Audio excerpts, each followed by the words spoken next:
All right. Look at that. We are up.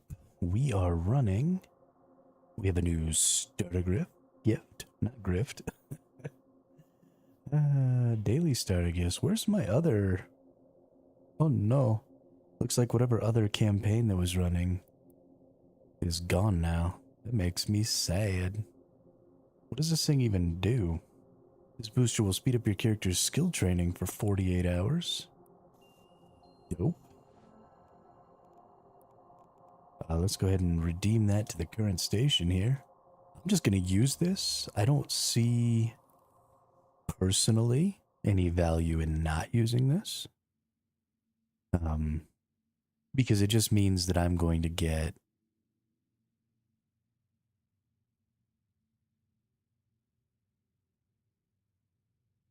It just means that I'm going to get more skill points, right? And especially in the tier that I'm in right now, where I'm at right this moment. Did it just go ahead and automatically apply? I think it might have just automatically applied because it's not in my skill stuff here.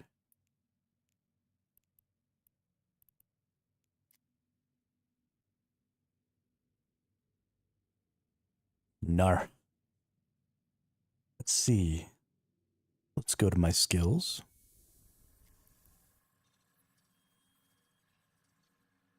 No, it still says the same. Well, it says 133 days, 15 hours. I guess it's possible. This was at 134 days yesterday, so I guess going double fast for 48 hours would be one day taken off. I don't know. I don't care. It don't matter to me. And close that down. And let's get back after it here. Let's go check out my little duder. We have Industrialist Expert System. Does it tell us how much longer we have? It does. 18 hours and 31 minutes. So we've gone for about 2.5 days now. So today, pretty much all day today, is our last day with this expert system. So yesterday I made about 30 million, 25 to 30 million, gathering all day long. That's a pretty shitty amount. I have watched some videos and taken a look at some of the stuff you can do with like abysses and stuff like that. There's people out there making with frigates like 100 million ISK an hour. But that's, even though it's technically possible to do with an alpha, it's not possible to do with a brand new alpha. And I think that's the hardest thing. The amount of difference between just a regular alpha pilot and an extremely experienced, extremely well-built alpha pilot is like a year. And so something that I'm noticing is that just because something says this is alpha viable doesn't mean that my 3-day-old account can just go start making 100 million ISK an hour. That's never going to happen. I think the only way it might happen is if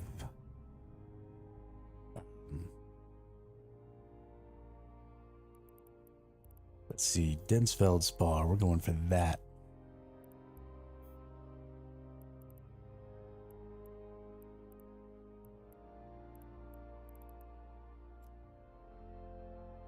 Get over there, buddy. Drop my drones.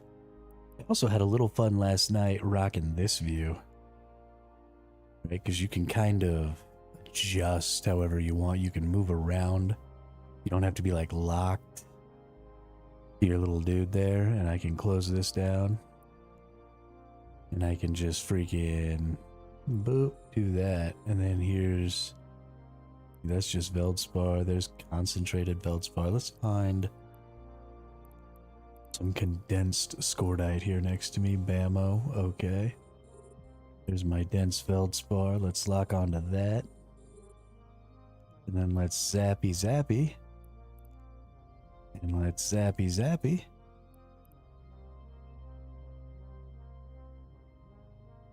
Now we're in the game. We're getting some ores here. I love this. I thought I hated this view. Yo, what's up, Damien? What up, G?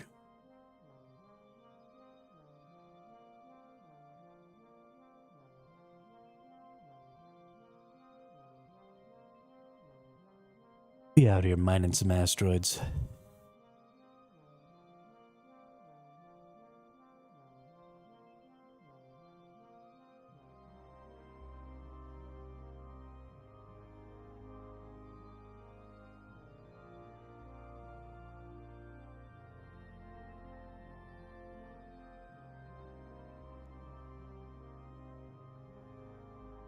Gotta say, this game, from what I've seen you play, looks boring as heck. It is boring as heck, but it's a good kind of boring. So, I'm a person who lives a lot inside of their own head, and I make stories in my brain as things are happening. And so what you're seeing on the screen is not really what I'm seeing. Because what I'm seeing is the future and the potential of this game for me, which is, 4 accounts, right? The screen cut in 4 pieces here, having a capital ship, and then 4 really good miners, and then just blasting through these asteroids and just mining this whole asteroid belt in one go, and then taking that out into nullsec or into lowsec or something like that, and just blasting through resources, building, this gathering industrial empire of one. And whether that's possible or not is kind of irrelevant.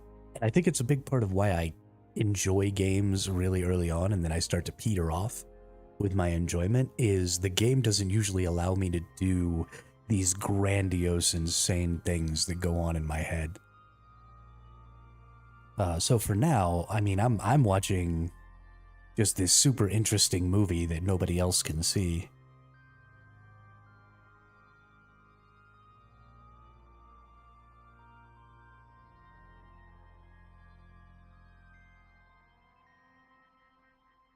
And I'm just like off in my own little world here. And I love it. I think it's great. I think it's going to be a lot of fun.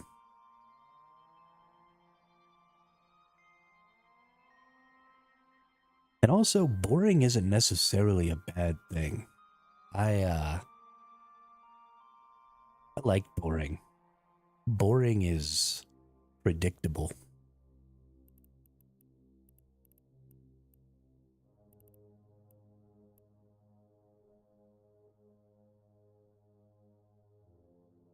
And I didn't realize how important that was to me. And also, I'm playing about the most boring way you can play this game. Gathering is not glamorous at all. Especially early gathering. I was watching some videos yesterday of, some other types of activities you could do. And if you didn't want to gather to make your currency, right, you can go into abysses, you can go ratting, you can go doing all kinds of other stuff where, honestly, you just described something similar to what my wife has, except she has conversations in her head along with it. Those conversations don't go away until she writes them down, which is how she became a published author. Interesting. Interesting. I suck at writing, or I would probably have gone down the same field path or career path, because I also have conversations in my head.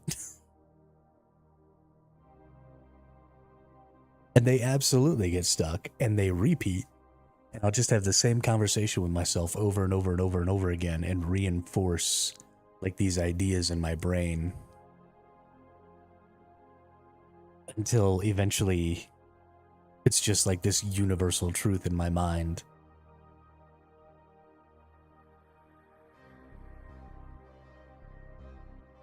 Yeah, that's totally a thing that happens.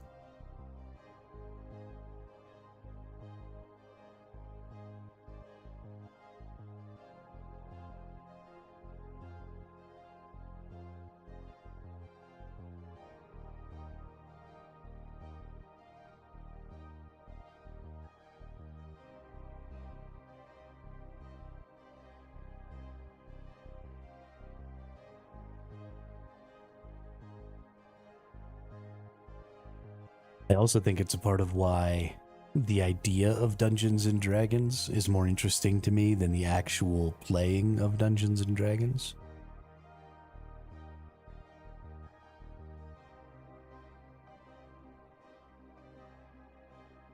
I read a ton of Dungeons and Dragons rule books, and I mean, I've read basically every D&D rule book since 3rd edition, but I've never played maybe a dozen sessions of D&D in the last 20 years.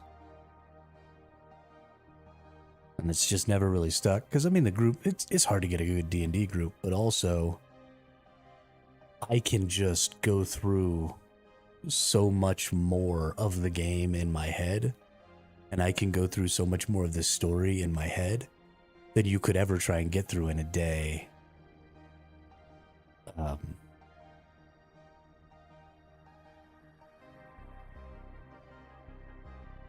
Who the fudge? The Coveter.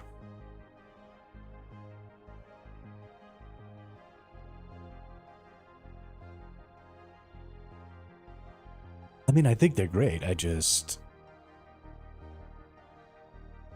My brain doesn't want to slow down for the role-playing part of it. My brain just wants to move on to the next scene.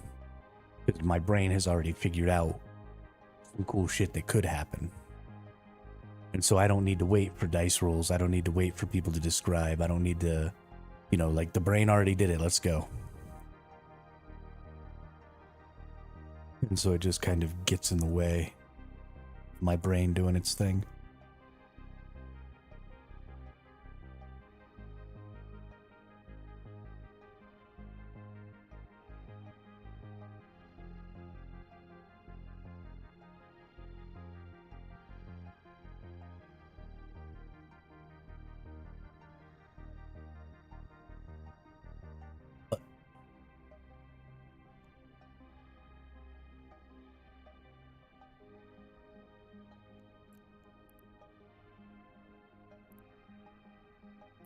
You also very much don't have to do the boring thing, right? Honestly, this is actually the least amount of currency I could be making right now. Doing early game mining is so ridiculously useless based on what I've looked at. I'm maybe able to make about 2 million ISK an hour right now with this venture. And some of the videos and stuff that I was seeing of like doing abyssals and stuff like that is people making 100 million. So I'm making 2 million. And they're making like 100 million ISK an hour running abyssal dungeons. So I'm over here making like 1/50th of what I probably could be. Now, granted, those are like higher tier alpha accounts instead of my extremely low tier alpha account. So I probably couldn't actually go do the abyssals, but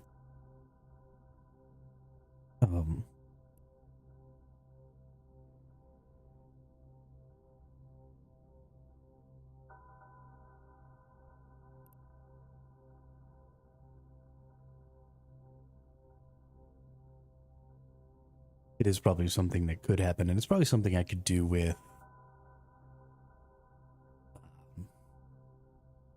some of these other air career program things. Like, I'm willing to bet that either the Soldier of Fortune. Let's see, I need to do a bunch of refining. I should probably go through and get all these. It's only going to give me just a little bit of ISK, but it is. Ooh, Industrialist Destroyer, Industrialist Frigate. Yeah, so it is. I got to do these to get these other blueprints so that I can make these other things. Okay. Hey, what's up, Three Commander Salad? It's not. Oh, why does Damien hate D&D? I mean, for some people, it's just not. It's just not the thing, man.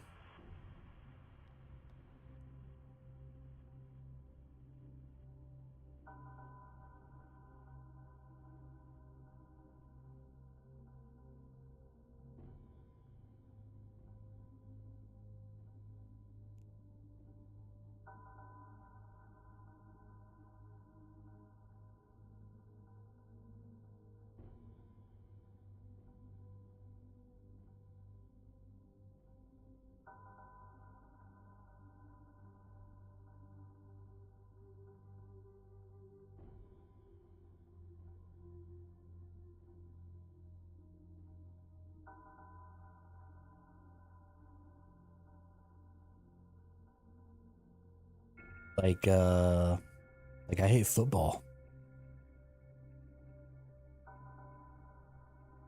Basically any live sport. I can't stand to watch live sport. It's not my cup of tea. Sitting around talking about what my character is doing is no different than just sitting in a living room chatting about life with people visiting. And I hate just sitting doing nothing but talking.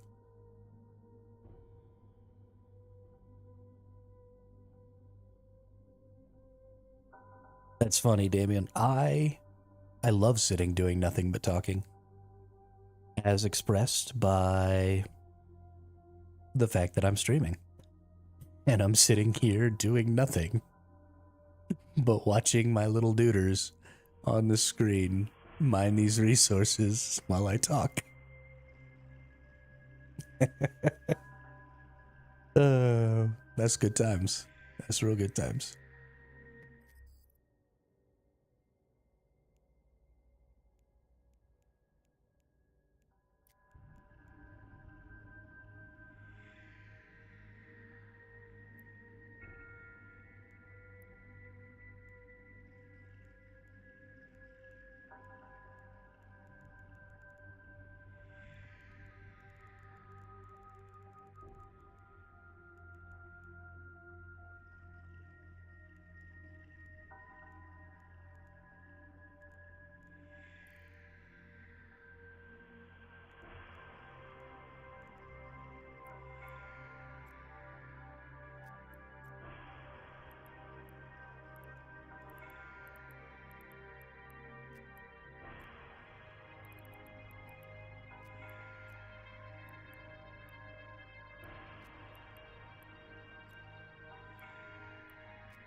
Yes. Yes, I am. Thank you, Damien.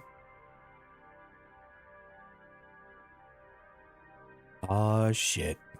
Here we go again. Yeah, so I moved all of my ISK over from my other account. Um,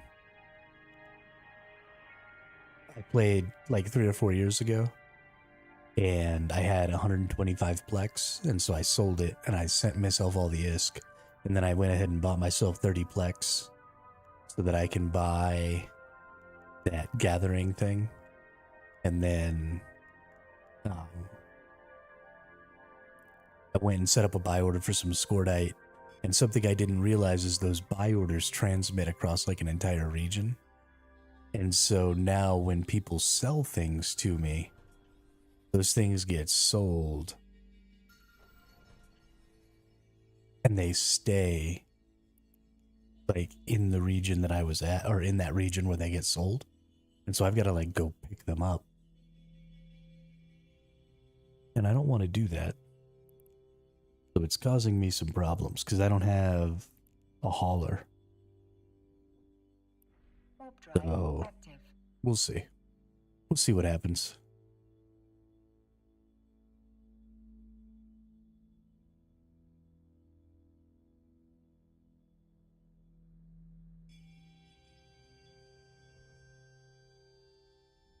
Phew.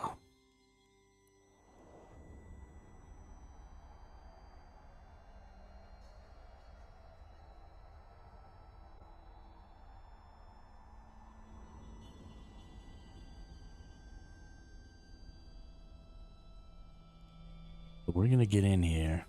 Docking request accepted. We can definitely make more currency by a pretty significant amount. More extra currency with the upgrade that we want to buy. Have you ever played any of the more recent space games like Star Trek Online or even like Star Citizen? No, I have not, Damien. Well, if you compare it to EVE Online, it probably is.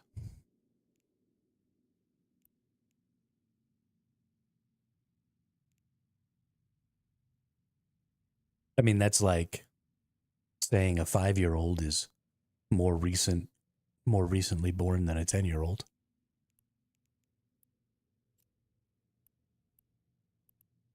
Basically, everything is more recent than EVE Online. But no, I have never played Star Trek Online, and I have never played Star Citizen.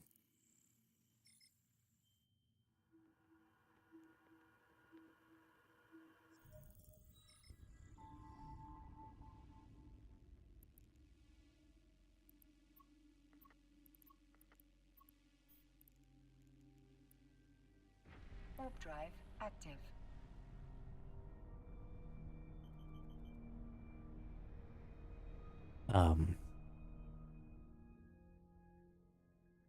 I don't normally prefer space games to fantasy. I'm kind of more interested in fantasy stuff.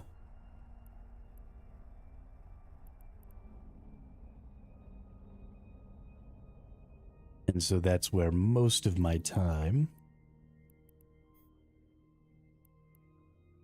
gets placed.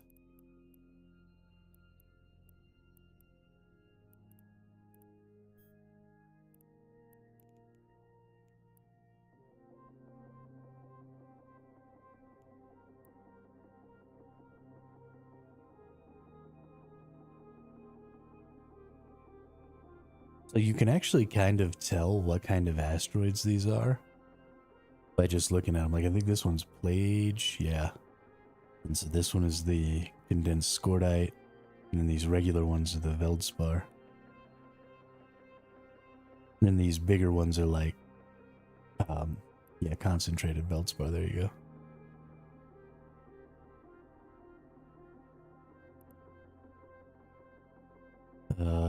Slow down.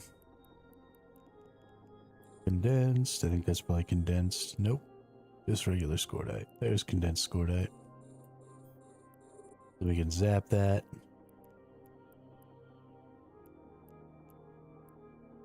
And then the drones. Zap that. And then the drones. Fantastic. This game is kind of catching my eye, and I have actually started to like space stuff a little more because some of the more recent things that I've watched, I want to fly over there and just watch for pirates to pad out Fanny payouts. Do you mean the NPC pirates? Because there's no NPCs in this one. This is a 0.9 security, so I don't ever get rats or anything like that over here.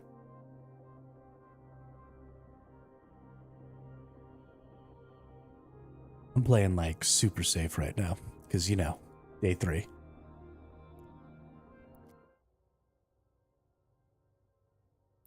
I'm not trying to get murked.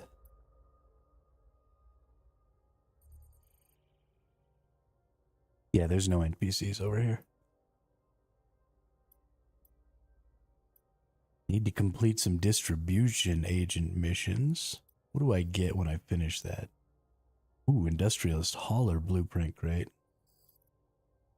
Yeah, we might have to do it. Might have to do it. And then mining agent. Oh, I should probably do these while I have all my bonuses. That seems like a good idea. And research. Buy a blueprint, make a blueprint copy. Research a blueprint to 1% material efficiency. Research a blueprint to 2% time efficiency. Okay. Let's, some of these I don't need to do right now. Like, I don't need to do the hauler, the distribution agent, the research, or the refining, or the manufacturing, while I have my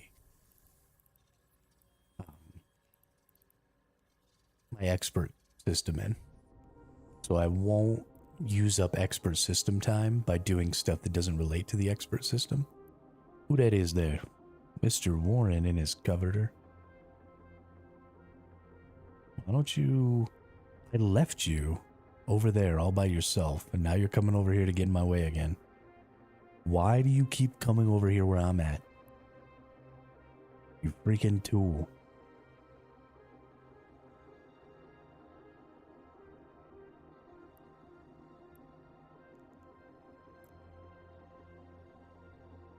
Why do you want me to hate you? I don't understand. I probably should move closer, give my drones less distance to run away. Let's go over there instead of going towards this person's coder. There we go. Be after Plagioclast. Plagioclast. Is the Plagio actually valuable? I thought the Plagio was like the least valuable one. Been like skipping it.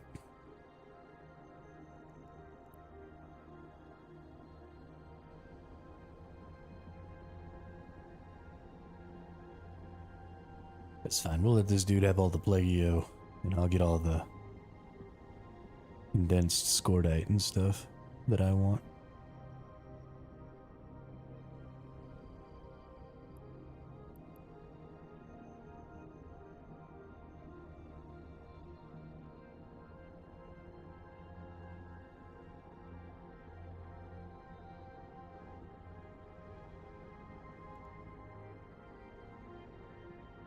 This view is a little bit difficult to control.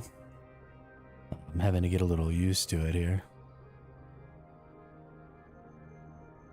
Azure Plagio sells for like 40 ISK a pop. Okay, cool, cool.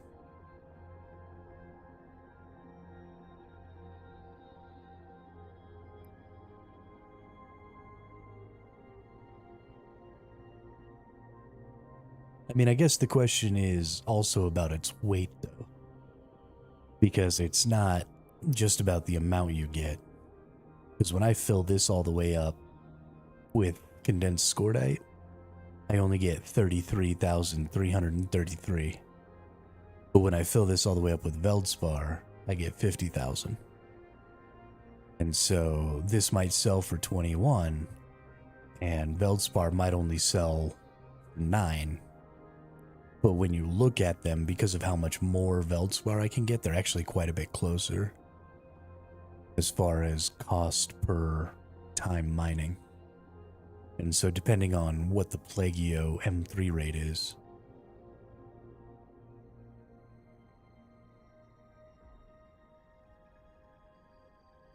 might change whether or not it's more valuable per time spent mining.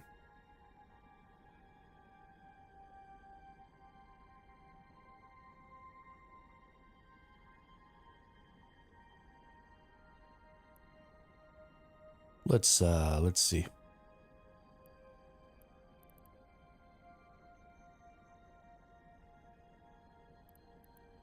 Let's just look at Plagio class, because it should be fairly similar.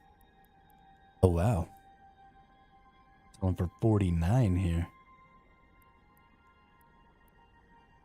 What's going on? Okay, well, there's 35, 35, 35. 45. 2 million being sold at 45? Okay. I see you. What about compressed Plagio? Also only selling for 45. That's interesting.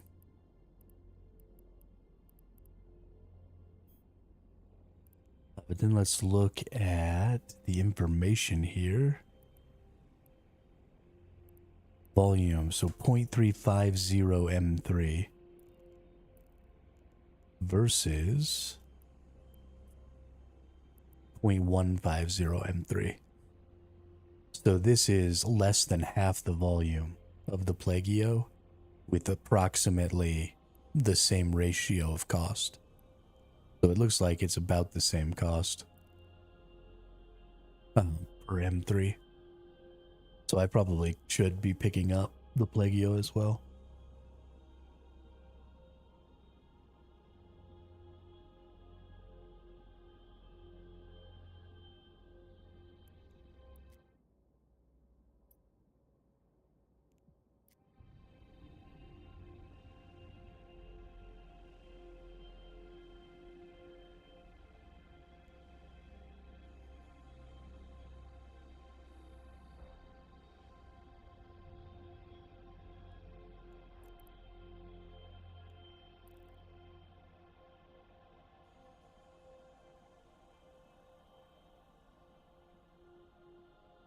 it's weird that you get the resources in like single pieces, and then those single pieces have M3 values, but the amount that you gather is based off of M3 values. So you get weird numbers of things because of the M3 values. And then having to do all those conversions to find out, how much currency am I making per time? Which I guess is why they give you the estimated values in here, is so you can compare, how much M3 per estimated value. So you do like a full inventory of one thing, do a full inventory of the next thing, and just compare the M3, the whole value. But I mean, it's good that it's confusing, because when things are slightly obscured behind a couple of steps like that, then people start making mistakes, and people start generalizing and rounding numbers and stuff like that. I mean, you just saw, I said that these two things are basically similar in the M3 value, but they're not, right? If you really did the math on it, one of these is slightly more valuable than the other one. But when people start rounding, and when you give them more steps that they have to round through, those rounding errors can add up a lot, and they create a market that actually has profit margins. If you don't have rounding errors, then you don't have profit margins, because everybody just knows exactly what everything's value is per time. And so there's no way to eke out a little bit of a margin. And so you absolutely want things to be slightly obfuscated behind sort of larger numbers and multiple stages of math, so that people can make those errors or use the rounding to eke out profits.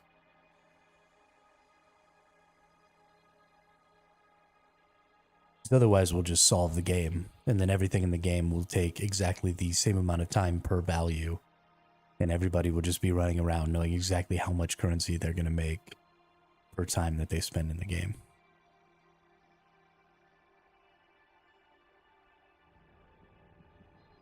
And then there's no victory in that, right? You can't win. You can't make a little more than somebody else, because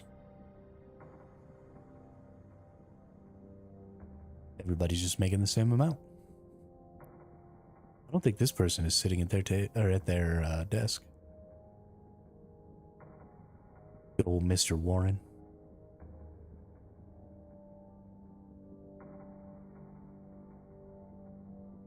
I think they got up.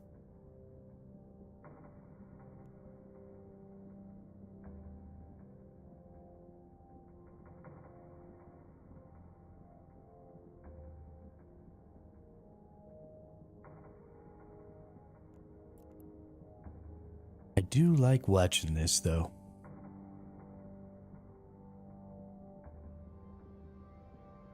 Imagine when I've got 4 ships, though.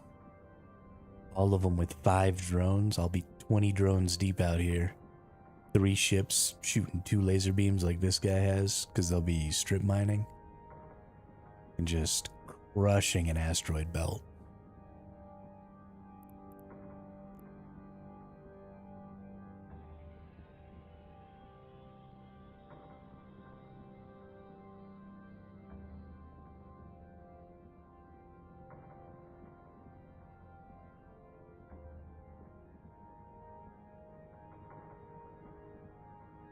Absolutely crushing.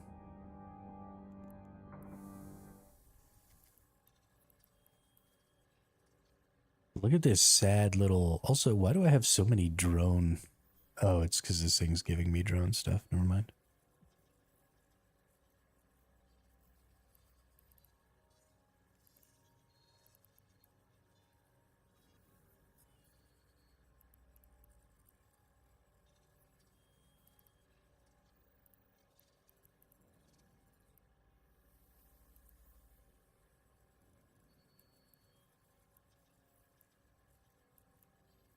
I got a lot of skills that I gotta buy. I need to go make sure I get the important 14.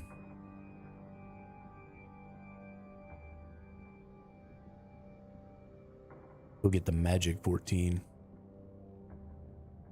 Get them started. I don't think you start with all of the magic 14. I think you have to buy some of them. I'm not mistaken, and I'm not. None of this is in any sort of order right now.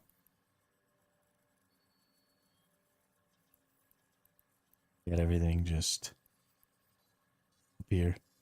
Like this CPU management probably doesn't need to be. I probably need to put all of these number 5s.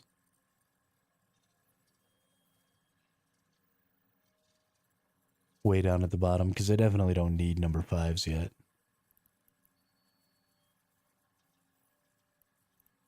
And just leave. I don't even need number 4s yet. This one's only got 2 hours, so I'll let it happen, but I probably just need to leave all these 3s up here and then stack all my 4s.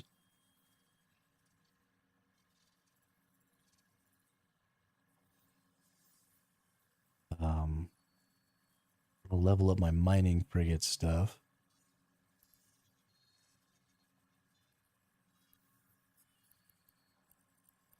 Why isn't that at the top? What's all this crap? What am I even doing?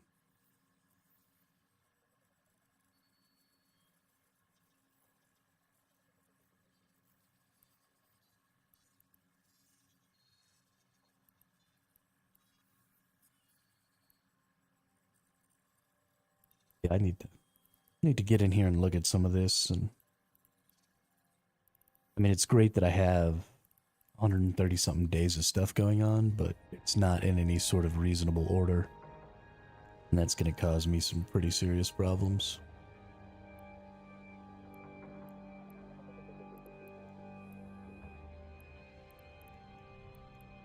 Especially this early on. I think later it probably wouldn't matter as much. Because, you know, just having anything training is great. But this early in the game, I really want to be focusing.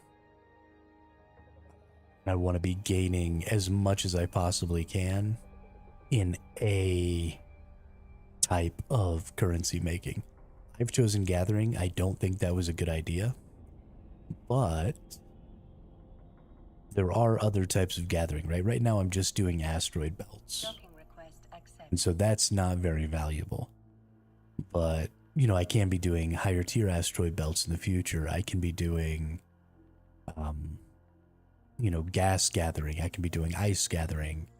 Well, I don't know if I can do ice or not as an alpha. I have to look.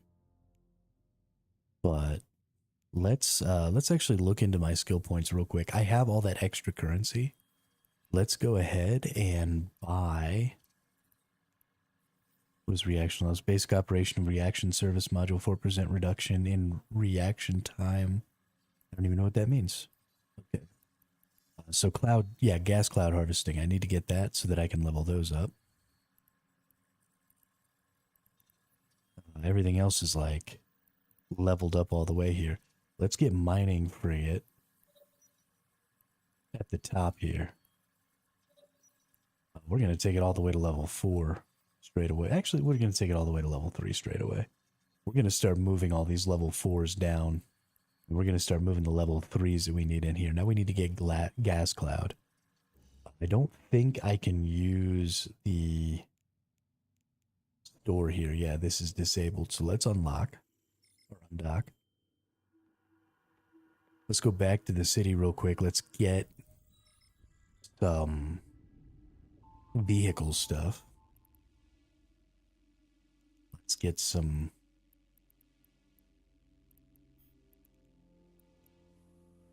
warp drive active.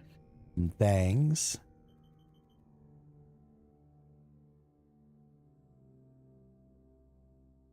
And let's start upgrading. And I know the Magic 14 is really important, and we'll get to the Magic 14 for sure. But one of the things I don't care about with the Magic 14 right now is a lot of its armor and stuff like that. The CPU stuff might be kind of important for higher tier gathering. And the electrical system stuff might be important, but I don't think the armor and stuff is going to be important. I know sometimes you run into rats and stuff like that in higher tier gathering, but mostly I'm going to be trying to avoid that stuff and just not fight. I'm just really here to gather. So let's see. This is the station. That's where I want to go. Drive active. The other thing I need to start thinking about is planetary industry. I know I can make quite a bit.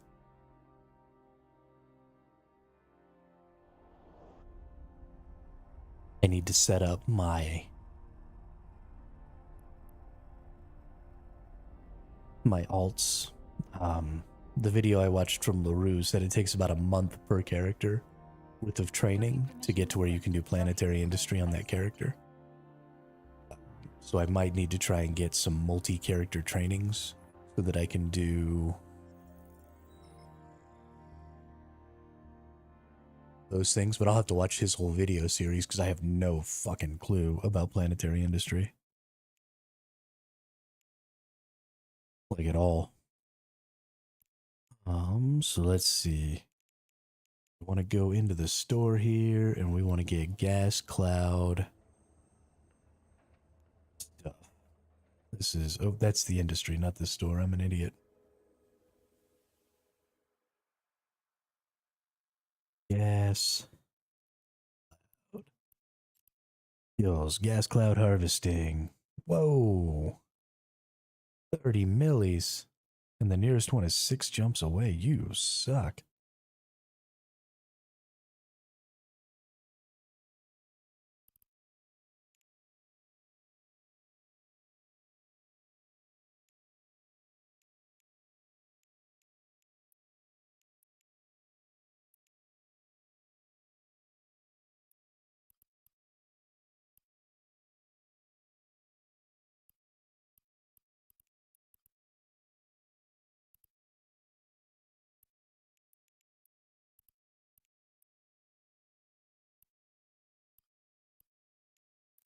Okay, well, maybe we're not buying that right now. This is probably one of those things I need to just go to Jita for. But whatever. Okay, so our mining stuff is all good. If we look at Spaceship Command, I think we've got all of our mining frigate stuff. It's at least training.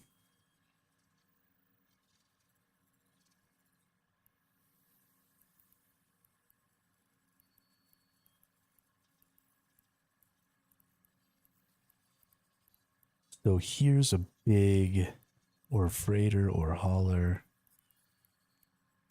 Here's a big issue that I'm going to run into is just not knowing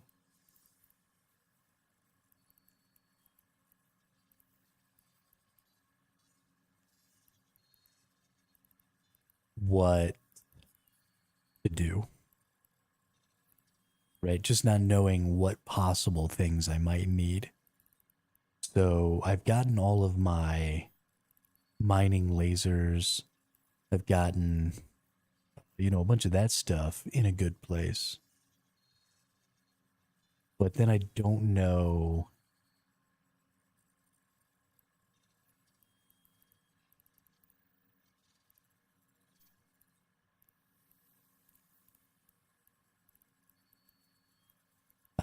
do I need any navigation stuff? Is there any navigation stuff that helps mining in any sort of significant way? What about neural enhancements, planet management? Looks like I need Omega to do planet management. Production. I want to do some industry stuff. Should I do it on this character or should I do it on another character? I think actually I should do industry on another character. Again, LaRue has been a great source of information for me for the past couple of days. This one I can buy all of these. I probably need to get some armor stuff. I don't really care about that so much right now. Drone rigging, advanced understanding of ship's drone control system. Allows makeshift modifications to drone systems through the use of rigs. Probably need that if I want to mine with drones. So I need to probably buy that.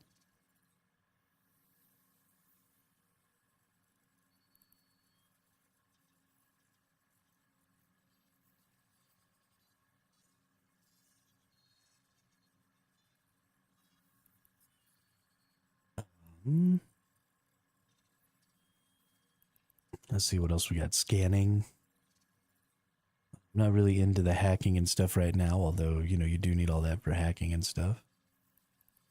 Science I've already got maxed out that I can get. Social.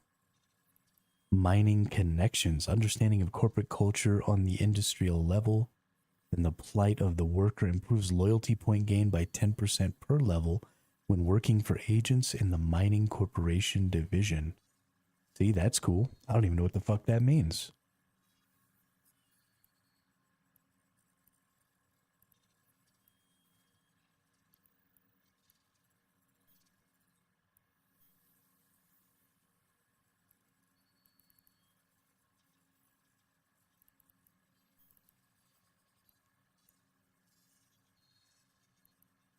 Yeah. There's a lot going on here. We got a lot.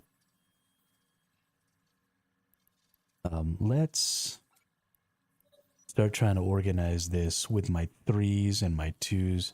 Let's get this going in order. So we'll get all the 2s, then we'll get all the 3s, then we'll get all the 4s.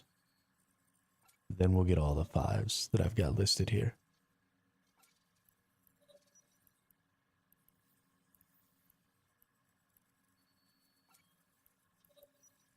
Here's a 1. I don't know what surgical strike is for. We'll do this all after we get mining frigate up. Because I need mining frigate up so that I can keep mining well.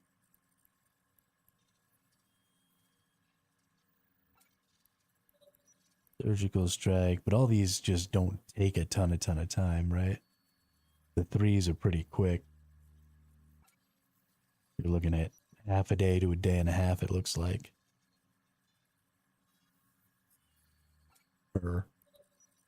So within the first month or so, I can probably get most of these up to tier 3.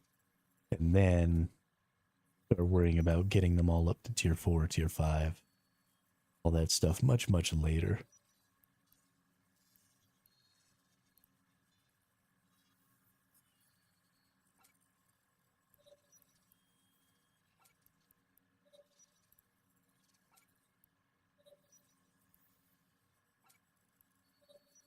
Do I know what any of these things mean?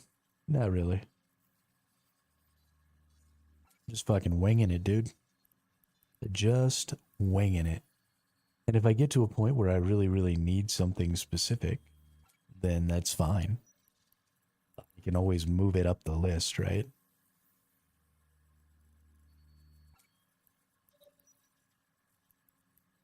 But one of the things that LaRue was saying a lot was that options are important. Right? Being able to do lots of different stuff. And he made a good point. If you can only do one thing and somebody's in the way of you doing that thing, then you effectively can't do anything until that person gets out of the way. But if you can do lots of things, then if somebody's in the way, then you can just go do something else, go accomplish something else. So I'm just going to add everything in here. Because I don't see any point in not just having everything added in here. I thought I felt like there was a point, but there's not.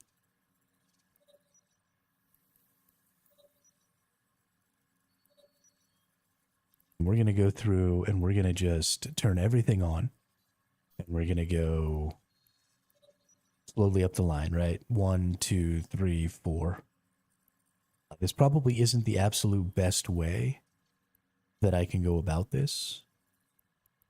It would probably be smarter to know exactly what I was looking for and focus in on, like, say, 2 different activities like gathering and scanning. and then specifically put those things at the front up to say tier 3, and then try and get everything else to tier 3. But since I don't know exactly what most of these things mean, that's not really something I can do. I also need to go through and buy tons of these books, right? So many books.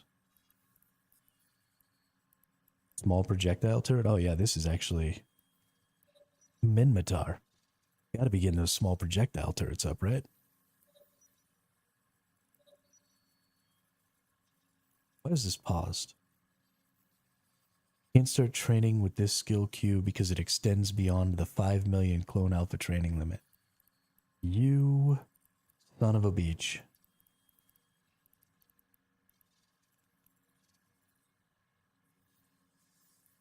Okay, well there's why.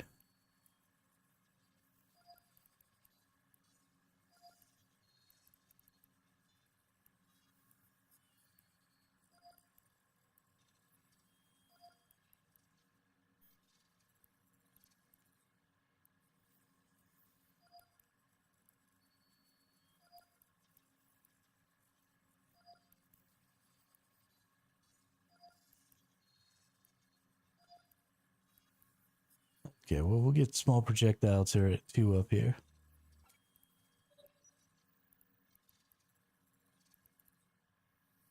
We'll get propulsion jamming 2 up here.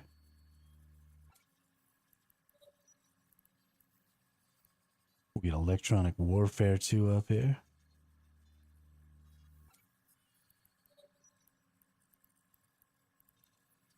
Can I please start now? It doesn't extend. Kill the drone avionics. Thank you. Holy crap. We'll get this number 2 up here.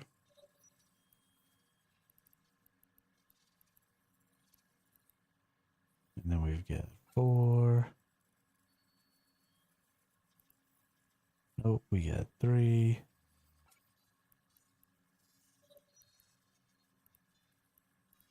3, 4, 4, 4. All right. 4, 4, 4. Okay, well, at least they're in order. That doesn't include every possible thing in here. I'm going to have to go. You know, I could maybe take out all of these 5s and 4s. Actually, let's take out the 5s. What do we think about that? If we take out all the 5s, that's going to give us tons of points back.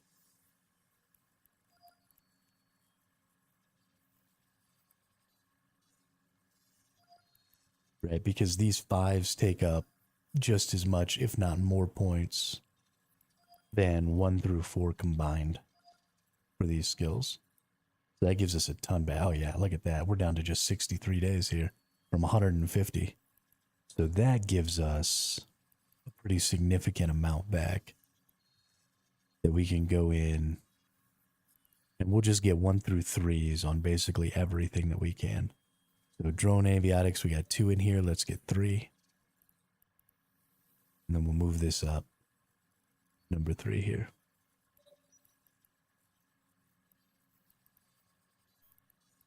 Electronic systems, we've got 2 in there. Let's get 3. Propulsion jamming, we got 2 in there. Let's get 3.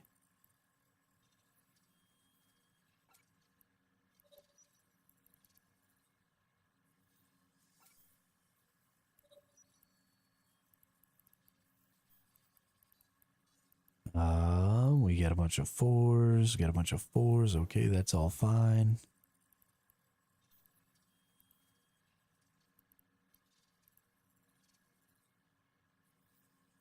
We have 4 up there. All those are in. Okay. Missiles, I know I don't have like anything going on, so let's get 2 and 3 in the missile launcher here.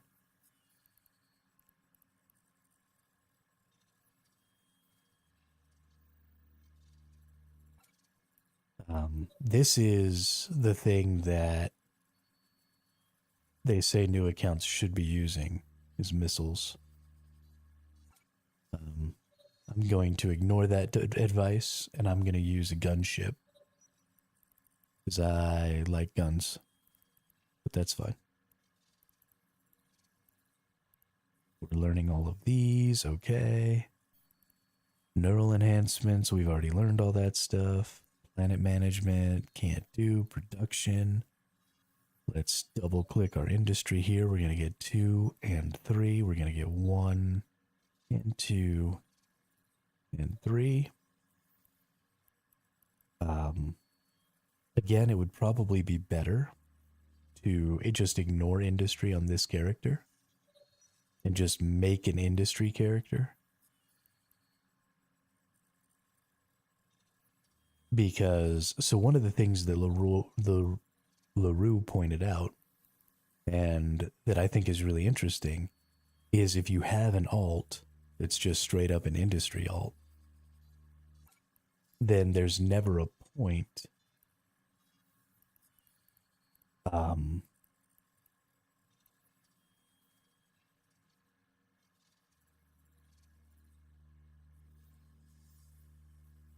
okay, I have to have industry 3 to get. Interesting. So we'll put these back here. To get mass production, you have to have industry 3.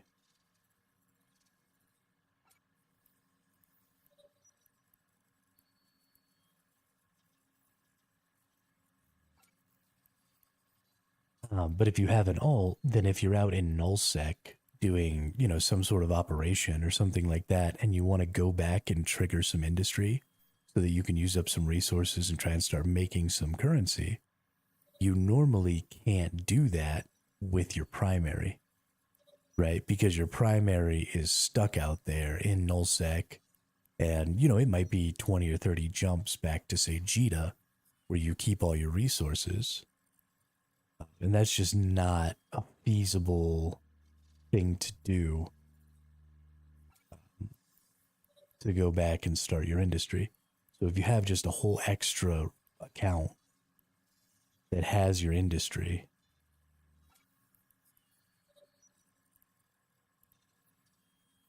then you can just log off real quick, log onto your industry character, trigger up your crafting, and then, you got to wait, sometimes days for ships to craft, right?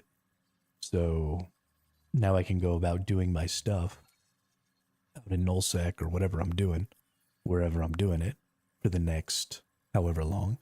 And then my industry finishes, and then I go and I sell it or whatever, and I make my currency. And you can just send currency to your characters, right? You don't have to, see them face to face or anything like that. You just go to the wallet and you just zap currency to your other characters. So you're not hurting your ability to buy things that you might need or anything like that on your main character by having your industry on another character. It doesn't change anything. It doesn't do anything. So I think that's probably what I'm going to end up doing. Let's get 2 more here. Let's get shield upgrades. Let's get tactical shield manipulation. Social. Let's see. We want connections 1 and 2. We already have social in the key here. Spaceship command. This is going to be... Oh, I think I actually can't get very many of these. So I've got Minmatar frigate up to 3. Let's get Minmatar destroyer up a little here. Okay. Structures, subsystems, targeting. Boom. Boom. And last one is trade. Okay, perfect. So this will get all of this stuff. Can I, do this? Ooh, I can.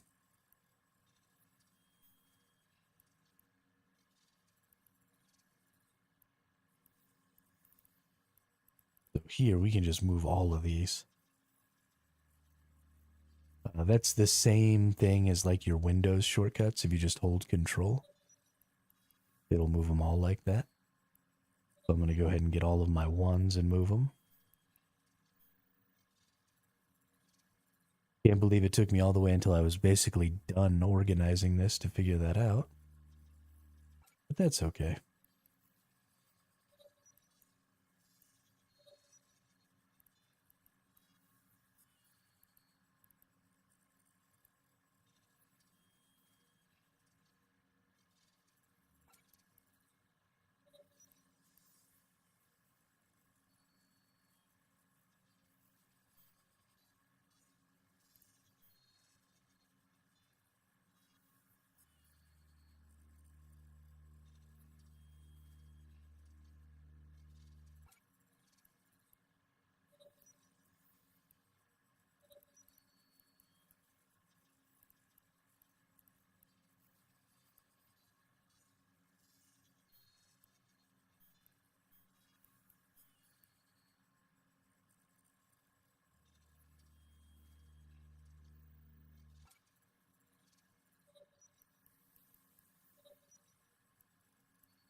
Okay. Much, much better. How'd your stream go today, or did you stream today, Gravy?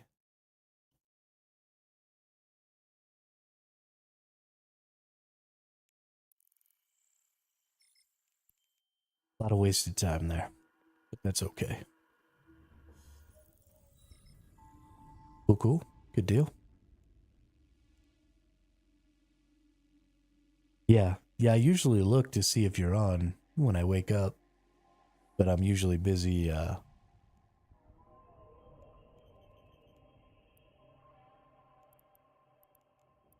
setting up for the stream and stuff. Because I start streaming pretty much right after I get up. So I get up, I have some breakfast, I get my caffeine, I do all that stuff, and I usually check to see if you're on or not. If you are, I lurk. If not, then I don't.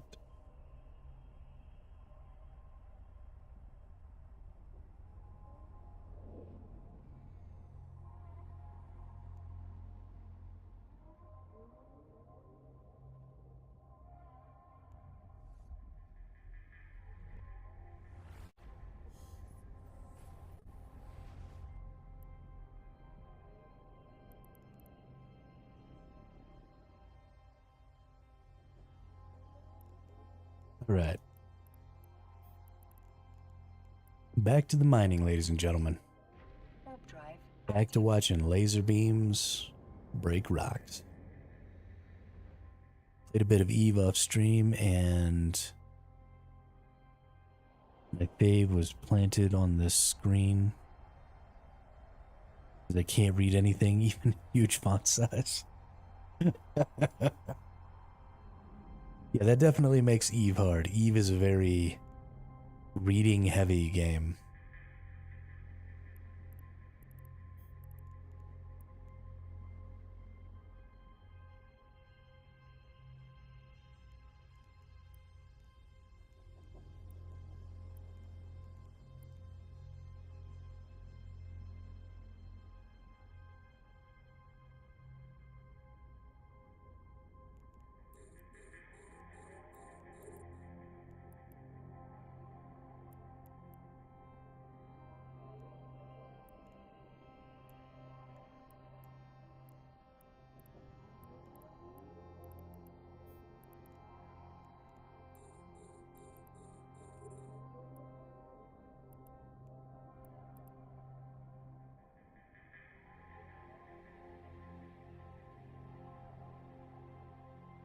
Oops.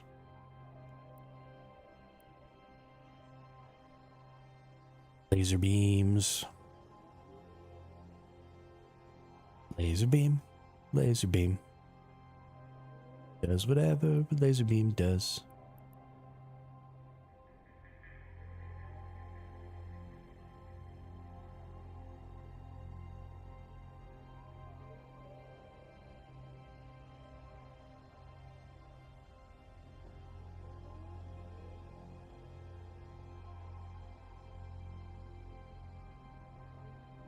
Hey, now we have about 15 minutes of not having to worry about shit. Which I really love.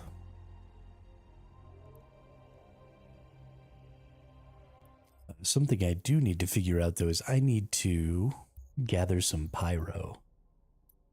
I've gotten my resource harvesting on everything but pyro.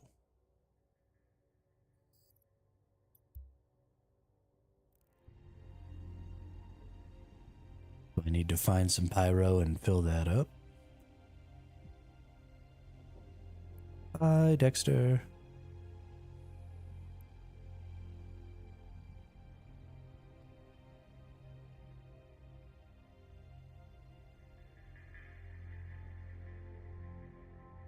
Abyssal artifact recovery. Raid deserters hideout. Cool. Let's go check out the industry here. Resource harvesting, look at ore anomalies. We got some Veldspar over here. We get some totally unknown over here.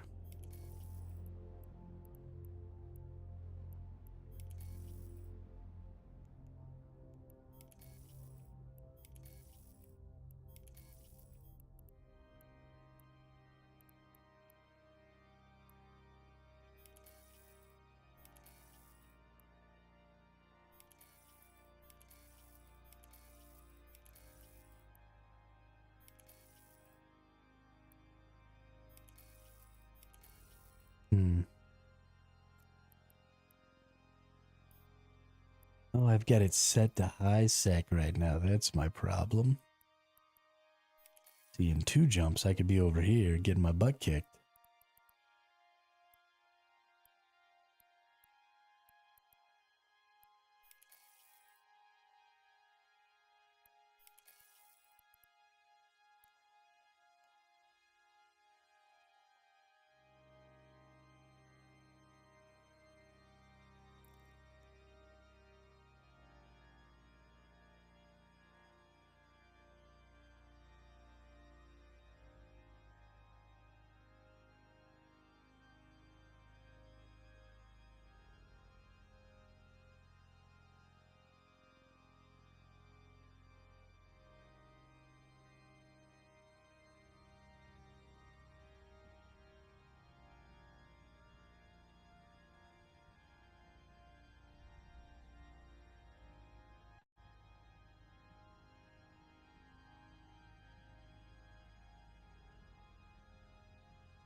What are some other things that we could be looking at here? Let's try and learn more about some of these skills, since I don't really know what a lot of these are, and there's a lot of them that need purchasing. Big part of what we need to deal with here. So look at some of these armor compensation. So 5% bonus to explosive resistance per level for armor coatings and energized membranes. 5% bonus to kinetic resistance per level for armor coatings and energized membranes.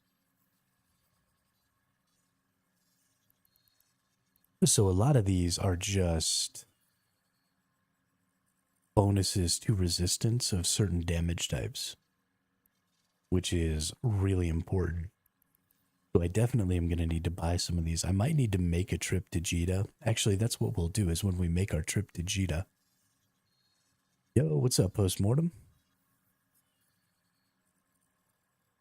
How far am I from the barges? I purchased my 30... Well, I purchased my 15. I got 30 total because I want to be able to do it twice. So I have my Plex. So, I mean, in order to get the barges, right, all we have to do is buy the expert system. So the mining barge operations. So technically I won't be able to use the barges normally myself, but I can buy this expert system here and get bonuses to my drone avionics, bonuses to my drone operations so I can use all my drones. It'll give me access to the 3 cargo ship or the 3 barge ships and give me everything I need to be able to run them. So today is my last day of the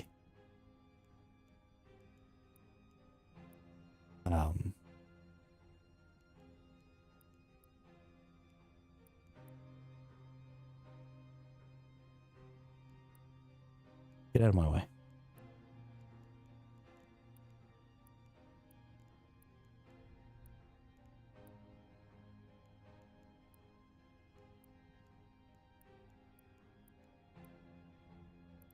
Today is my last day of the expert system that I currently have. I have 17 hours.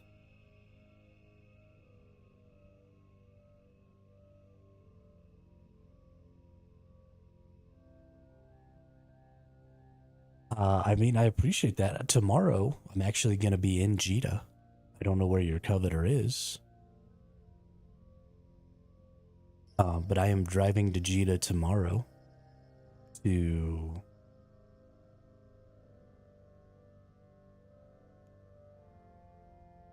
drop off all the ore that I've picked up so far and buy some new skill books and stuff like that. That would save me a pretty significant investment.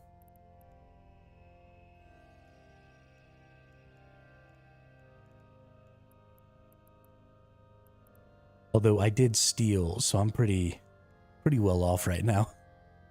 I stole 700,000 ISK from my character that I played 3 or 4 years ago for a little while. So I just like had 700 mil chilling.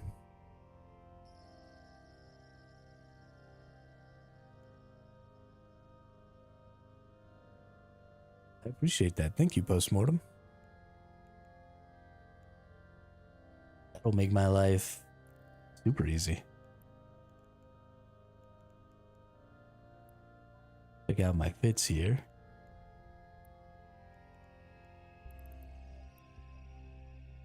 I had looked at a retriever, but I could change that over to a coveter.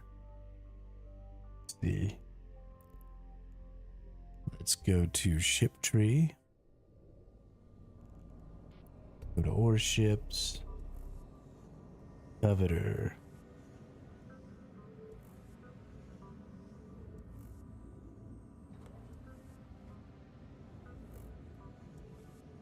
%3% ship miner yield, 6% strip miner and ice harvester range. Strip miner duration minus 25%. Retriever, 3% strip miner yield.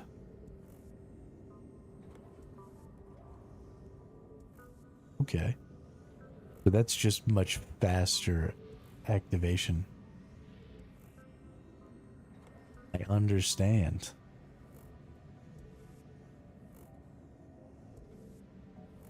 Yeah, no, I totally I'll take whatever the hell I can get. I'm so poor right now, it's not even funny.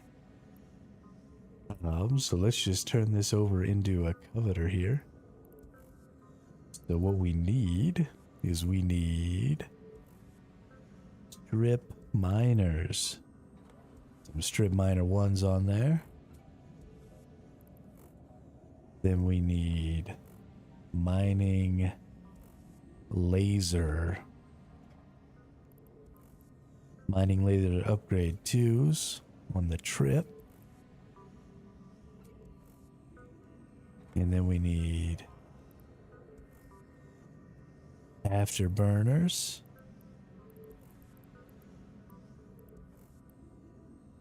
Let's just do one MN afterburner.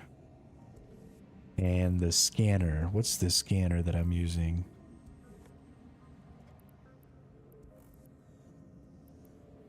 I'm using a survey scanner, but I'm using a scoped survey scanner. There we go.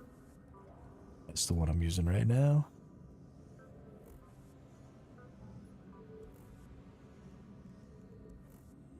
All right. So there's the fit. I'm using too much CPU.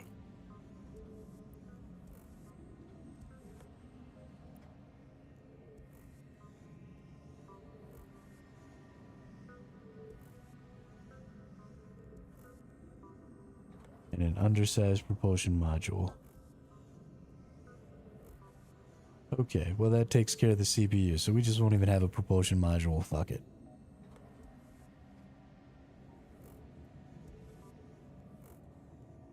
And then we'll put drones in here, so let's manage drones.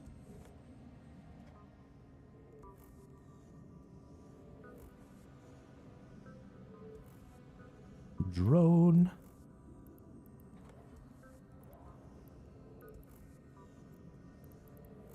We want mining drone 2s. So we'll get 1, 2, 3, 4, 5. And then we'll also get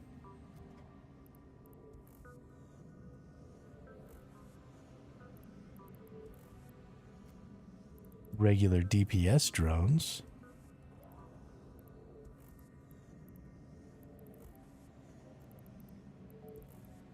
Combat drones. Light scout drones. We're going to use the warriors because I'm Minmatar.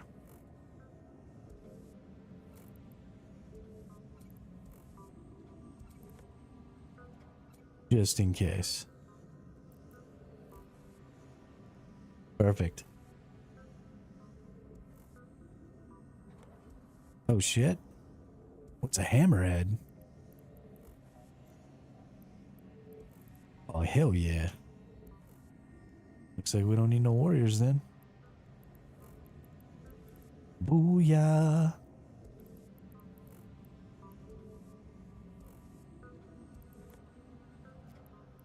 Cool. So there's what I need. Save as.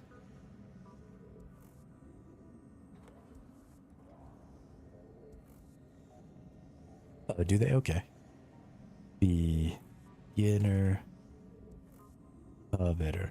So I went into a slightly less secure area yesterday and found myself in a bit of a pickle. I was not able to kill even the most basic enemy.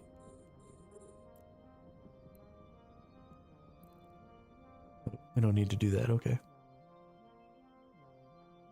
Because I couldn't, my regular Warrior 1 drones here on my little duder didn't really work. So the drones are only adding about half of what one of my strip miners adds. So I think maybe taking out the mining drones, A, they're extremely expensive. And B, they don't really give that much of an increase to how much I can earn. Well, that's not true. It's about an additional 25%. But probably, if the hammerheads allow me to get out into lower security space and maybe do some gathering of some higher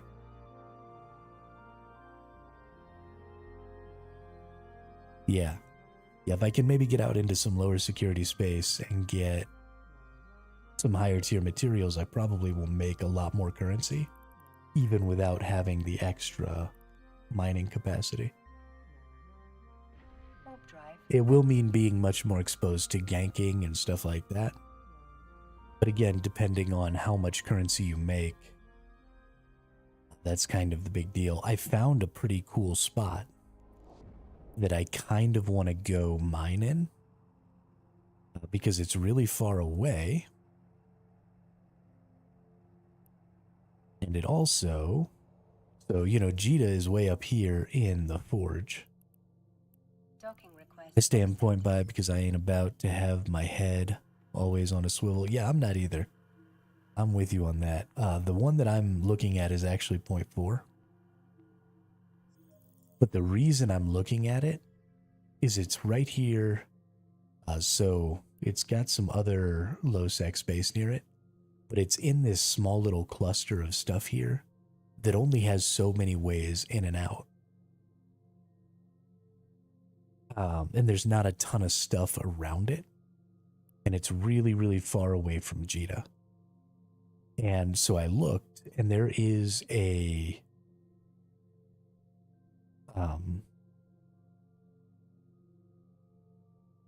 there's a thing right here where you can compress your resources. So I could go out into this place here and try and harvest some higher tier stuff, and then come back here to compress and go out and come back and go out and come back. And it won't be the safest, but depending on what I can find out here in this low sec space, and because of how isolated this little area is, when I went here yesterday for a little while just to check it out, there were only 4 people in the local in this whole region. So I think there's potentially a really good chance to make a good go of it right there specifically.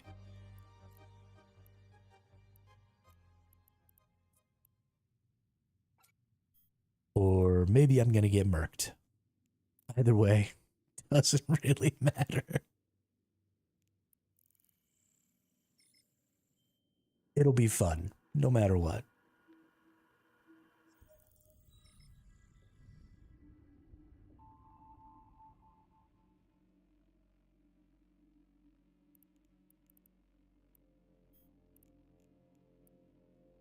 Warp drive active.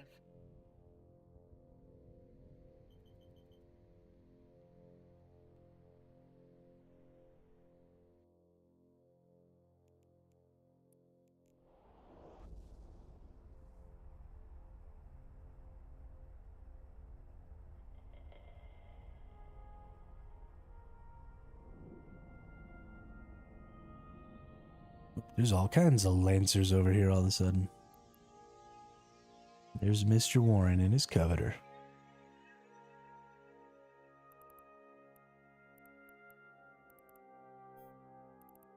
Let's go back over to this dense Veldspar here.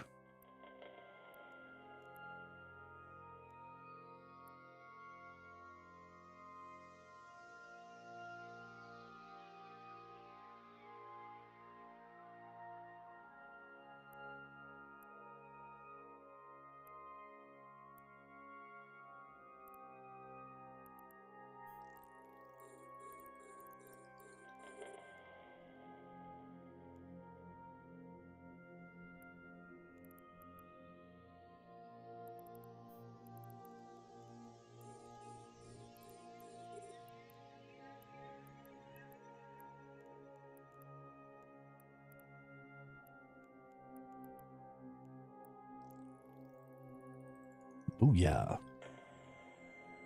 I was hoping I'd be far enough out in Ackland, but there are a few people always popping in that are wanted. Up between there and or Delabier to mine. I don't know where any of that is.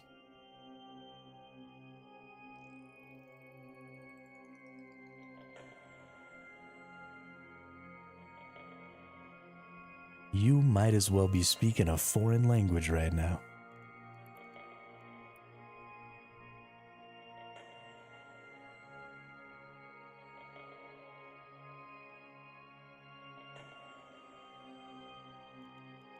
We're in sync space, okay.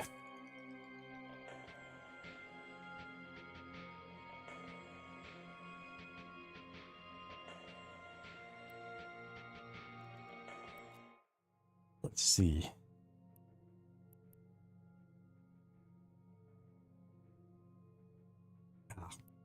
Think.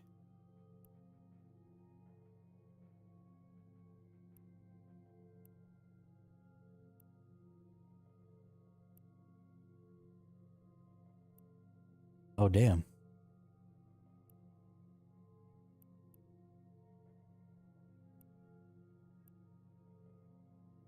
"14 jumps" is like way the fuck out here.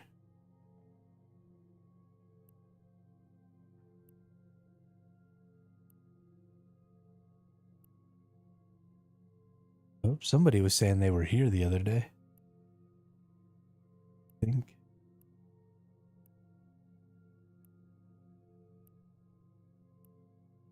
The number of jumps it takes to get to places is so weird.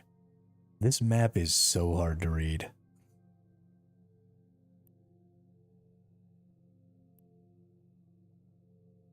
It's like, this feels like it's farther away than some of this other stuff, but it's only 11 jumps.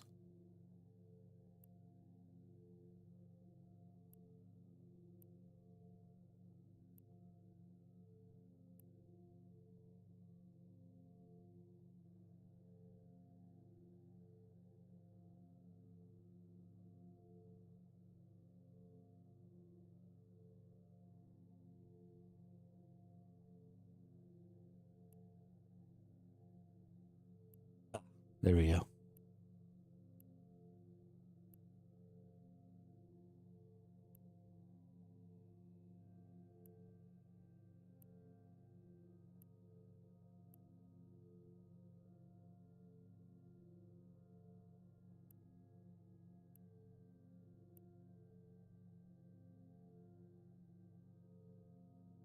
Right next to the face, there's a face.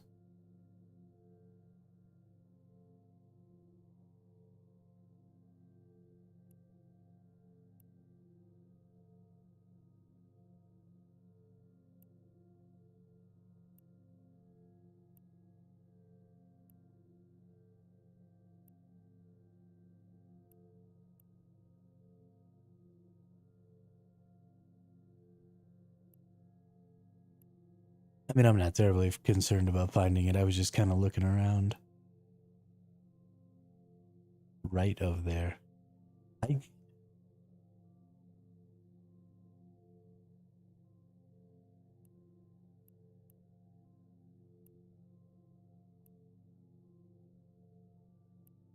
What V?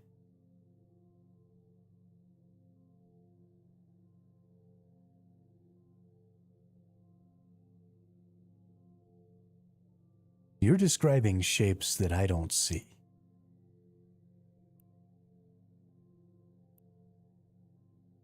Like, what face are you talking about?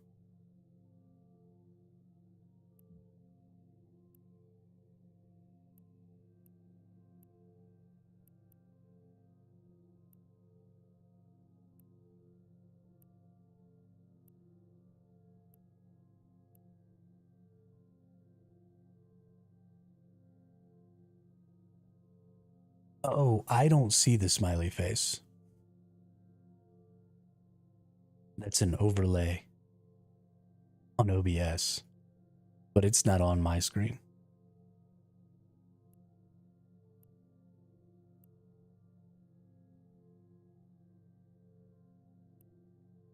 It's like, what are you talking about, dude? What face? I don't see any faces. Oh my god. I was looking for like a face inside of the constellations here. I was like, what looks like a face? I kind of got to this. I felt like maybe this was a hunched over person and like maybe this was its hands. And like maybe this was its face. And so I was like looking over here thinking this was the face. Oh, that's good stuff. That's such good stuff.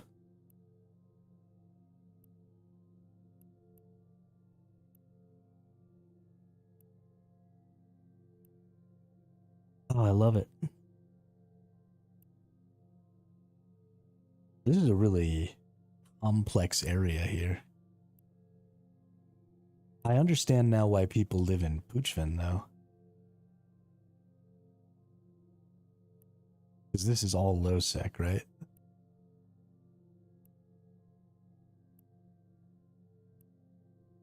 But it's like kind of right in the middle of shit.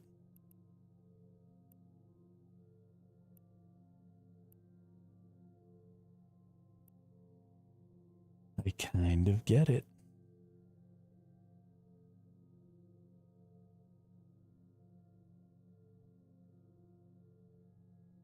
Well, I guess not right in the middle of shit. It's kind of below shit, but whatever. Dude, this place is huge. Oh my gosh.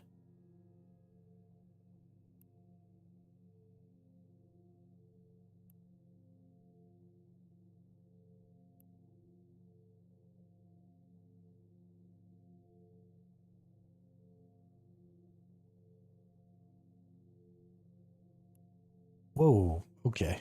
Well,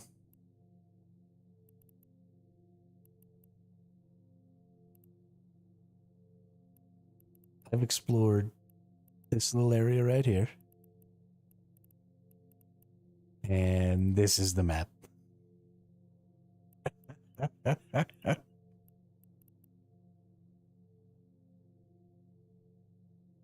Oh, wow.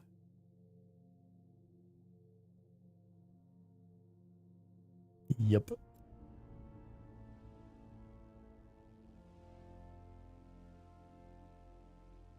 This game is crazy huge.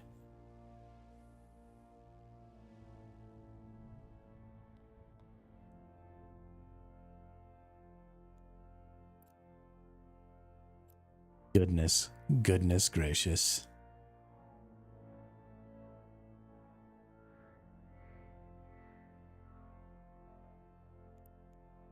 I don't know.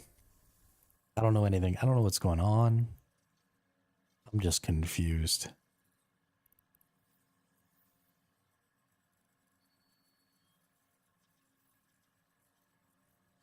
I haven't ventured into deep, into low or null. I did play a little in wormholes. Wish there was a way to do that safely. I think that wormholes are probably going to be something because I want to be gathering. Probably something I got to get into. Because I'm pretty sure a lot of the good gathering stuff is in wormhole space.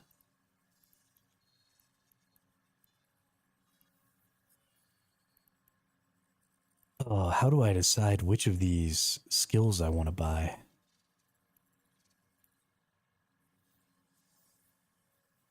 Yeah. Yeah, that's kind of what I remember from 3 or 4 years ago. Was that wormholes were kind of the gathering spot. But I also need to not get ahead of myself, right?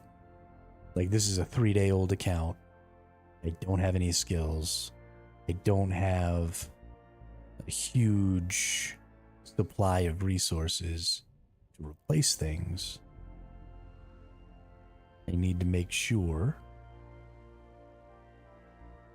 that I'm not getting ahead of myself, you know?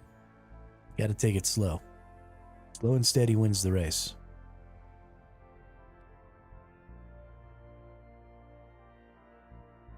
Although there is some real possibility if I go ahead and I buy this barge thing, and then I just YOLO a barge into some wormhole space, there's a possibility that I could kind of strike a jackpot and come back with a lot of currency.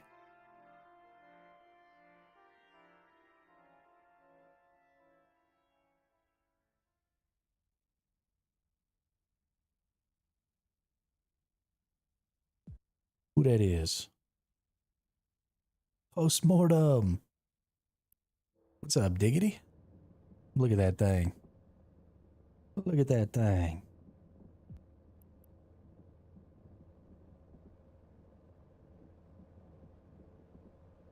He's so pretty.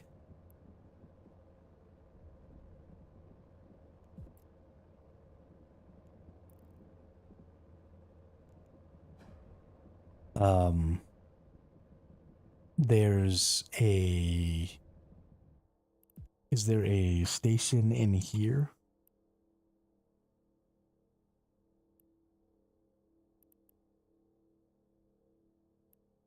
Like an NPC station in here?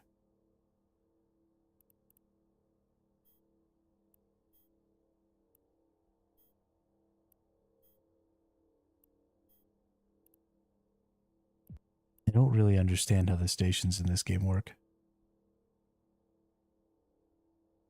Right now I am staying primarily in Adagago. That's the NPC station where I'm staying. Just in case something happens to this player station that I'm at. So yeah, we can do that. I'll go with. The asteroid Let me recall my drones.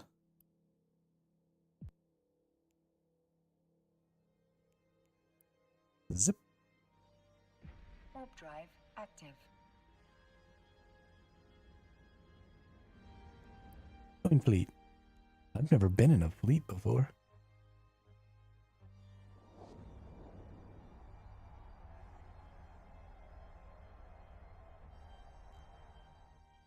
Oh, can you just like warp together?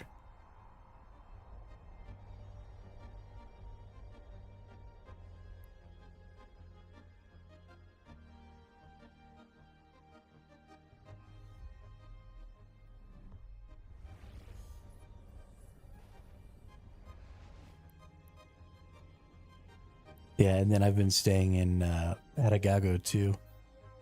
The Minmatar research.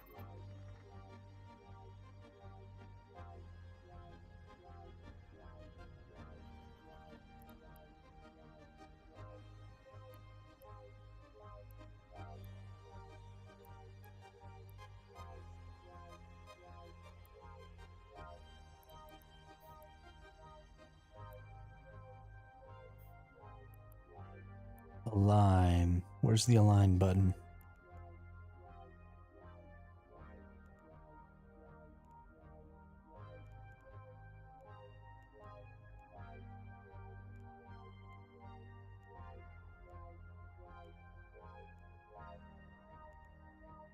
I don't know how to align. This one? Oh, it does say align too, doesn't it? That's the one that normally says approach.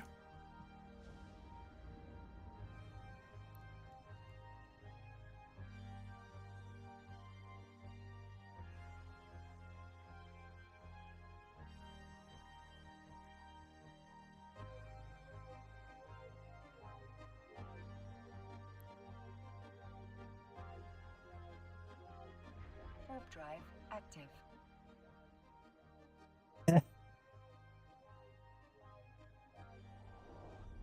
I don't see you.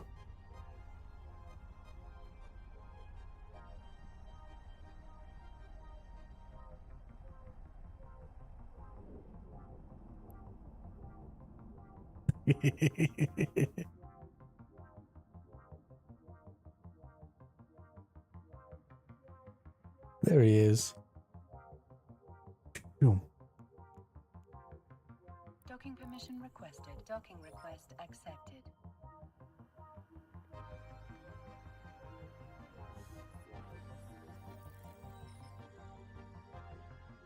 That's pretty funny.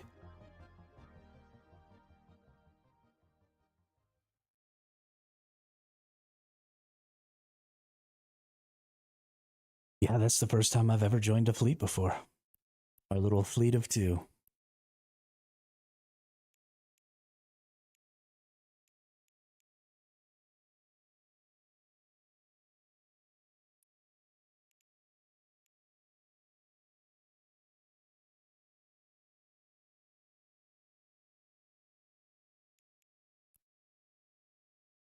Thanks, dude.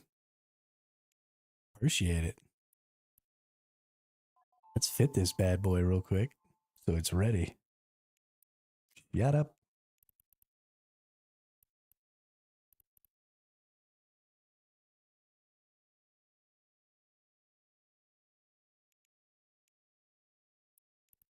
Falls and fits. Coveter. Beginner coveter.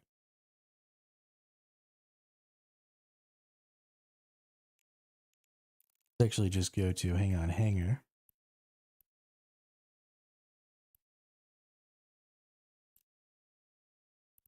And we just fit this.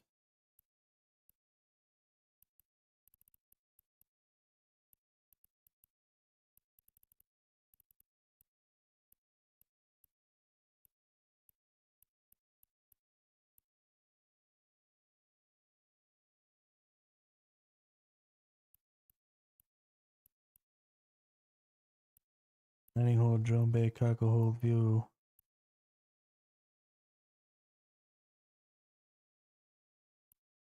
Okay, well let's just turn this. Oh, I can't. No.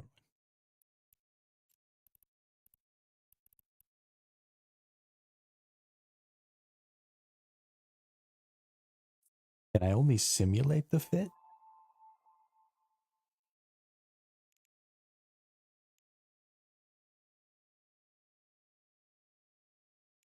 Nice, nice, very nice. Hammerheads.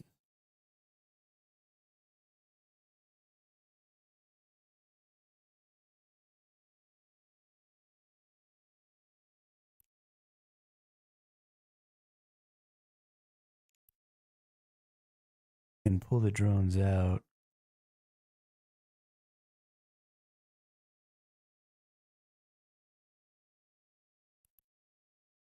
But that's a good point. Then maybe I can take the venture into something more dangerous, like some 0.7 space or something.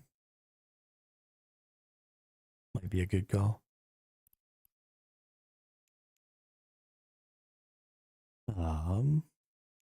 So if I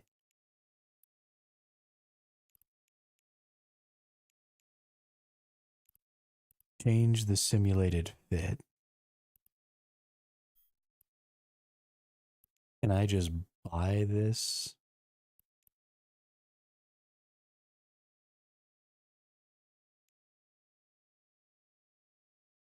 Buy all, but not really. Because I don't need the coveter now. Let's get rid of that.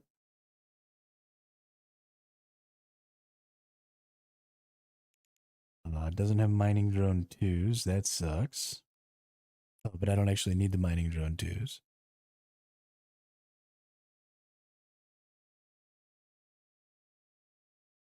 So those would be quite a bit more expensive. That would be insanely expensive. Oh, well, that's not really.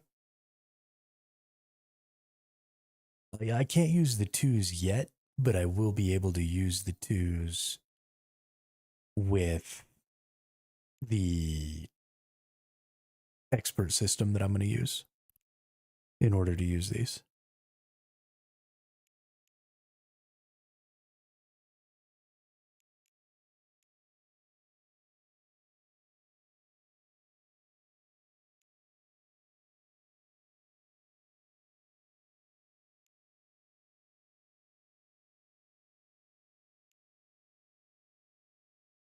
Yeah, so the expert systems are kind of insanely good, but specifically the barge one is really good because it's extremely cheap. It's 15 plex, and it gives you a week of being able to use the barges and the strip miners and some high tier mining drones and just all of that stuff. And so, especially for a newer player, you work up to about 200 million ISK, doing mining or doing low tier combat stuff or whatever, going through your AIM career program. And then you should be able to go ahead and move into a barge. And then I need to take some time spending with my venture, maybe out in some wormhole space. And maybe actually I'll take a couple of these drones with me for that. but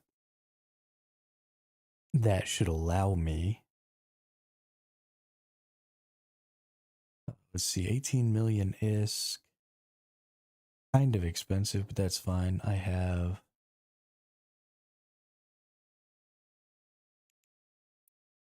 Are these all here? Okay, so it looks like these are all being sold here too. That's fine. We'll just buy these so that we can fit that thing when we want.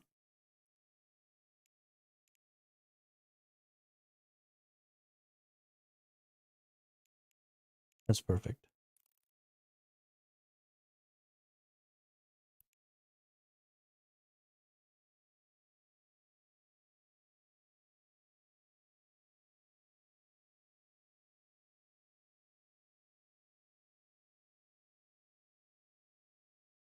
Yeah, I was definitely having a problem. And that's another big part of my issue is I don't know particularly how strong things are.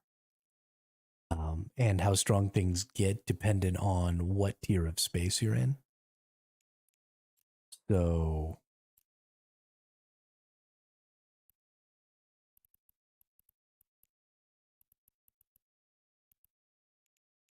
I have a really hard time trying to identify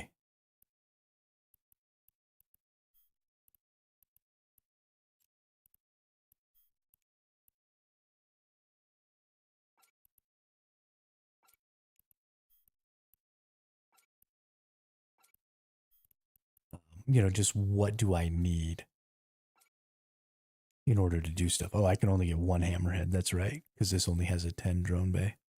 With T1 hammers, you should be fine around here and maybe in lower sec space. Well, I mean, I was looking to maybe go to like a 0.7 or a 0.6. I don't really want to go into low sec. Maybe something green, But I can only use the one hammerhead.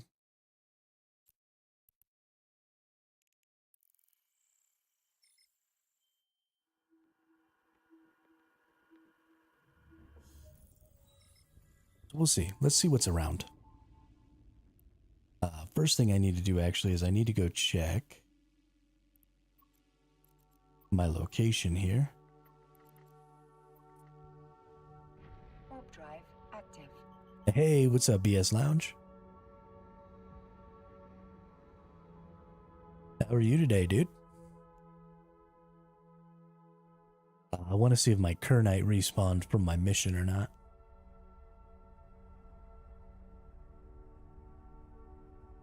Okay, perfect. Thank you, Postmortem.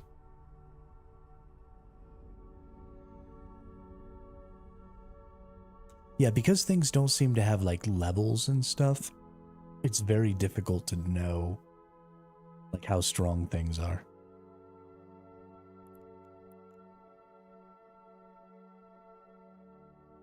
Okay, yeah, so there's no, it just disappeared on me.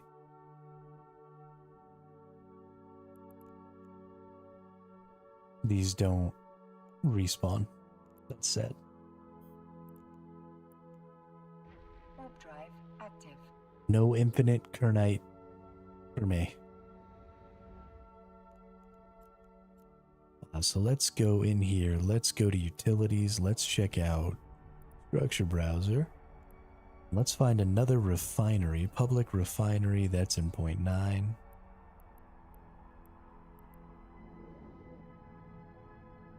Moon and ice refinery. Refine in 0.8. 4 jumps away.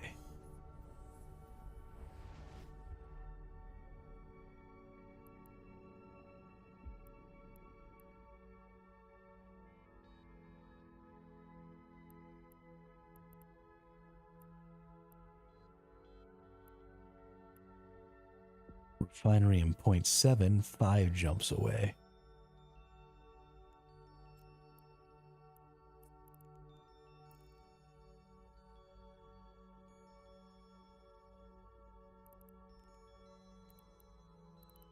Oops.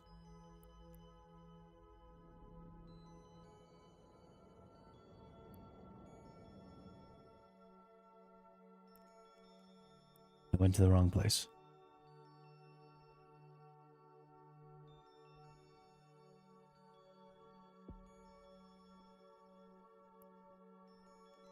No, actually, I didn't.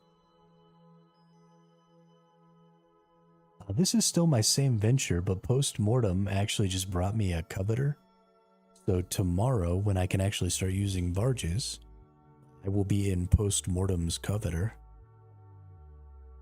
Saved me about 64 million.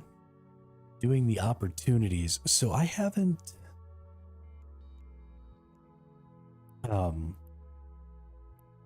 I always get this one done, like the daily goals, but I don't ever do the other ones, and I do need to be doing this. But I don't... the only thing I really do is gather right now. So, like, I probably need to put a scanner ship together. But I don't know.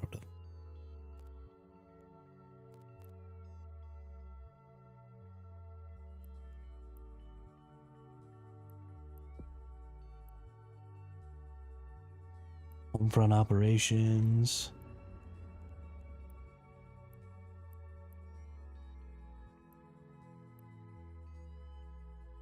Try to do the two. The scanning is the easiest one. And throw a scanner in the venture. Yeah, but you have to, like, go to a scanning site, don't you? Aren't there, like, sites that you're supposed to do the scanning at?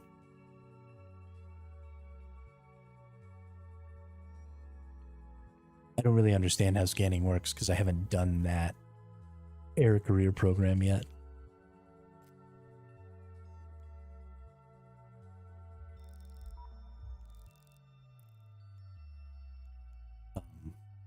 Where am I trying to go? There we are. Warp drive active.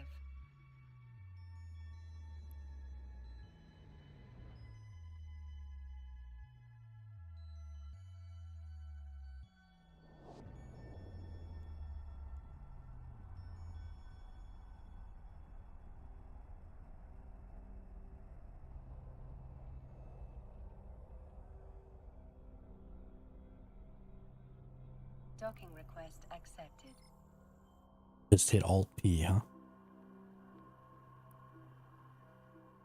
Action cannot be taken without a scanner. And so it says scan 5 things. But I just, like, scan 5 rocks? Is that...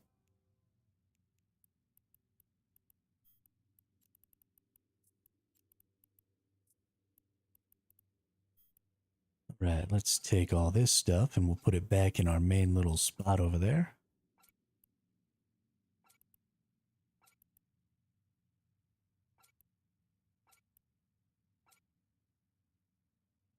F9 if you have them separated and just scan down anything you can find.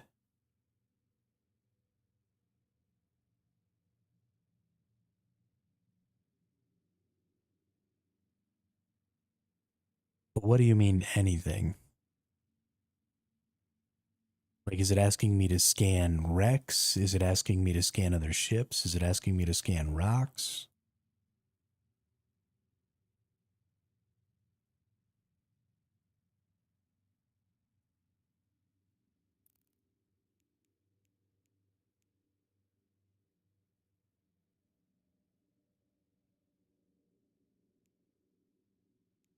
Okay.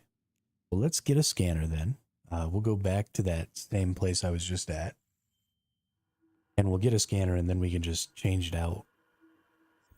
Does the scanner go in the same slot? Is it a high or is the scanner a mid?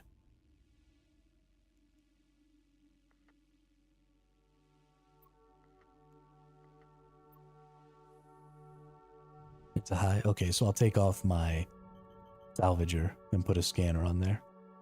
And that's how I'll do that.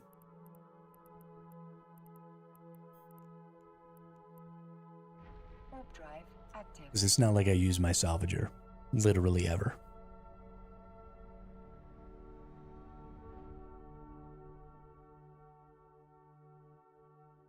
I don't kill stuff.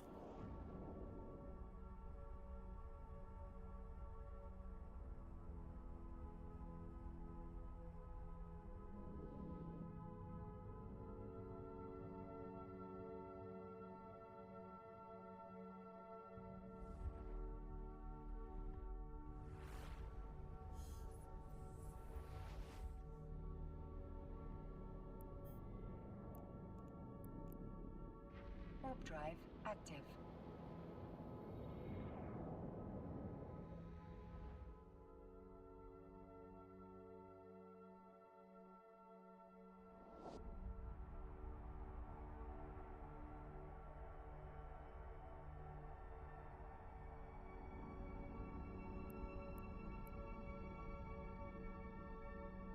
Docking permission requested. Docking request accepted.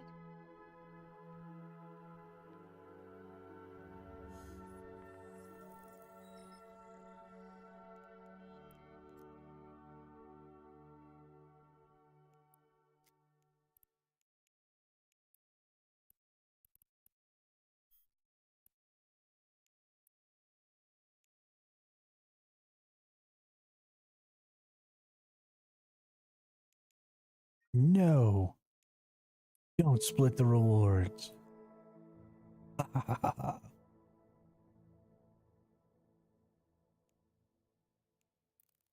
Okay, yeah, I'll figure it out right now. Let's see. Take this and take it down to item hanger. Item hanger, item hanger, item hanger.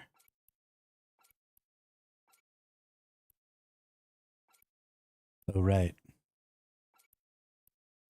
I forget that you can just select all things.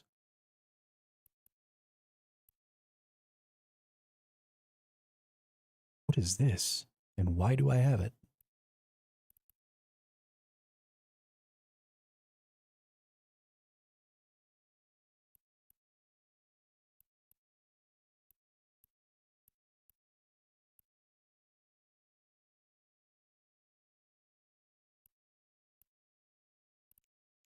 Sweet. Let's claim that.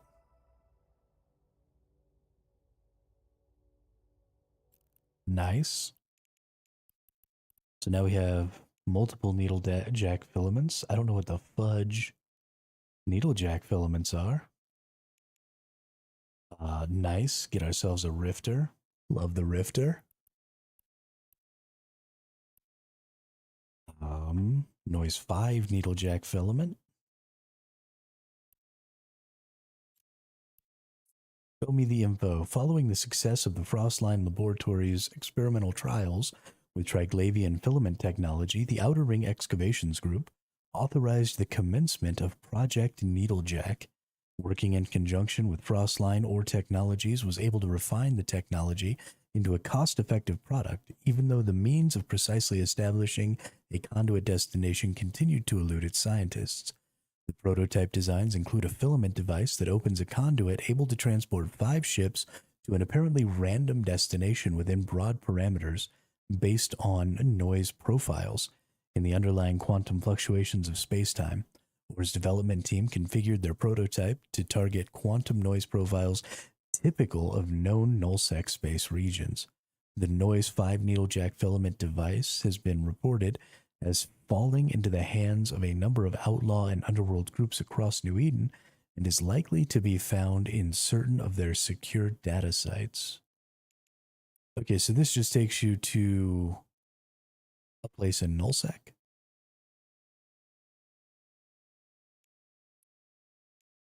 I think it takes you to a place in nullsec.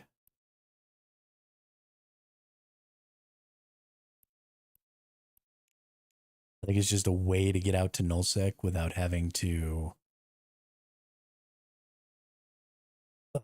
fly through all of the area. Just like teleport, sort of.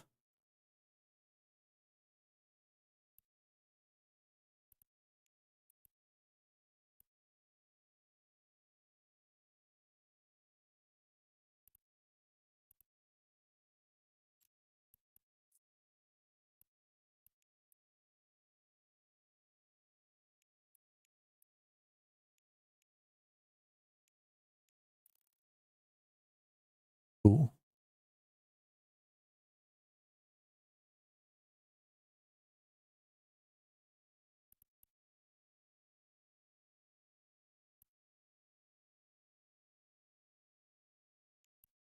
Did I get... Why do I have a thrasher? When did I get a thrasher?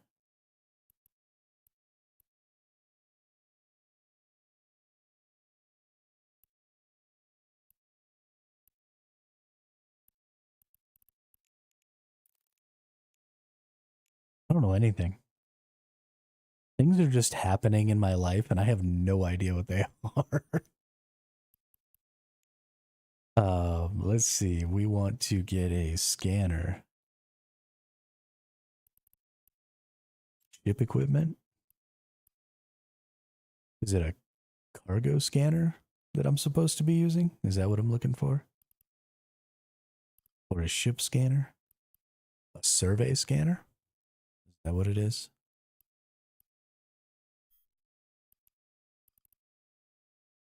No, that's what I'm using right now. I'm looking for something that goes in the highs. That's a mid. Cargo scanners are a mid. That's a mid. All of these are mids.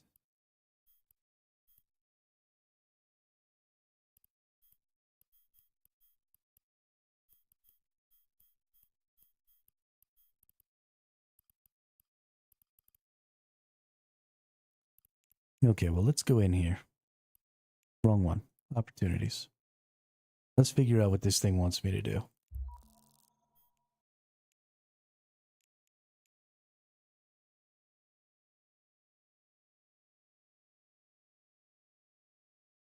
Because I mean, literally, if you do 2 of these a day, you get 9 million ISK every day.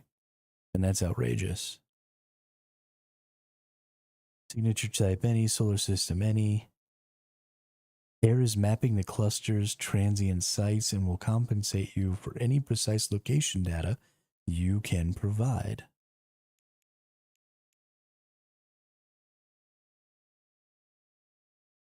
Site that needs to be located by probe scanning before you can travel. So I need a probe scanner.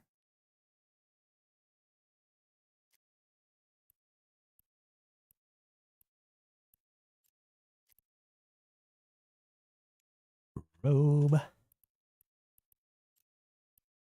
Or probe launcher. I think this is what I'm looking for, right?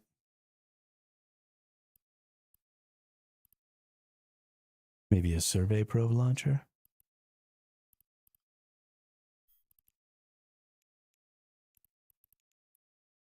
Launcher for core scanner probes, which are used to scan down cosmic signatures in space.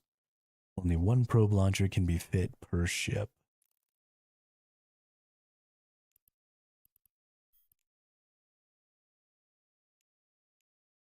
Launch for survey probes. Survey probes are used to analyze the material composition of moons.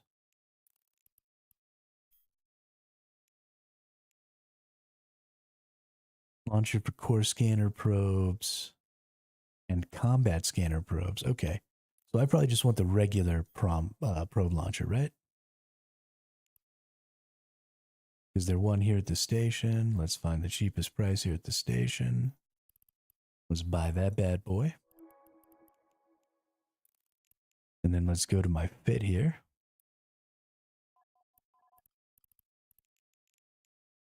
Let's open up my storage. Take that thing down. Whoops. There is already something in that location. I'm aware. Shut your face. Take that down. Go down to my new core probe launcher. Bammo.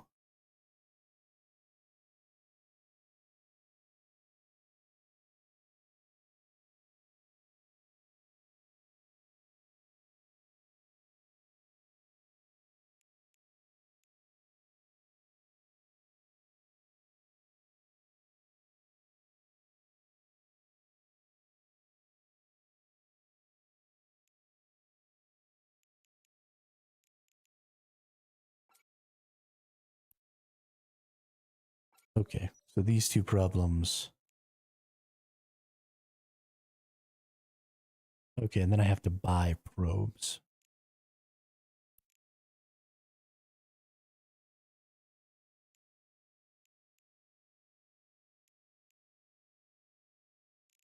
Right?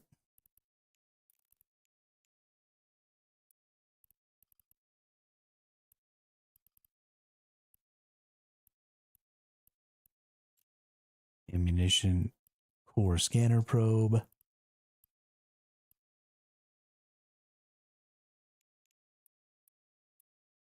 Jump. What do we want to buy? 10 of these? Let's buy 10 of these.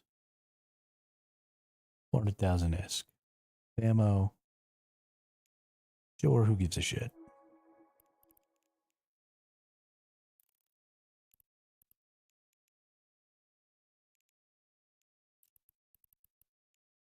And then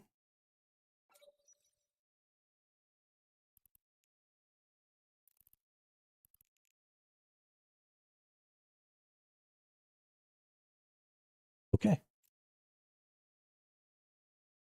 We figuring it out. We learning.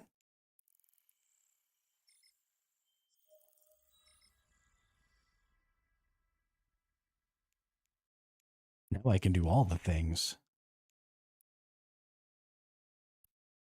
Burn up to 50 LP. Oh no. I lost the super easy one that was always gather resources and scan.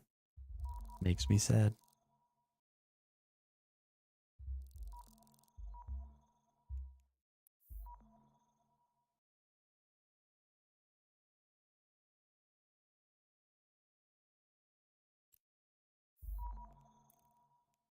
Can I undock, please?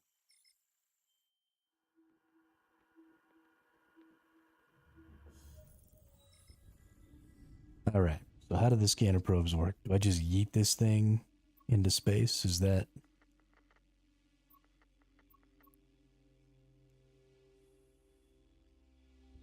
There are not enough charges to fully load all of your modules. Some of your modules have been left.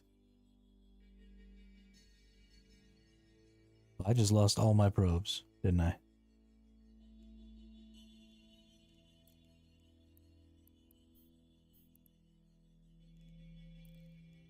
A module has run out of charges.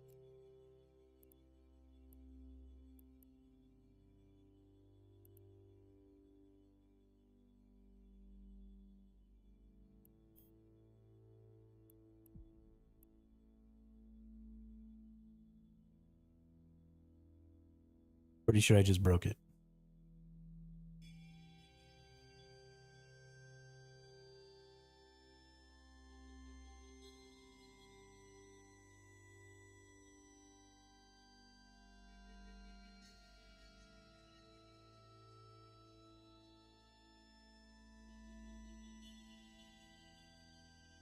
Well, it was fun while it lasted. Warp drive active.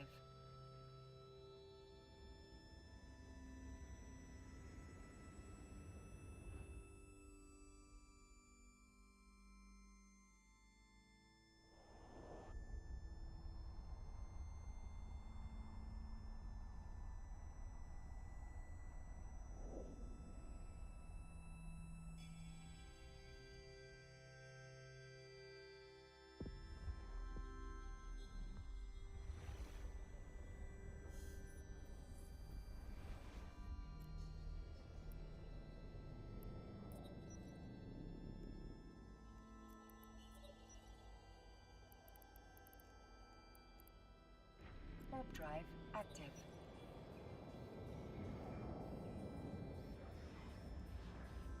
Oh.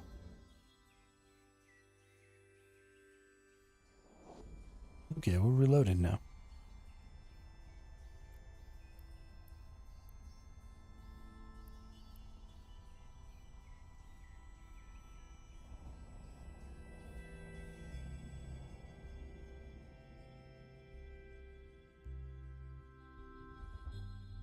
Well, apparently I got it back. I don't know how that worked.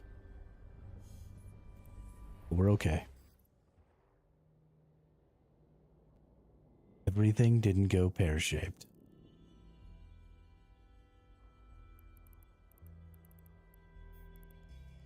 Onga. Warp drive active. So we're going here because this is a 0.7 space with a refinery in it. And because I want to go see about maybe trying to find some pyro so that I can gather up some pyro. I want to see about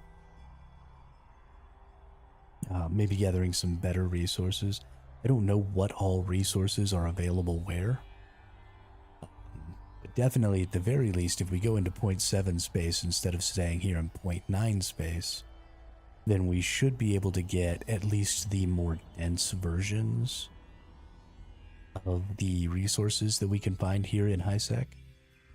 And so at the very least, that will earn us more currency. Now, I don't really know anything about wormholes. I never did wormhole stuff. Yo, Sozu, what's up? Welcome, welcome. Let's see. Exploration, is that where the wormholes come?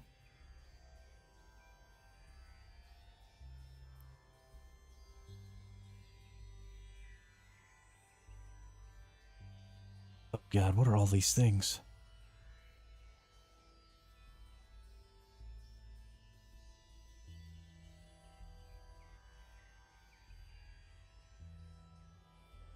You're out here mining my ore. Why would you do that to me, Sozu? Drive active. What a dick.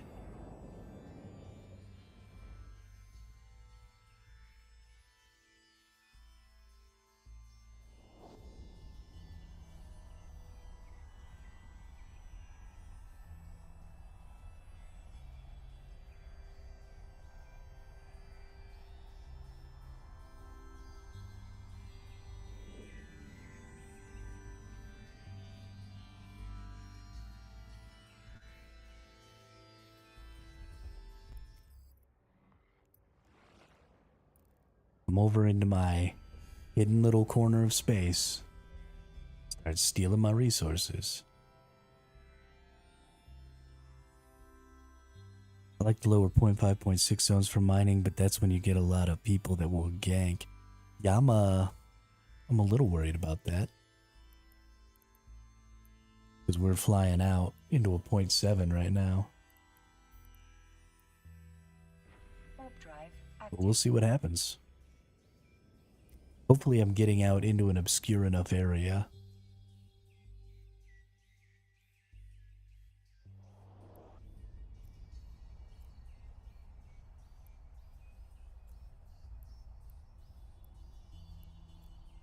Bye, fleet.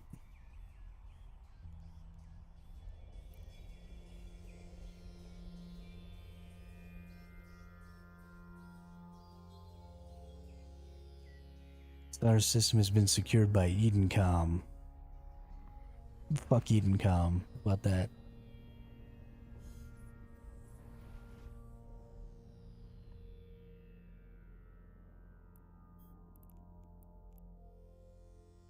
Warp drive active. Warp drive active.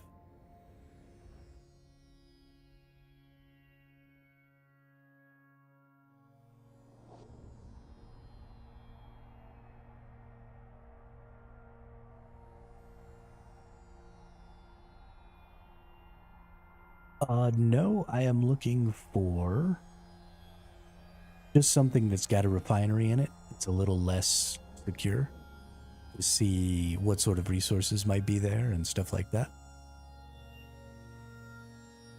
I think you give me too much credit as far as knowing how to defend myself, Sozu. You keep mentioning that you want a one-way in and out system, but I have no idea why that might be valuable. Warp drive active.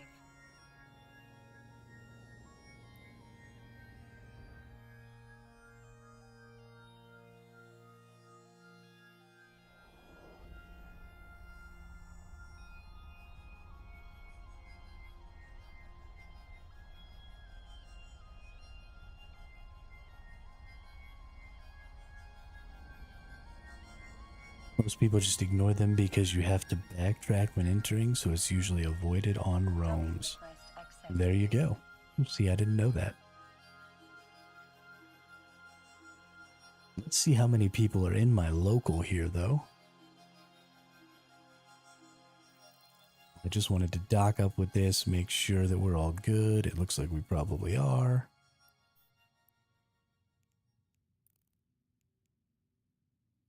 So we're going to undock. We're going to check the local. 31 people in local with a couple of reds. Uh-oh. A whole bunch of reds. Okay, so I definitely shouldn't be here. This is definitely going to get me killed.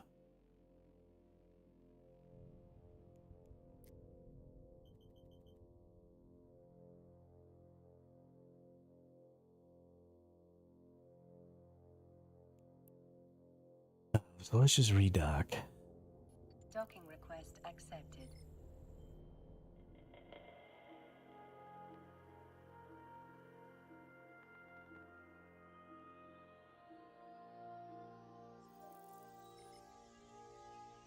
Why is everything a pain in the ass?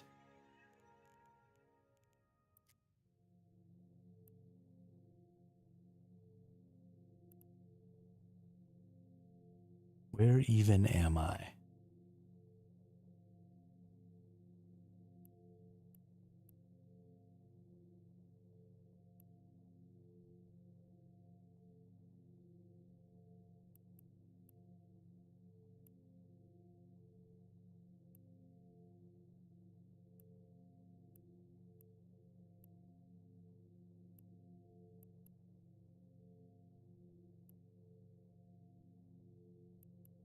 I know there's one there.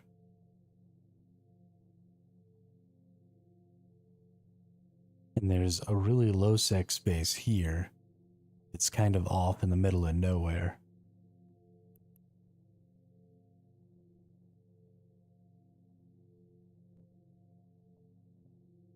But I still don't think that I could fight off the enemies over here. I got the crap kicked out of me. This is where I went yesterday, just briefly, to see if it was possible at all for me to try and mine some stuff here. And the little rats in the asteroid field here beat my ass.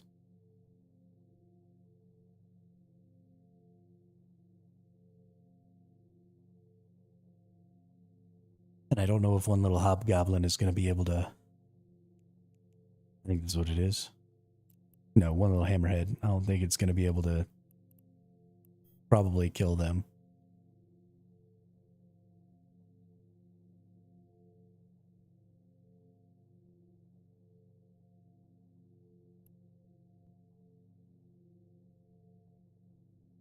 Actually, I don't even think I have medium drone operation 1. I might not even be able to use this right now.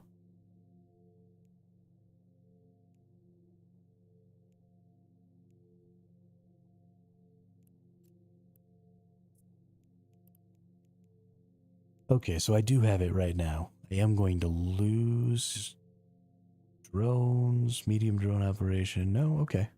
We've got it all the way up. We're good.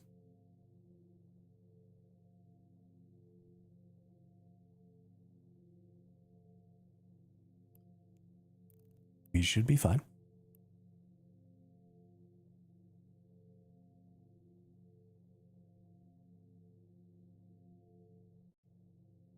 Yeah, but I just don't know the strength of these. Here's a 0.6. Black.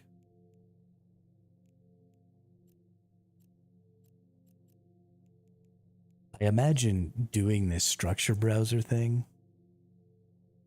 and going to places with refineries is also likely going to put me in zones with gankers more often.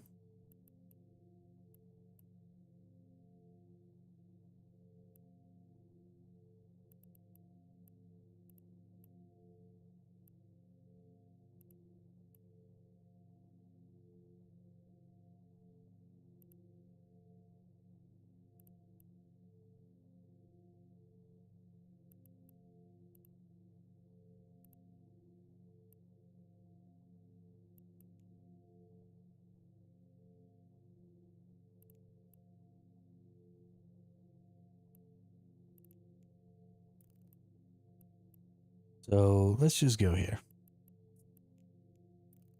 We're going to go back to that spot because I know that there's not really very many people here. At least there weren't yesterday.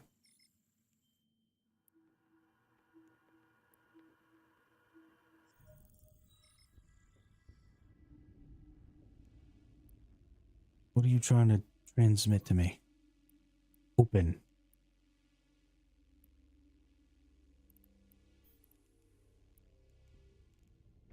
Warp drive active. No. Okay, cool. I'll just go fuck myself.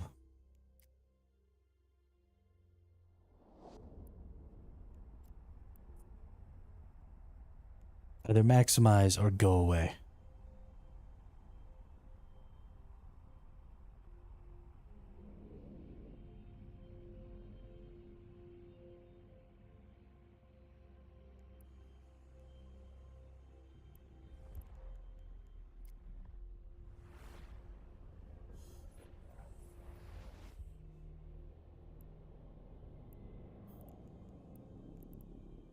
Warp drive active. Yeah, so there's only 8 people in local here.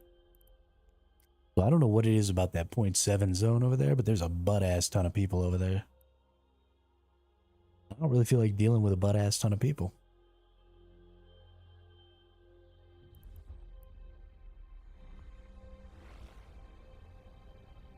I ain't trying to get murked. It's not on the agenda.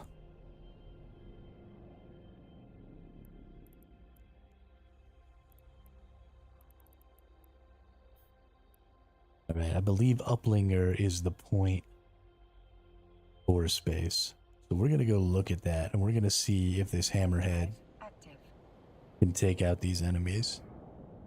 Like I said, I really have no idea as far as what enemies require, what kind of damages, and any of that stuff.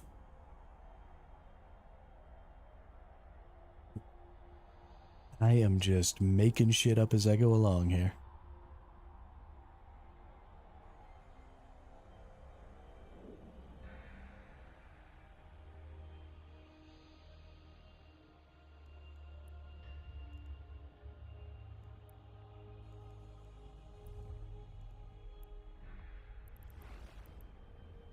Yeah, but there were only 10 people at that last one. There's only 4 people out here. 3 people out here. And I'm one of them. So if I can get rid of some of these rats and some of these asteroid belts and actually mine out here. So Eve has this new map they pushed that makes looking at it fairly confusing. But in the settings under gameplay, there's an option to use classic star map. It's less confusing and more straightforward. Okay. Settings. User interface.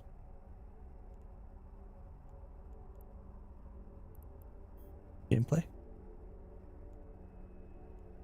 Use classic star map. Return to game. Look at star map.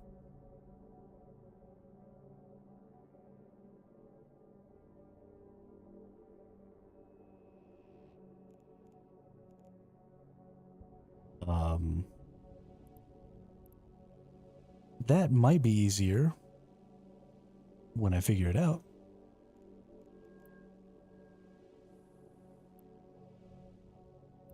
See, there's a person. Joint harvesting. Okay. I don't think there's any rats in here. So let's freaking mine. I need pyro. Because that's the one thing I haven't gotten yet. Let's go get some freaking pyro, dude.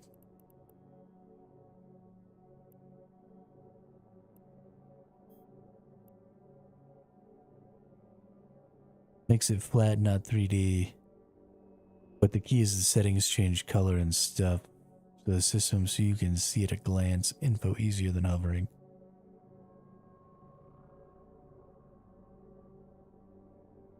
Okay. I mean, at this point, I don't even know what info might be useful to me to know what info I might want to look to see if I can get. Um, I'm at that point. Let's see, we've got this, so let's identify that. We got pristine jaspit. Let's go ahead and identify that. And then let's laser that one. And let's laser that one.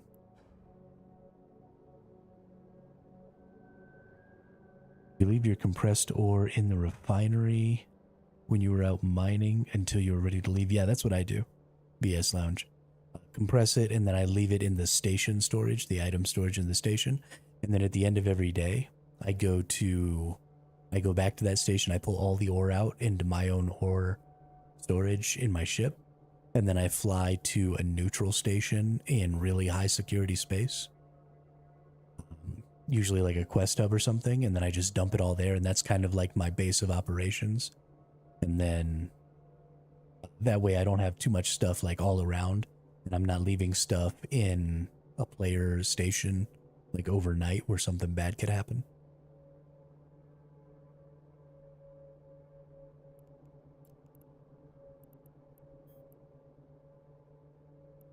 All right, what's this worth? 20k. What's this worth? 43k.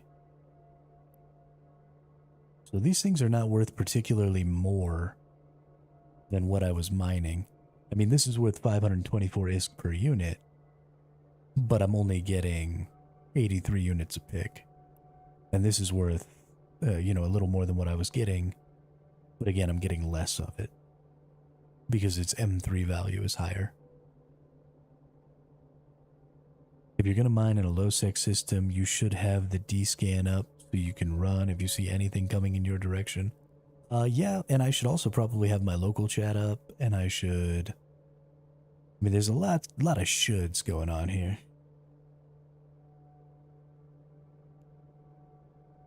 I just bring this way, because I don't actually care what anybody has to say.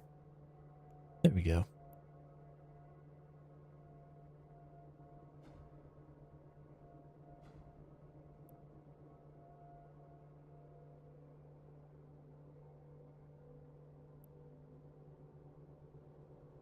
There is a rat here now. And it is closing in.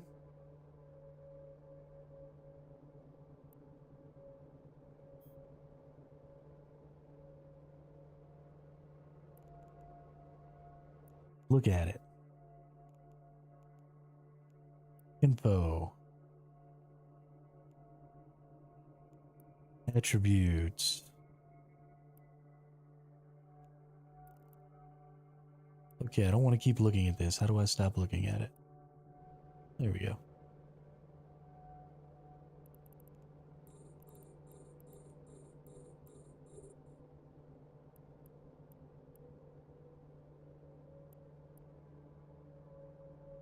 Oh, don't have the required skill to use this hammerhead. Alright.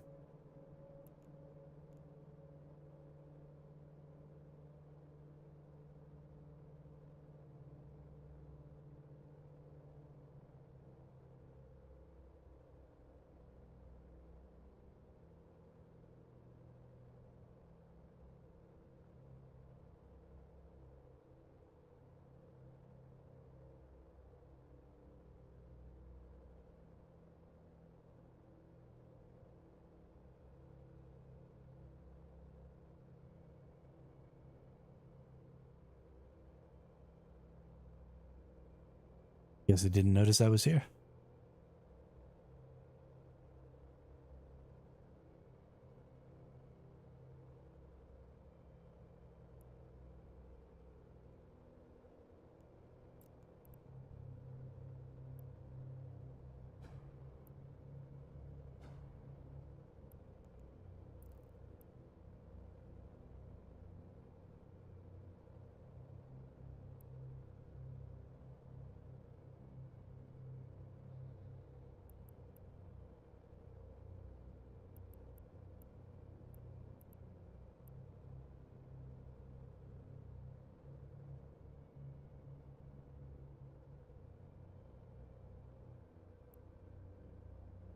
Got a couple of lancers out here. This thing is just like staying 8,131 meters from me. Doing in a big ass arc.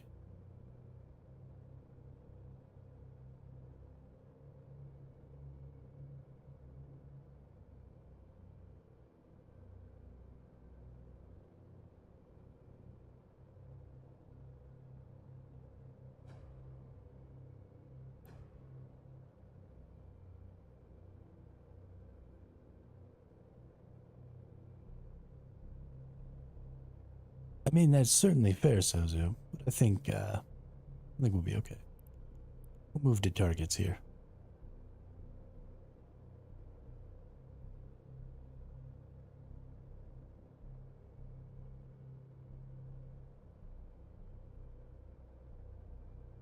What is this person doing?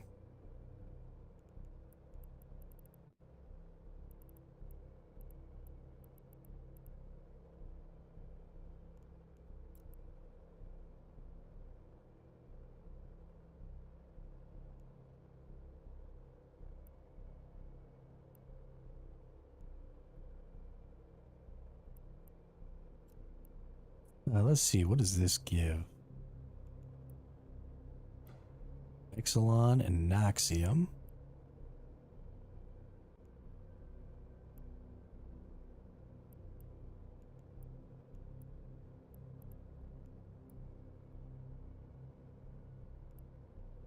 There are no nearby orders. Cool.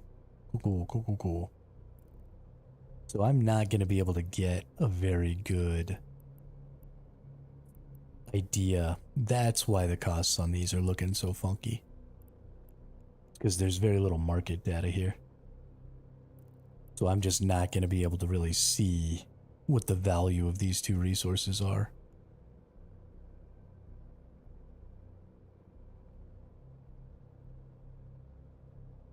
No, probably not. I don't have the skill for reprocessing to actually be valuable to me. Because of the way video games work and because of how well people can sort of solve the equations of, you know, how much things are worth based on the early game state of a character. If I were to reprocess, I would probably actually lose currency, and I don't want to do that.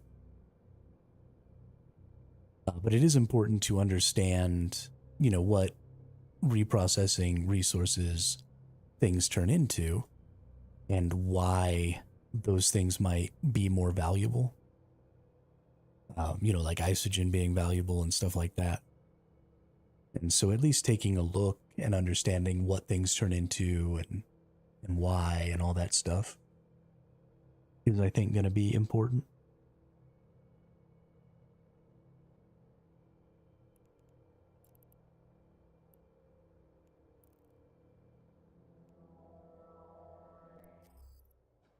And we're going down. We're about to finish resource harvesting. We need 8k more Pyrox. Okay, this thing is seriously pissing me off. I feel like that happens unless you have 100% perfect circumstances for reprocessing. One of my alts can do it with all the skills, but it still loses money unless I go to a station that benefits it. Yeah, so that's the other thing, is apparently stations matter. Which is even more information that I'm going to have to learn. Oh.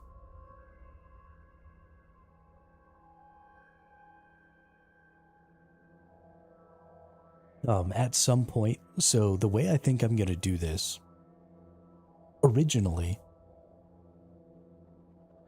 I was going to make all of my characters on this one account. But I don't think that's actually the best idea. I think I need to make more accounts.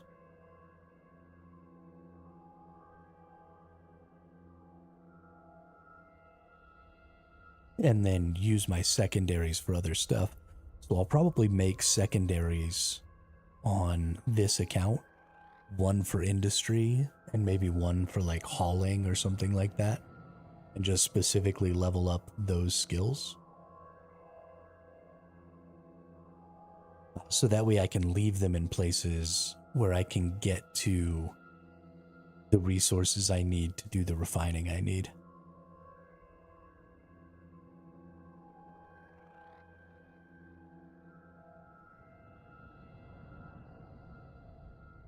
Yeah, I'll be doing that. Just putting a dot or whatever in different places so that it all goes back to the same account.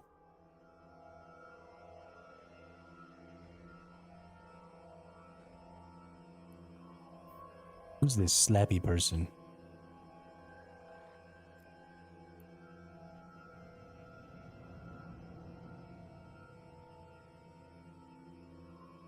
When did I purchased those drones. So the reason I'm able to use the drones Animal Spy is because I have this industrialist expert system equipped right now.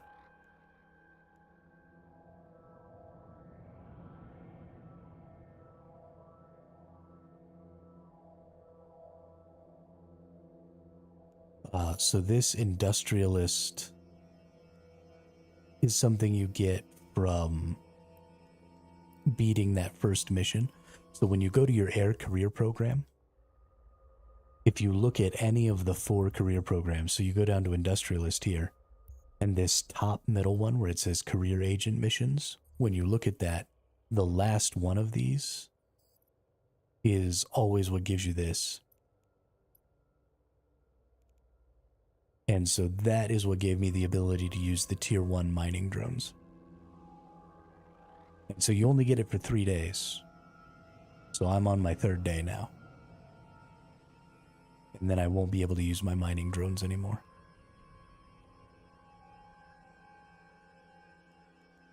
Speaking of which, can I put my mining drones?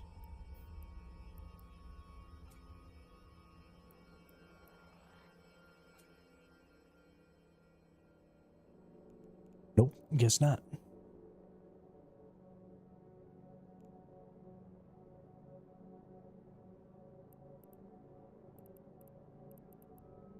Which asteroid belt am I at right now? Uplinger 4. Asteroid belt 1. Alright.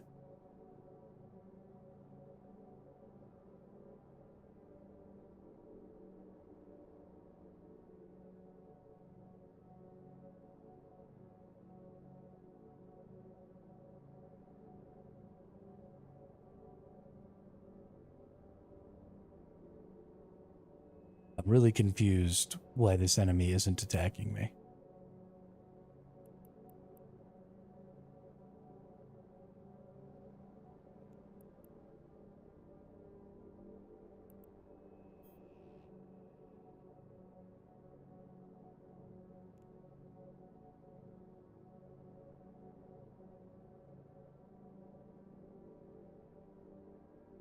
The fact that I can't use these hammerheads is pretty depressing.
Why is my venture called Taco 3?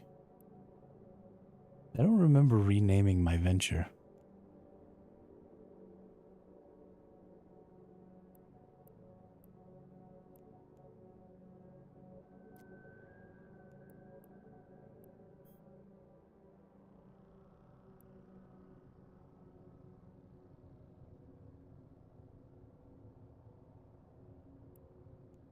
Or why does this say, oh, Taco 3 is, never mind. It's the ticker for my guild, or my corp. I remember now. Oh shit. A whole bunch of people just popped in. Alright, we're about to be full. Do do do do. Another one bites dust. Do do do do do. Another one bites dust. And another one gone, and another one gone, another one bites dust. Wreck of some frigate.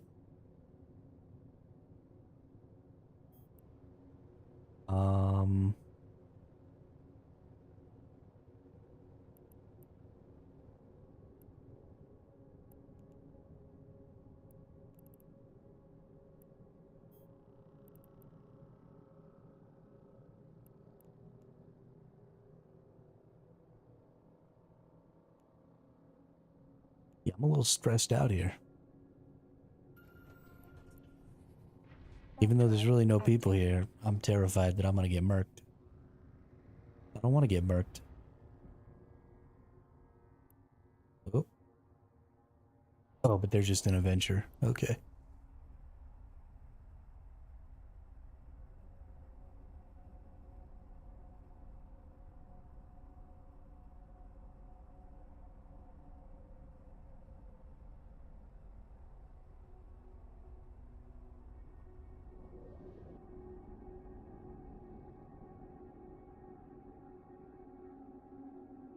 Back in a nice high-sec space. I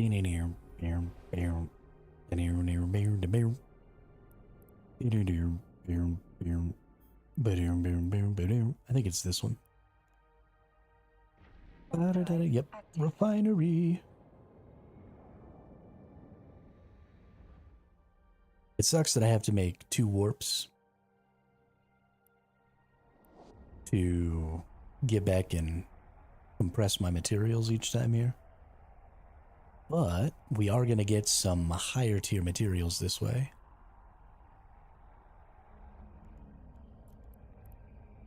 We got pristine jaspit and solid pyroxes.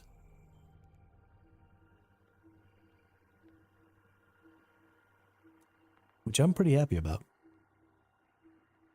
I don't really know what those things mean or what value they have, but they exist, and that's all that matters. So we compress that, we compress that, these things away in this item hanger, and then we jump back out. The one thing that I'm not necessarily excited about when it comes to mining in low sec is one of the things that I like the most about mining in high sec is that I can just leave while I'm mining and go like make myself some food and then just come back 5 minutes later and not have really been in any danger. Like there's a little bit of danger involved, but when I was in 0.9 space, I never really felt like anybody was going to kill me. Even when there were like 17 or 18 people in the zone with me. Just didn't seem like something that might happen. I suppose it still could have, but...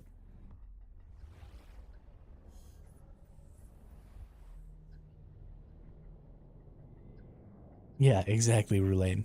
That's exactly right. It'll seem really boring and it'll seem really boring and I'll just be sitting here like, okay, nothing's even gonna happen. This is the asteroid belt I was just at. There's now another person there. But I'm gonna go mine with them anyway. Maybe they'll take all the aggro from all the rats. And I can just chill over here and mine.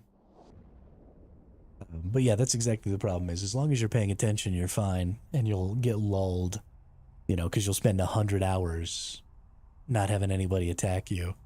And then in that hour 101, you'll be like, oh, well, it's fine. Nobody ever attacks. I'm going to go take a leak. And then, boop, you're dead when you get back. Sad days all around. Let's go over here to this.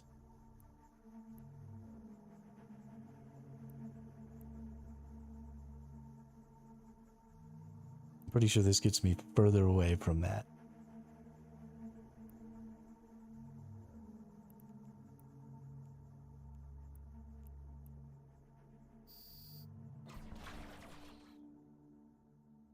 Well, somebody's shooting at me. You're so far away. Why are you shooting me?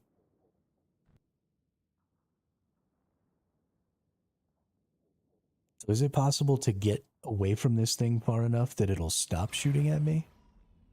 Or do I just have to like go to a different meteor or asteroid field?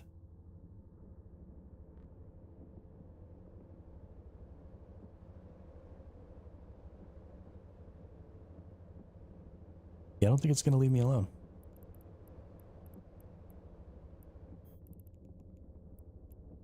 Warp drive active.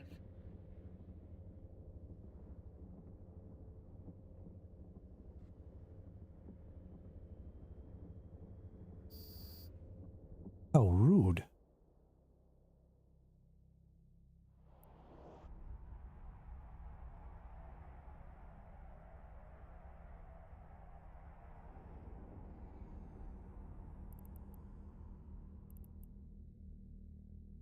Pure or pristine better?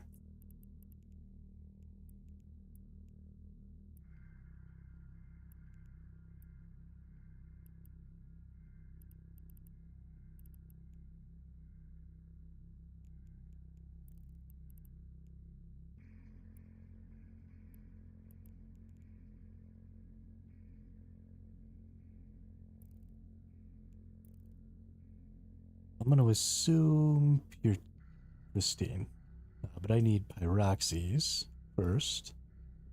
I don't see any rats about.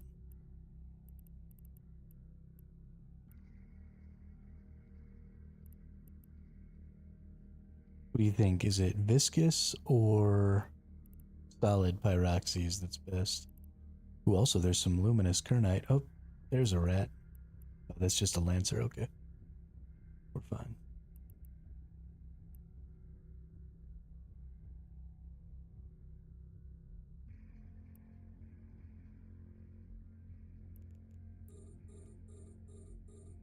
We're going to get a little closer over here too, because it seemed like the rats kind of spawned where you warped in. So maybe if I get like deeper into the asteroid belt here a little, maybe the rats will leave me alone. I don't really know how they work. Do they just like know that I'm here and come after me, or, you know, whatever? So, all right, some more solid. So let's get that. We'll launch that one at that. Launch that one at that.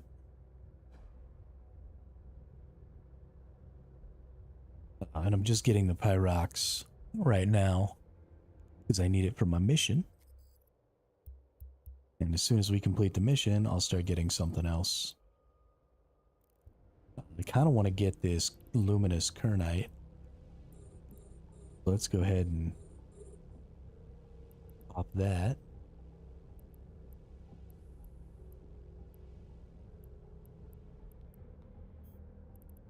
And pop that.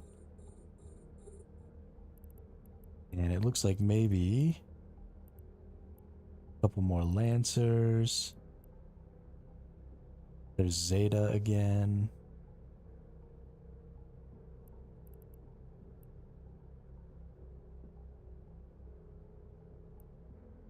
Looks like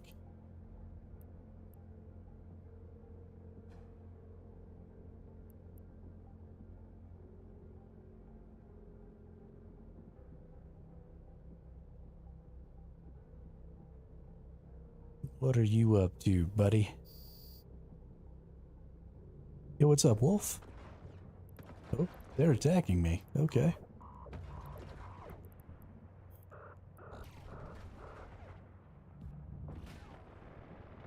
They were in a venture, but they still attacked me. Warp drive active. Cool, cool. Cool, cool, cool.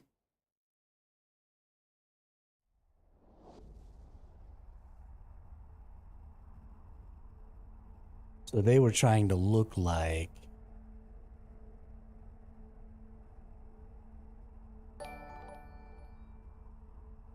Hey, Animal Spy. Thank you for the Prime sub. Really appreciate that. Thank you, thank you.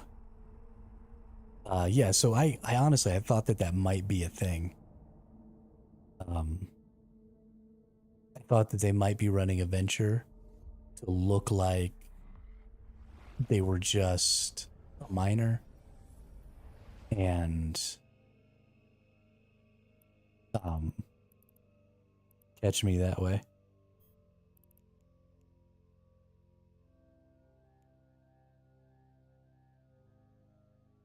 But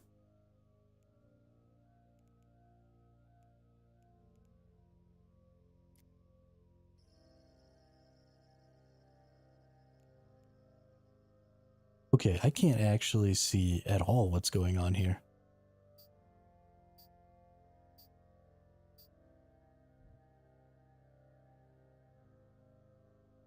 But I don't actually need to look in there. I need to look at my personal assets. We need to go to Istar 2. No. We need to go to, here we go. Set destination. Let's go get ourselves a new vehicle.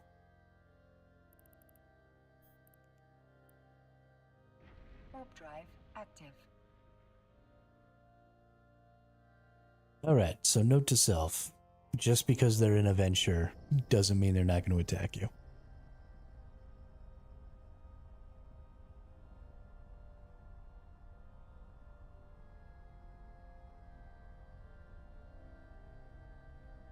Honestly, that's probably a pretty good tactic, actually, because then you get the ore storage.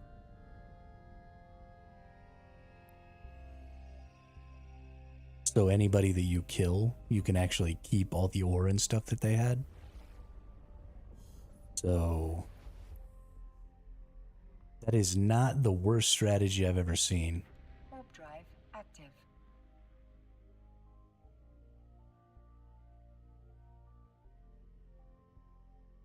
It's actually kind of an interesting strat.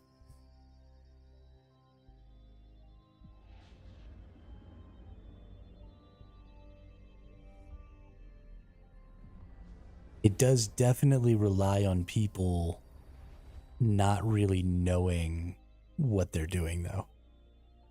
Like, that person warped in on me, and they had to get extremely close. Sorry, I meant to say good night, Zero Gravy. Have a good night. They had to get extremely close before they could start, like, locking down my warp and attacking me. And so, like, I knew they were in the asteroid field way before they could do anything to me. So I could have just left. But I thought they were a miner.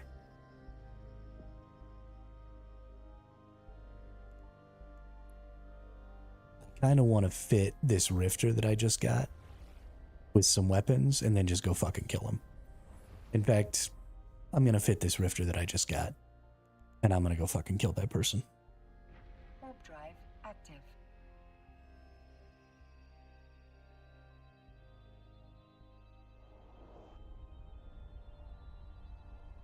Just fuck you.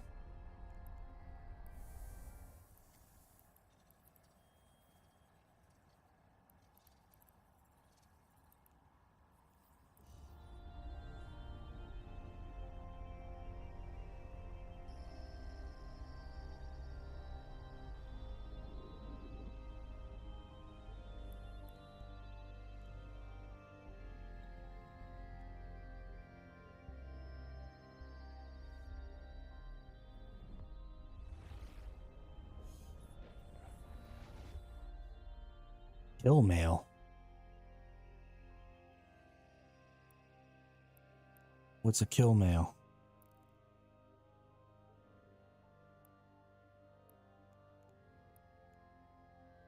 This is the first time I've ever been killed by another player.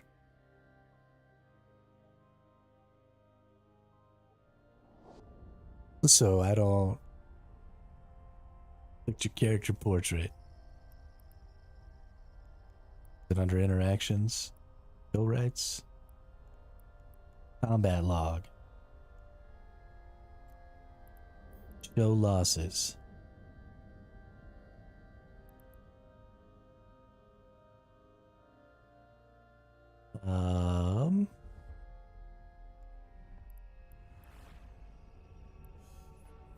Oh, okay, so they do just have... They were just a minor. Or is this... No, this is me.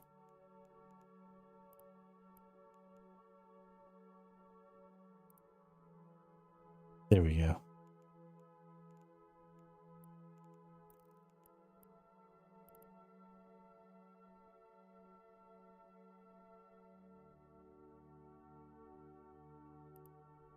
Oh, green is what I dropped. Okay.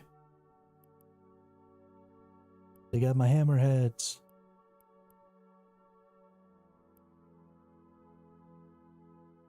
His gun is over there next to his picture.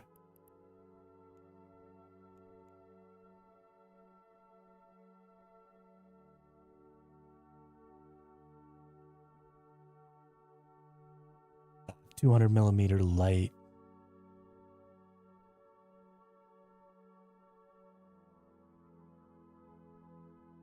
Yeah, so just some light auto cannons.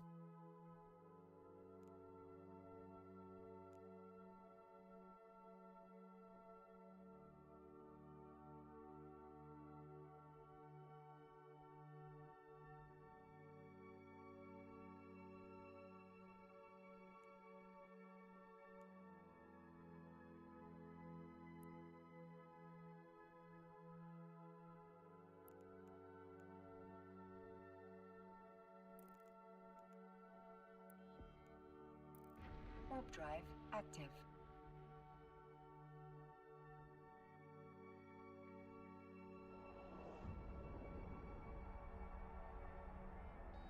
Yeah, I mean, as unpopulated as that particular area over there is, Skill training completed.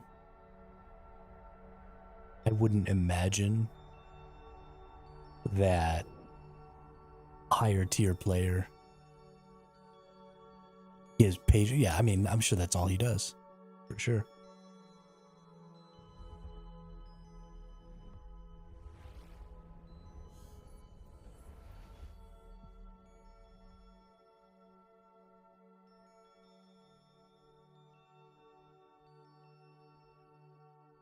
That's too bad. I wonder what times he's Warp online. drive active.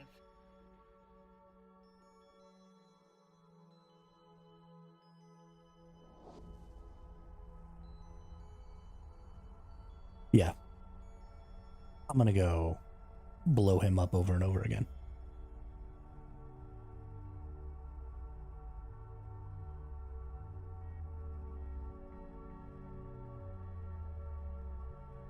That's gonna be a thing.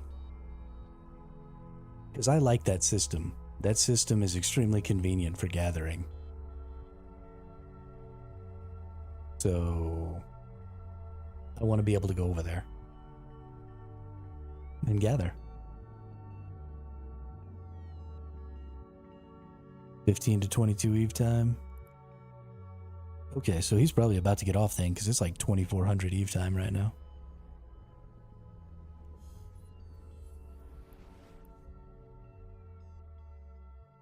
Well, maybe I'm the last person he managed to get there. But it doesn't matter. I am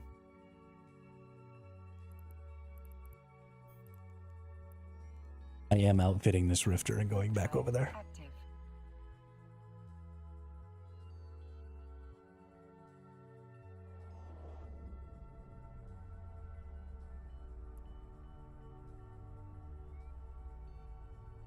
He stole my nice mining lasers.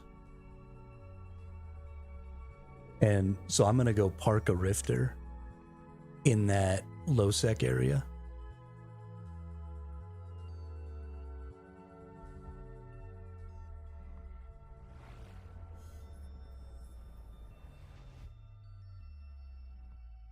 And every time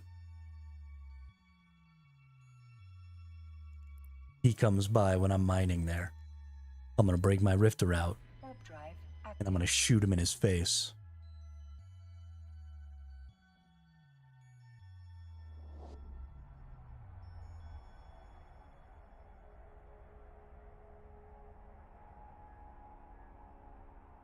And then I'll go get my venture. And then I'll do some more gathering. And if he comes back, because I can leave anytime, right? If he pops onto an asteroid field that I'm on in a venture, Communication requested. like I just leave. He's not going to get to me and kill me by the time I bounce. Docking request accepted. His entire strat seems to be identify people who don't really know what's up, pretend like he's just mining, and attack people. So I'll just take my venture out. Hell, I got I'll take a thrasher out there and fuck him up. Hey, can I make this my active? Yeah, I can. Go thrasher this fool. What's up?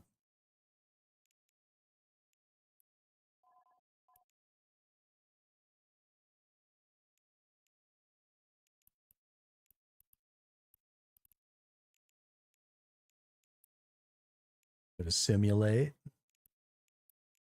Go to modules.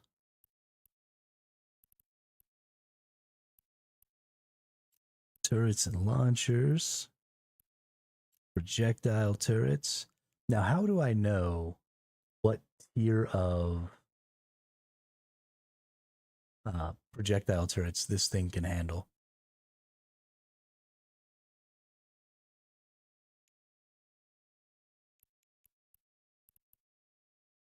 I mean, I can probably only use light right now, but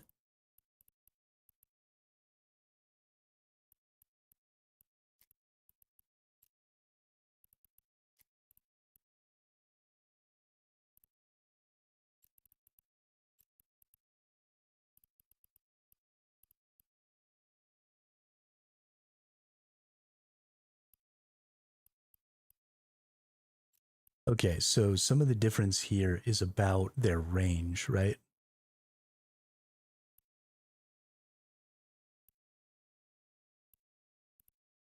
Reload time, structure, hit points, accuracy fall off is at 5,000 meters. Turret tracking is 315.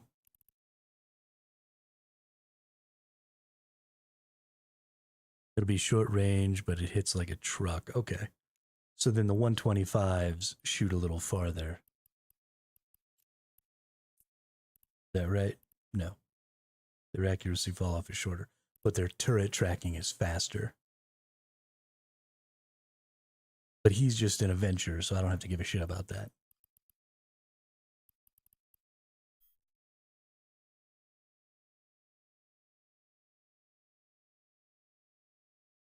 All right. Let's freaking rock and roll, dude. Let's freaking rock and roll.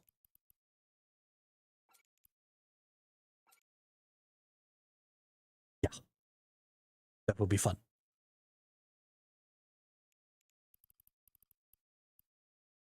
And then I need like mostly armor stuff, I think.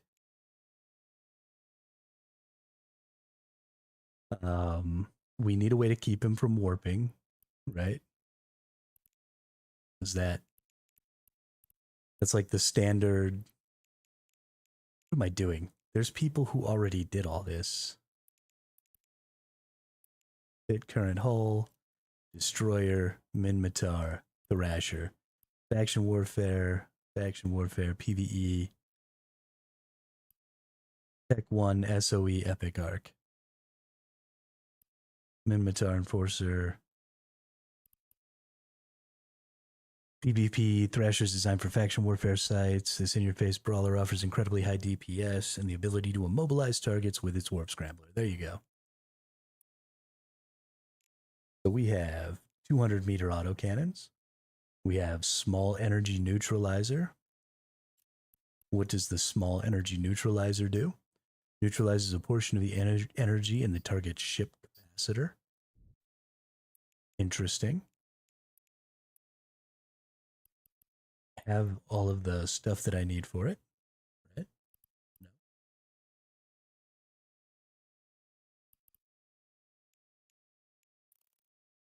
Let's see. This says CPU overload.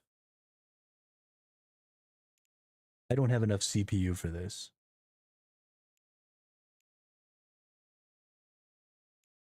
Warp scrambler, medium shield extender. Gonna have a hard time locking down a venture. 2+ bonus to ship warp core strength.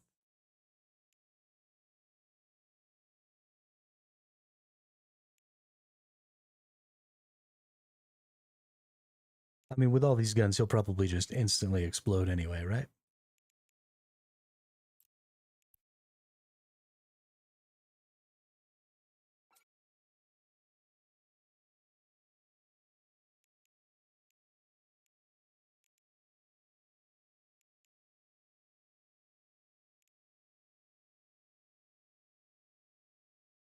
Downgrade the MWD to an afterburner. Okay.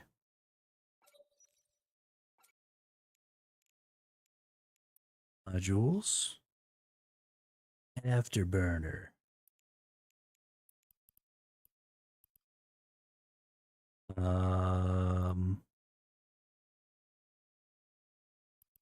Which one? 10 MN?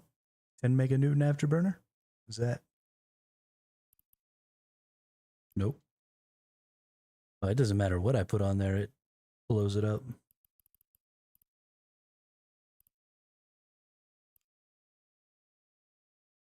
He runs multiple scrams, so you wouldn't be able to use an MWD anyway. Okay. Okay.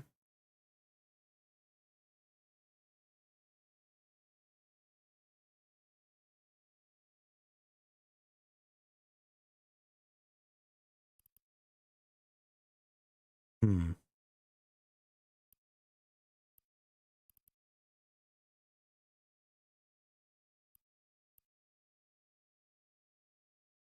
This one must just not be able to go on there. Yeah. I was like, why is this one not overloading it? But that makes sense.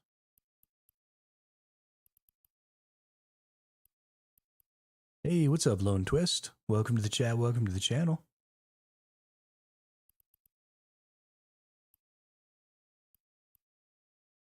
I don't think I can even just get an afterburner on there.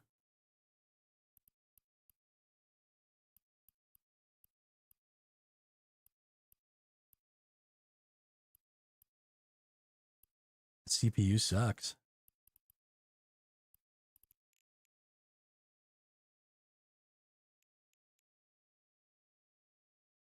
So if I'm not going to be able to warp scramble him,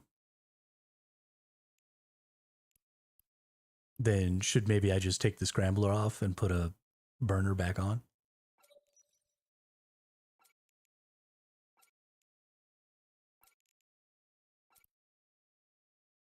Can warp scram him? Okay. Let's do this one. And then let's go into scram.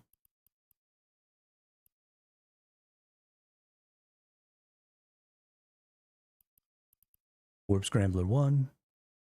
Bam. Perfect. Nope. Too much. Go back to after.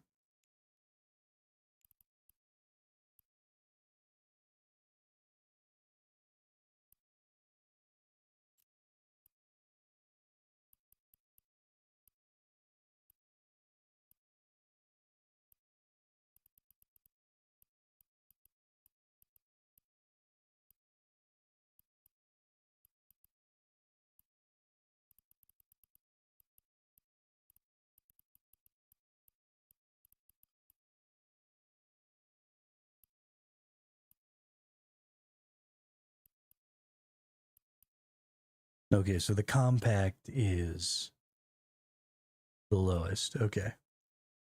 So then we go back to scramblers.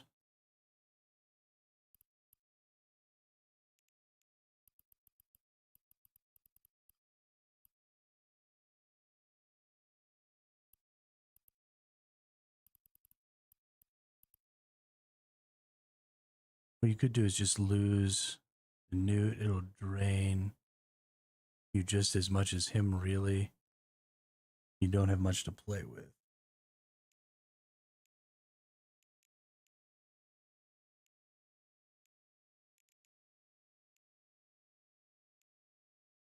What's... Oh, the neutralizer. Okay.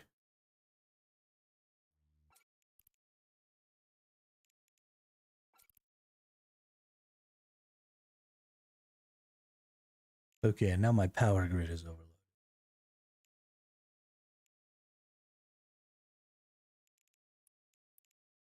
Is there anything that can go up there that's power related?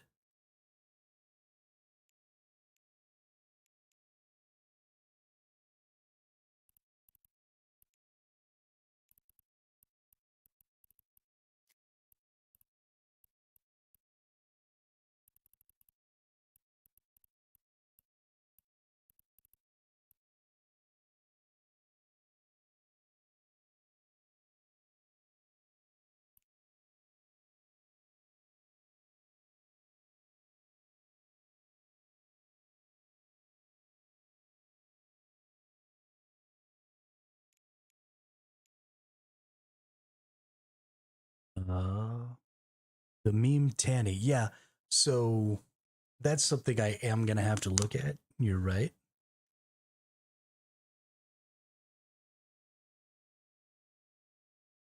I do have some points.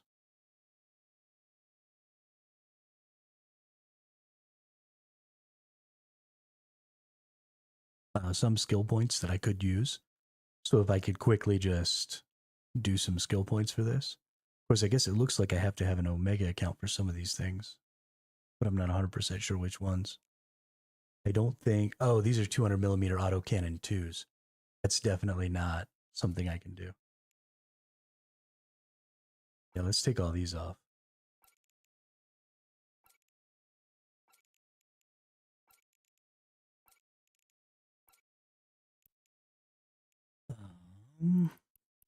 Let's see, turrets, projectile turrets, small autocannon, 200 millimeter cannon, type 1s.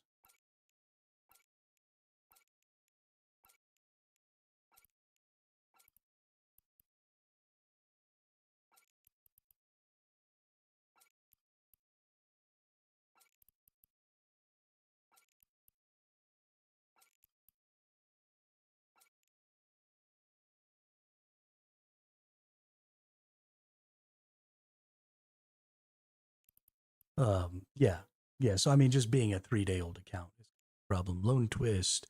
Watched 4 or 5 hours of tutorials last night, thinking of starting EVE Online, but wow, yeah, there's a learning curve. Yeah, Lone Twist. Um, there is more than a learning curve. There is a hell of a learning curve. So then, what is this? This is Shield Extender Tier 2. So I'm sure that I can probably use a Shield Extender Tier 1 again. So we're gonna go Shield Extender.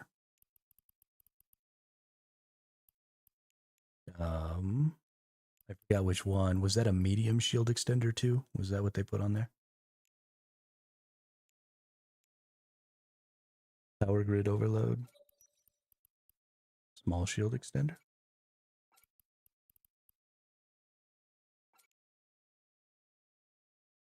Perfect. And then I can't use this because it's damage control too. So we're going to go to damage control. Whoops, not C damage control.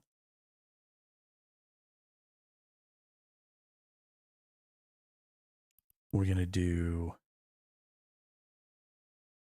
damage control 1. And now we have actually quite a bit more afterburner capability here. I don't think I could even use the Warp Scrambler 2. So we're going to go back to afterburners and see if we can't get 100 meganewton afterburner tier 1. That slightly overloads my power grid. Let's just go 10 meganewton. Depletes in 4 minutes, 25 seconds. I think that's acceptable to me. It doesn't need to be necessarily stable, right? This fight isn't going to last 4 minutes. And then what was the thing they had here again? Yeah, we'll just ignore it. This will be fine.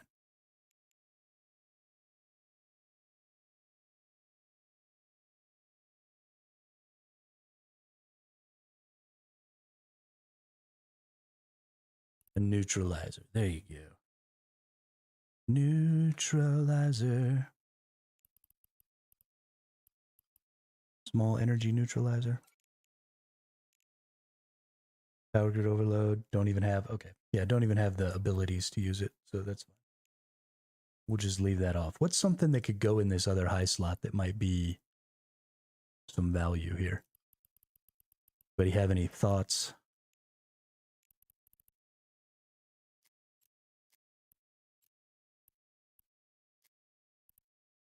Drop the 10 down to a 1. Use the medium shield extender.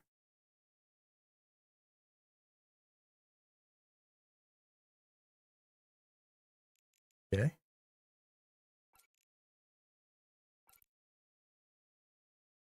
Afterburner.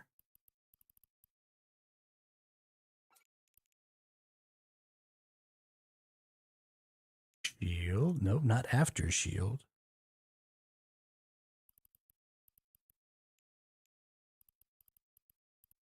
Medium shield extender. There we go. I mean, I am just fighting some random dude in a tier 1 venture.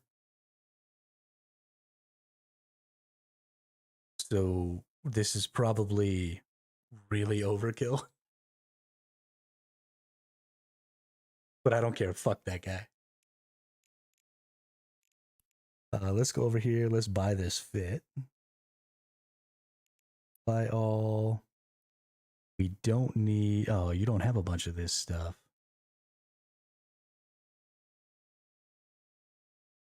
Sad. No geostabilizer. No small projectile weapon thing. Okay, well, we don't need the Thrasher.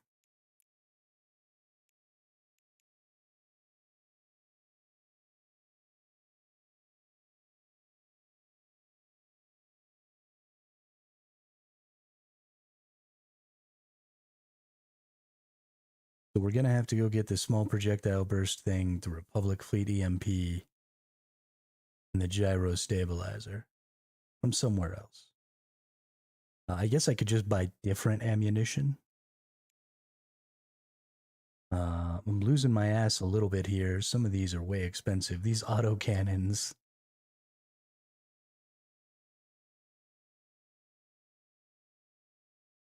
Okay, just go to an hub. Okay. Let's save this then. We're going to save as. We're going to go T1. Save that. We're going to close this bad boy down and we're going to undock.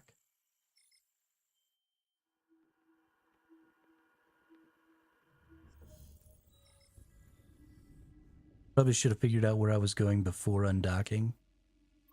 Whatever. Let's go with heck. Not 2E's. Search it. Is that the one you're talking about?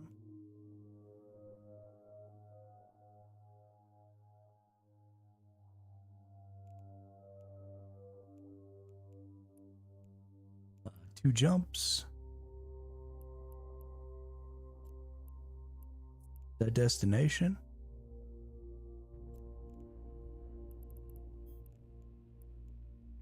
Warp drive active. Take me to church, game. Take me to church. I'm really excited. Even if this guy blows up my $11 million ship, I don't care. I'm pretty excited to go try and fight this dude.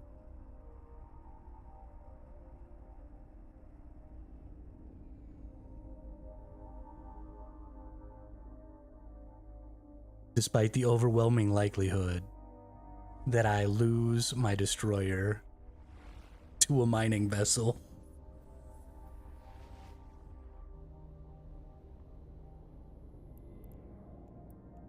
Warp drive active. Yo, that alignment time is pretty solid, actually. That bad boy flipped around real good there. Not half bad.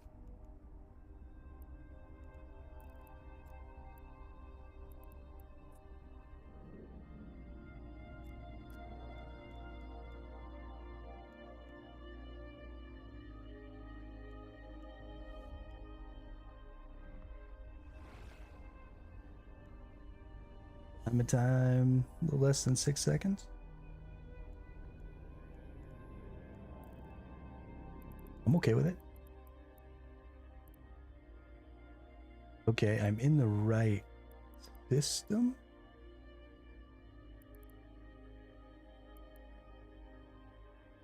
Now I just need to find the hub. Is it Hex 7 here? Paragon Fulfillment Center. Fantastic.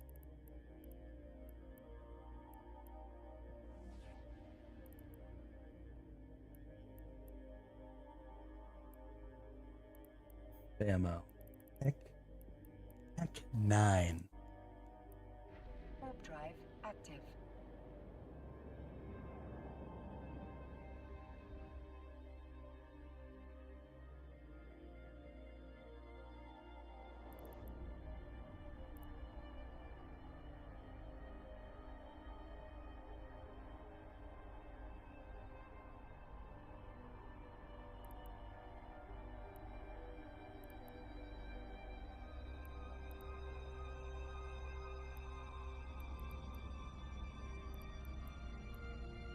You know what? That's okay. I'm glad that we came to the Paragon Fulfillment Center, Permission requested. because that looks dope Docking as request fuck. accepted.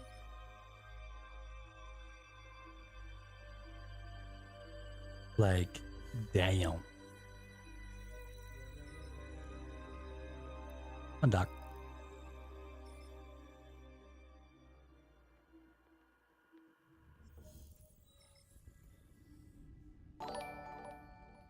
Hey, Shraven707, thanks for the follow. Welcome to the chat. Welcome to the channel.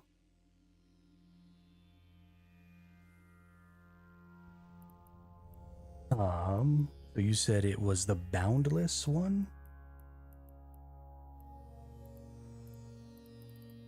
I don't see anything in here that says Boundless.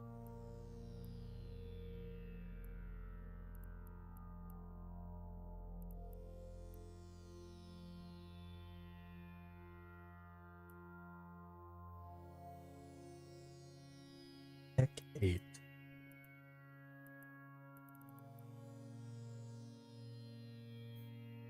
Heliastra Retail Center. You know, retail center sounds like Trade Hub to me. Active.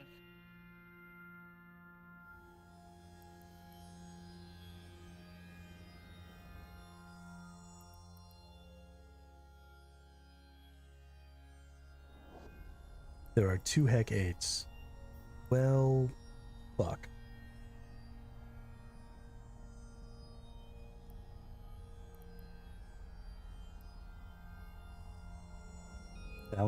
Boundless Creation Factory. I get it now. I get it now. Docking permission requested. Docking request accepted. No.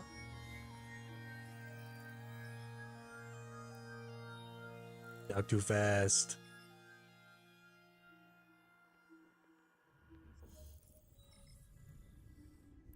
It's okay. Heck 8. Boundless. Got it. Warp drive active. These bases look super cool though. Look at that. That's hot as hell.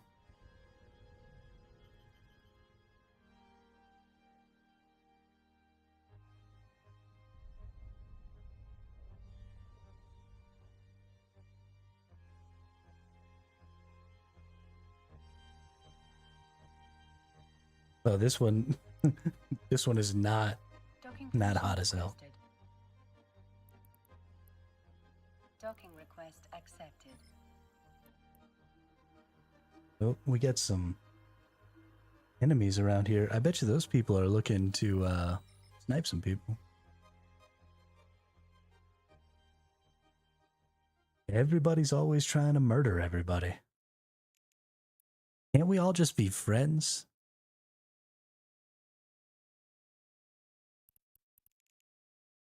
Oh, this is the Minmatar one? In that case, it's super, super hot. Minmatar forever, baby.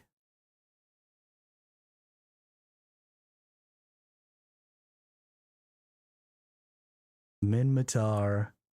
Oh, Elba. All right, what do we got? Our Thrasher. Where's my T1 Thrasher? Buy all this shiznit.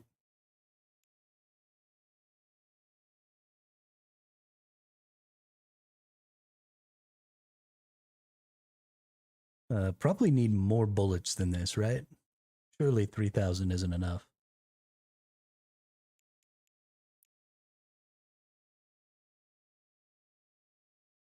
Do we double it? Let's double it.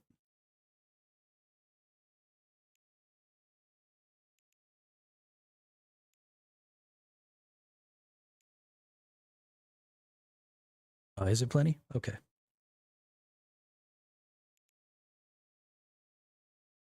Sweet. As long as I can kill him 10 times, I'll be happy. Okay. Let's buy all of that.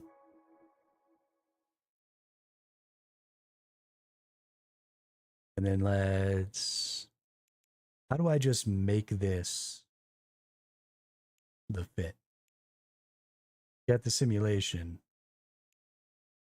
How do I turn the simulation into... Oh, fit ship. Yes. Oh.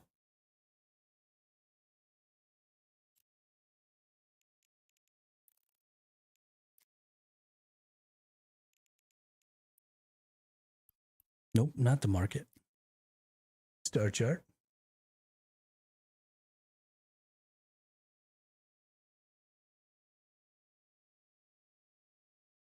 Oh, God.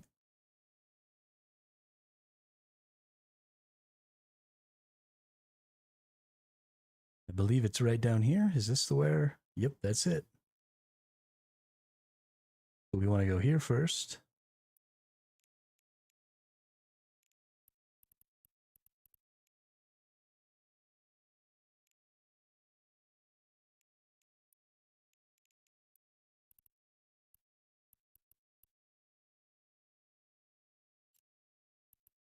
It's that destination.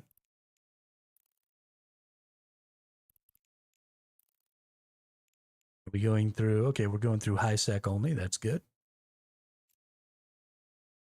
How did I lose?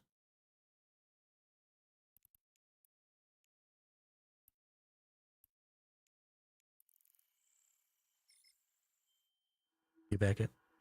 I did not load my ammo. You're absolutely right. Or do that.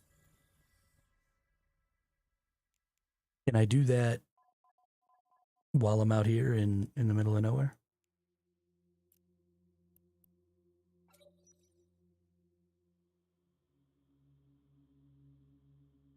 Ravy?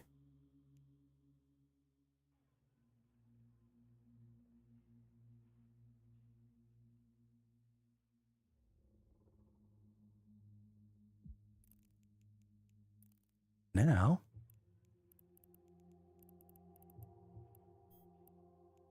let's bounce. Warp drive active. You can also drag your guns on top of one another. Ooh. Heyo. I tell you what, actually, how can I split this? Can I right click?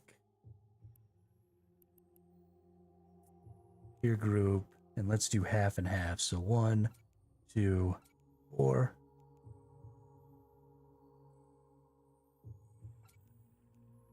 And then 1, 2.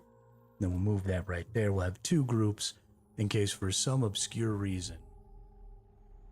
Did I complete the tutorial missions Yes. Oh. I have been doing the air career stuff, but I am not done with all the career stuff, if that is what you mean by the tutorial mission. Warp drive active. If you mean the ones where the annoying lady talks to me and like makes me do certain quests, then yes, I believe I'm done with those.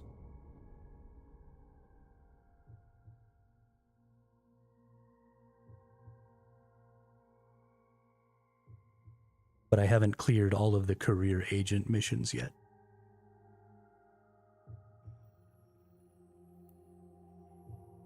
It's only day 3. Just out here doing what feels good. Which was mostly gathering until this asshole in Adventure decided to blow me up. And now, it is time for vengeance. Warp drive active. I just wanted to go, why am I playing Minmatar? Because Minmatar are the only free people in New Eden. The rest of you are slaves to corporations and religions and governments, and the Minmatar are out here making their own way, doing what they love out in the deep blackness.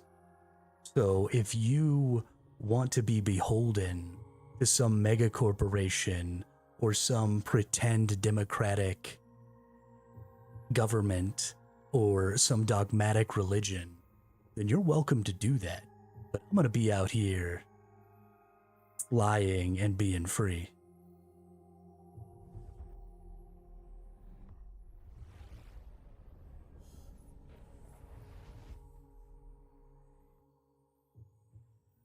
Who told me this? The game told me this when you read it.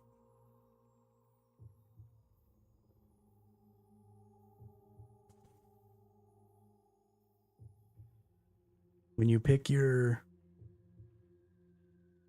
group at the beginning. Warp drive active.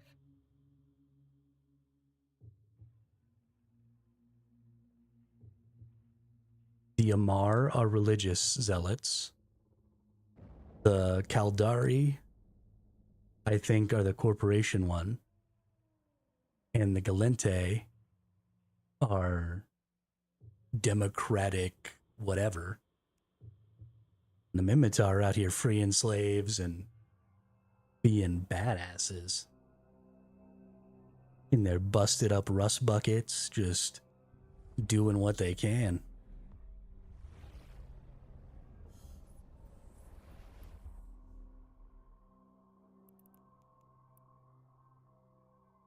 Warp drive active.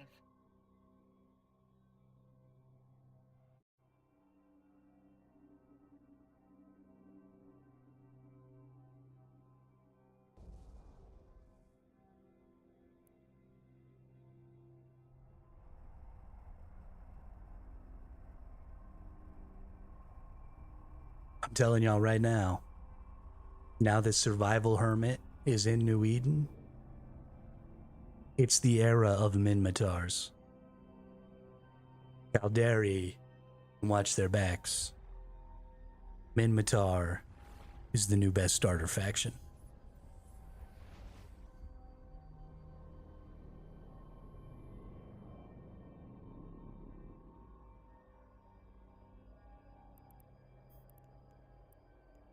Warp drive active.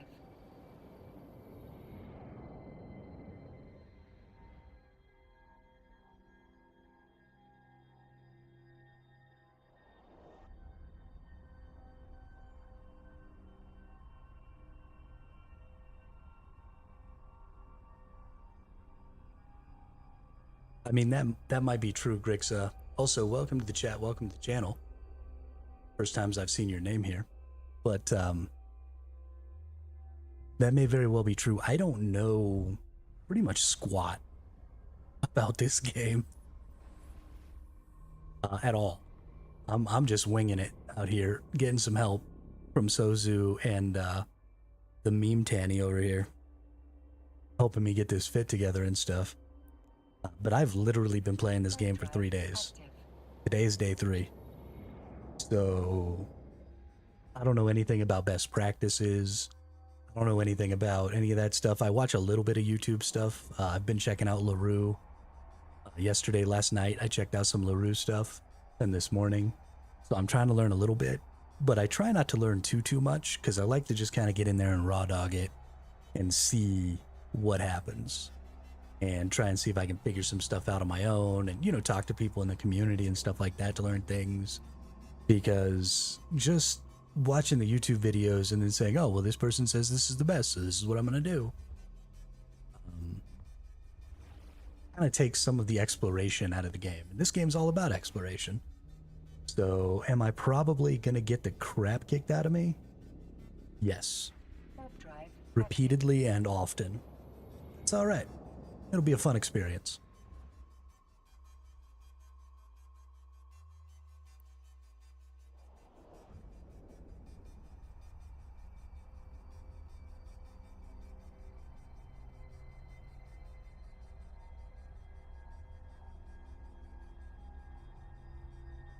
But warn against leaning too heavily into LaRue's advice. It's fine for new bro stuff. There's quite a lot he gets wrong. I mean, don't everybody say that about every content creator ever, though?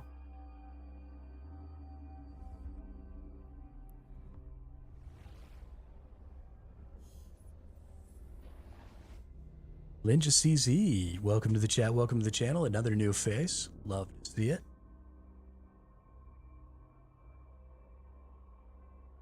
Since we got so many new faces in here, y'all don't forget to hit that follow button. Really appreciate it.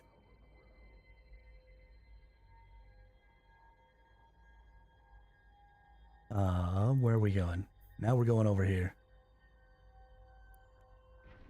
Time to go fight this nerd.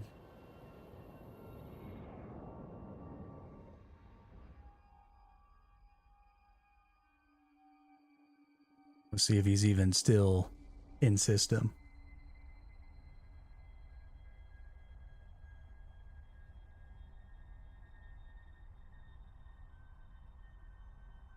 Yeah. Linja, I agree with that very much. Agree with that very much.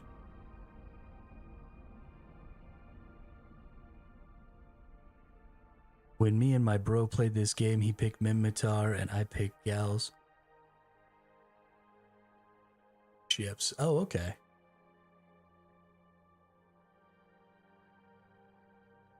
I like... The Minmatars suit me mostly because of the way I typically play MMO games. I am the tank in most MMO games, and I like to just get punched in the face. And when I started looking at Minmatar stuff, they seem like the most get punched in the face people. Hey, there's our Zeta. Where you at, Diggity? Where you...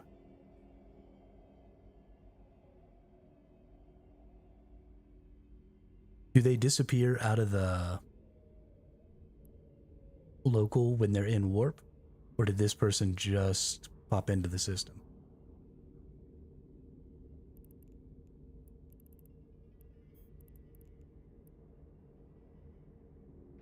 Warp drive active. It's true. It's not like other MMOs, Chris. That's for sure. To be honest, it don't matter what faction you choose because it gives you only a few skills in beginning. But it don't... Yeah, no, that's true too, Linja. Absolutely. Absolutely. But I can't know... Well, that's true in all MMOs though, Grixa. I mean, eventually you just always know how to counter all the different stuff, especially in PvP games. Alright, I don't see any little nerd in here.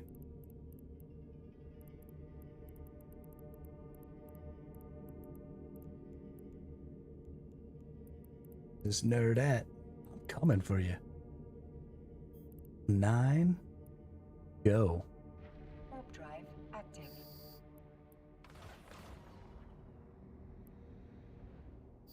What is shooting at me? The starting faction is basically just choosing where you start in the universe and like a few hours of skill training. I mean, I'm gonna take it a little farther than that, the meme Tani. I'm just gonna level up the Minmatar ships first.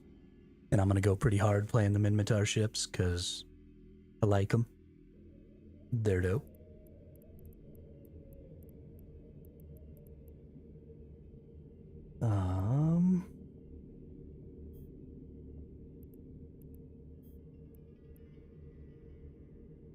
So I just came from 10. Now I'm in 9. Let's go to 8.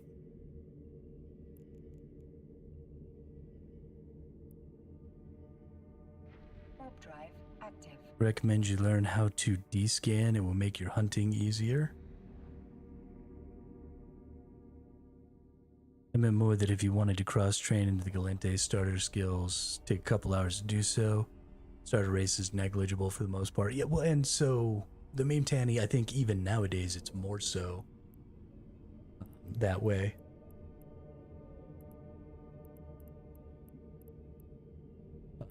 D-scan. So I saw LaRue say something about the D-scan, but I wasn't really paying attention to that part of the video.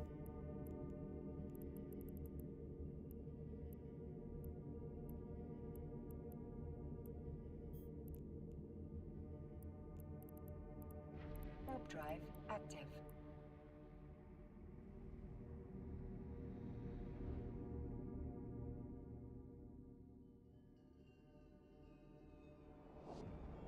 But yeah, I don't really understand how the D-scan works.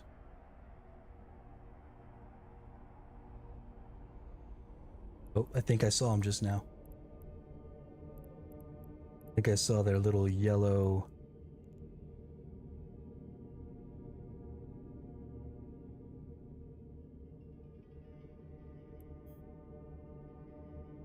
Oh, no, that's just a wreck. Okay.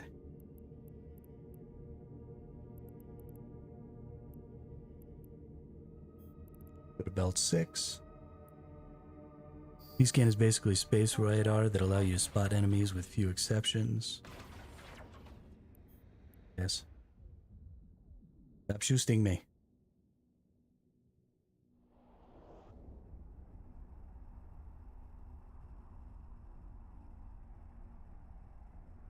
Yeah, I didn't actually intend to be fighting quite this early.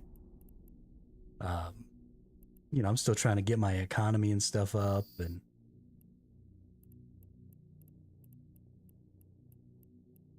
worry about a bunch of that stuff. So my goal was not to be trying to hunt somebody down and kill them right now. Who is shooting me? Warp drive active. Slave hunter.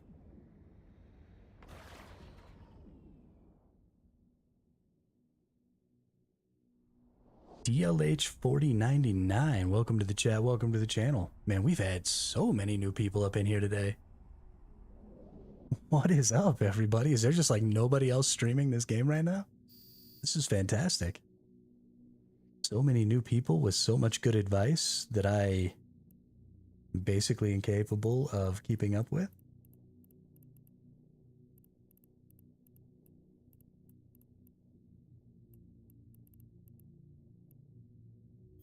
Asteroid belt 4. Warp drive active. Still trying to figure out how to move around the system. I'm with you, Animal. I'm with you. This game is about buy learning books, buy premium, put skills, learning in 3-month queue. Only then you can do some stuff and have fun. Yeah, so that's actually DLH. That's how LaRue... Press V. Oh, goodness.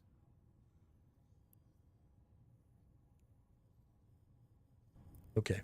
That's too much information that I don't know how to parse.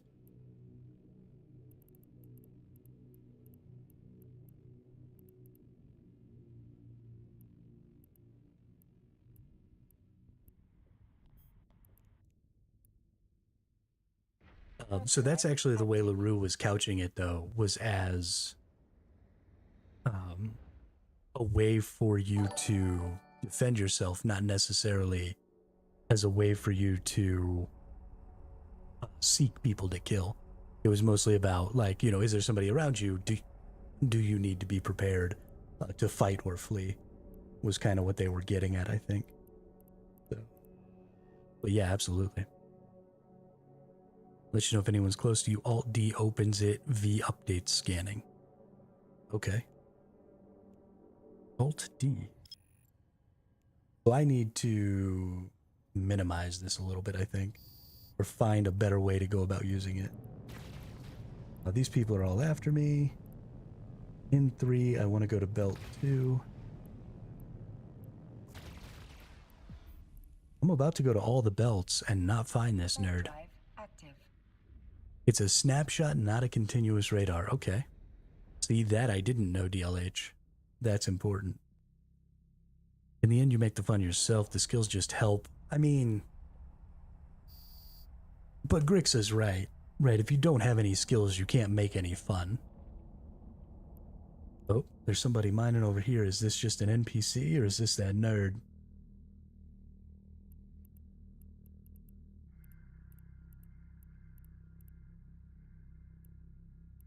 One of the good things, though, that I've learned about since I've been in here is those expert systems are, I think, really, really valuable for players like me who are very new to the game.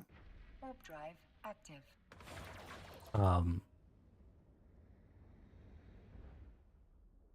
Because now I have access, like my mining capability is way higher than it should be right now because of an expert system. And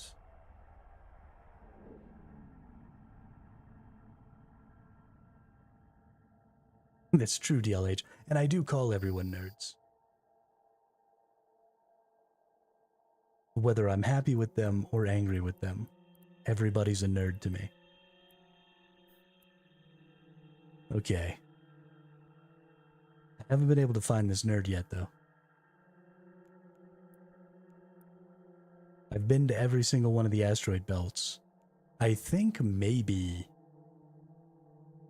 Zeta is also hopping around asteroid belts.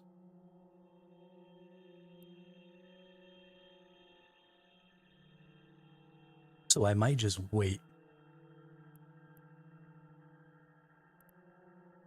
I'm looking for this person right here. This Zeta Ophius. Oh, there he is. Lock in. Lock in and blow him up. Why is his Thrasher beating my ass? Oh, he's in a Thrasher too. Okay. Cool, cool. Cool, cool. So instead of being in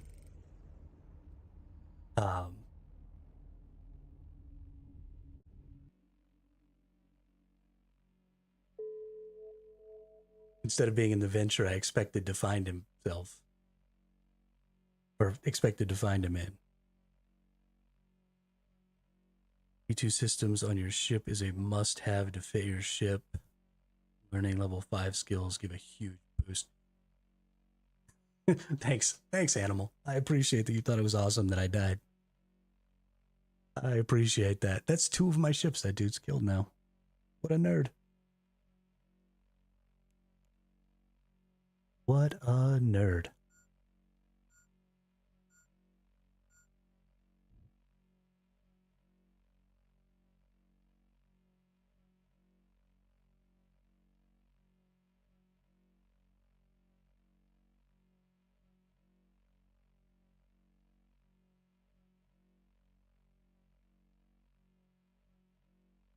That person just had a significantly stronger ship than I did.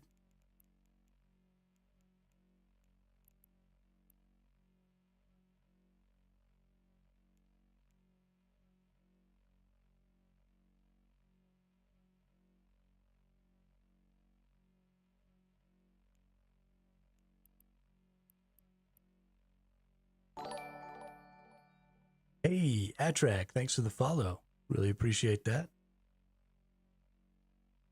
Linja, I think I missed yours earlier, but thank you. Let's see here.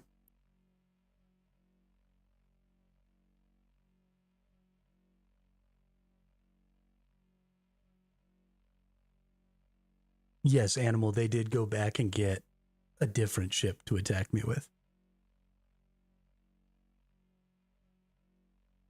Which makes me think probably either they were watching the gate as I went through it and saw what ship I went through in and matched it, or they're watching the stream and knew what ship I went in and went to go match it. I think it would be a pretty weird coincidence that we were both just using the same ship. They can scan my ship too. Yeah, see, so there are mechanics that I don't really know what's at play here. But Gauss ships is awesome. Drones just do all the work for you. You don't need to care about weapon range and so on. I mean, you still have to target people and stuff, though, right, Grix?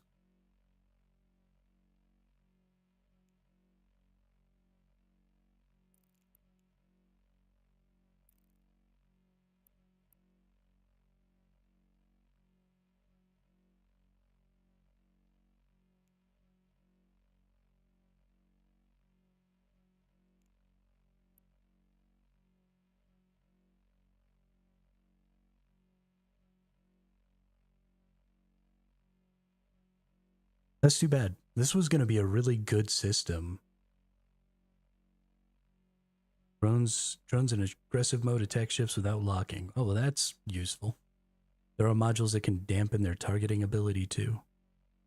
You mean drone targeting ability? I wish that I could see a little more what his fit was. I guess I could go to Z kill.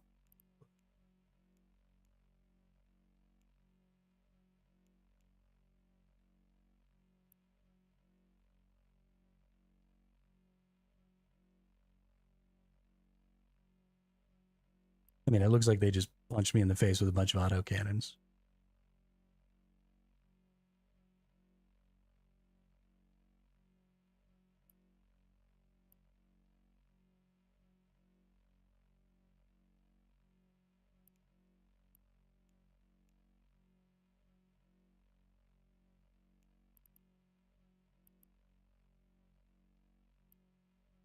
It also doesn't look like they were using the tier 2s. At least I don't think so.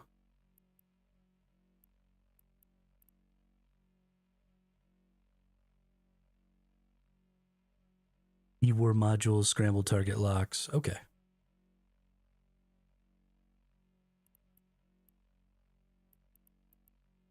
Nope, tech level 2. So our mine tech level 1. Is that how that works?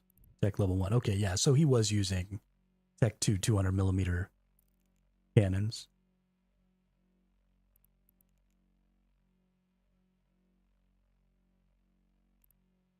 Polarized weapons do a ton of DPS, but have the downside of completely negating ship resistances. It was a completely gas cannon.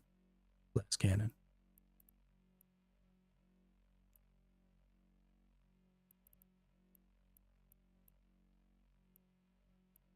I mean, when you're... I think it's fairly obvious from my 2 experiences with that player so far is that they are attempting to typically fight people who don't really know what they're doing. Like that zone out there is extremely underpopulated, so it's naturally going to draw people who are less knowledgeable because they're going to feel safer out there. He was originally running around in that venture, which just made him look like another gatherer. And because I assumed that the venture wasn't going to necessarily be as big of a threat, even if it had guns, I stayed and let it get into range, which ultimately allowed his venture to kill my venture first. And then I went out there with the Thrasher, and then again, because he's got, it seems like fairly high skills, because he's using the Tech 2 weapons, and his fit was obviously superior to mine, even though I was struggling to try and maintain my CPU.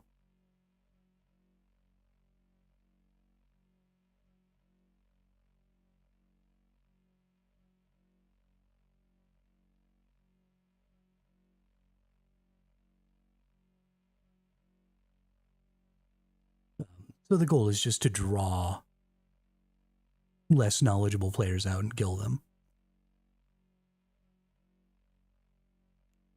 And like people said from the Z kill, it seems like that's pretty much all that person does.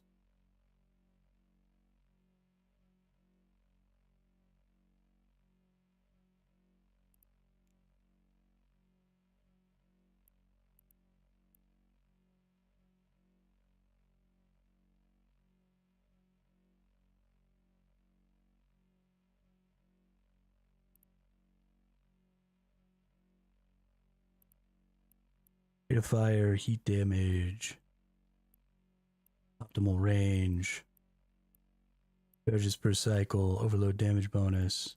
Doesn't actually say.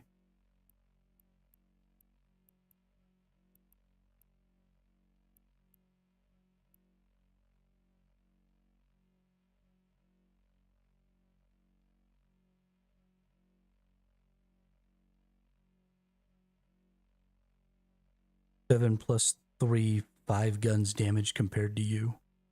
Oh yeah, he killed me. He killed me real fast.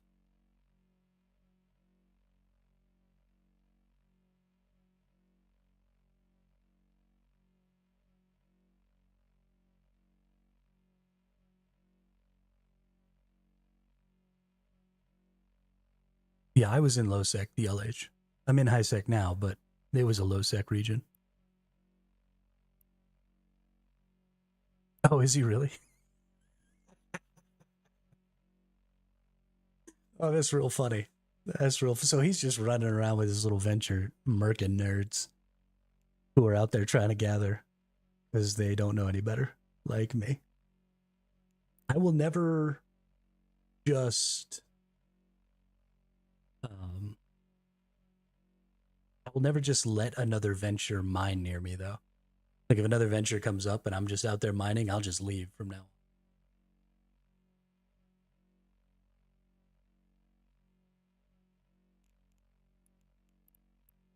You can click on any item.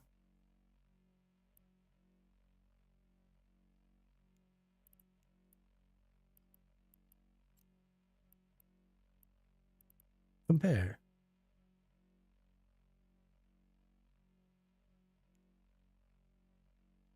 Why did it do that?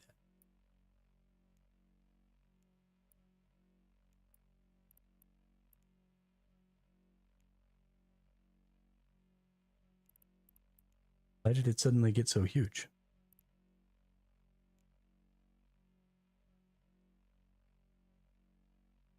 So then can I just like drag this in here?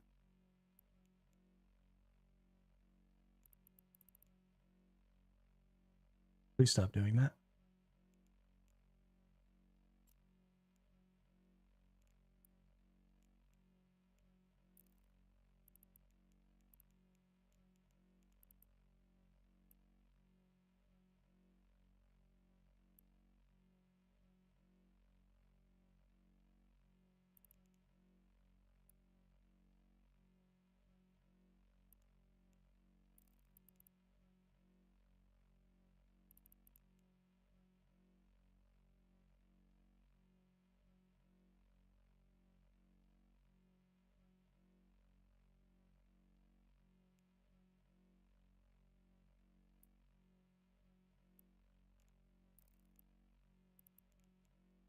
Yeah, right mouse button isn't working on this.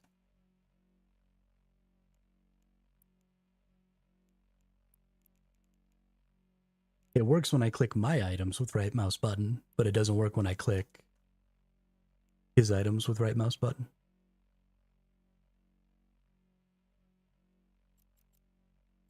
Just ask me to copy.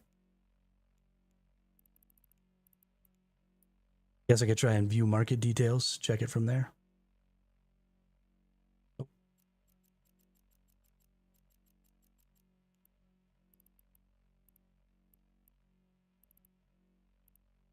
Click on the weapon name, not working.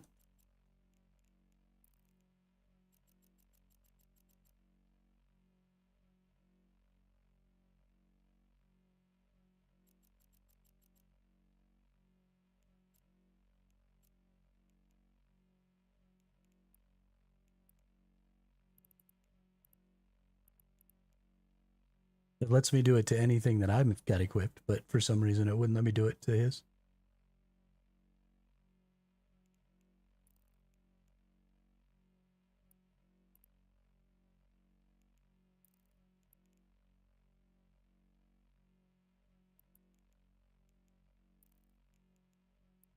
Like weapons variants tab.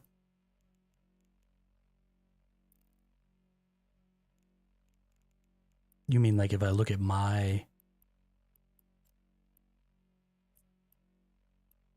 variations? Okay. 200 millimeter polarized autocannon. Compare. There you go. That worked. Right. So my light. Oh, no, I used light autocannon. Compare. Get rid of that one. So level 1 to level 2, meta level 4 to level 9. My optimal range is slightly higher. His turret tracking is slightly higher. Rate of fire is about the same. Damage modifier is the same. Resistance reduction is 100%. Is that his resistance reduction or mine?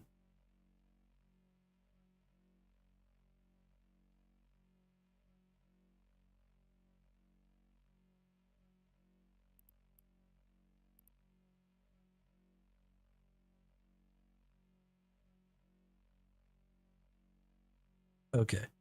So his resistance goes to shit.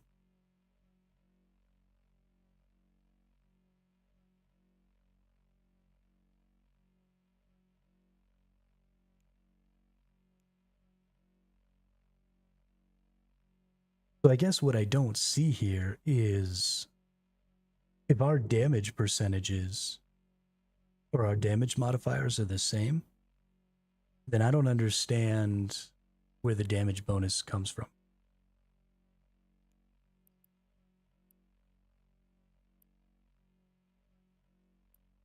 Now compare ammo.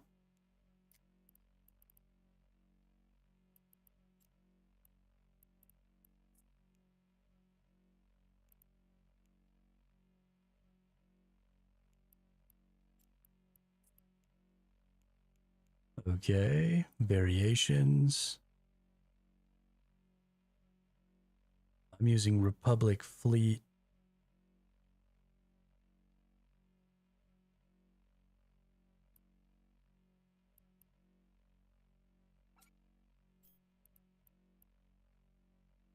There doesn't seem to be a tier 2 variation here.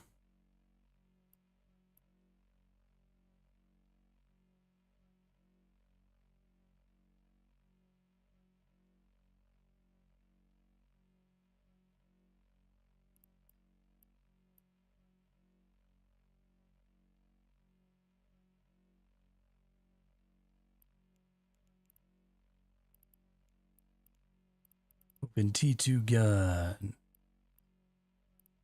Oh, is this not going to let me open a T2 gun here? Stupid. It's a shit.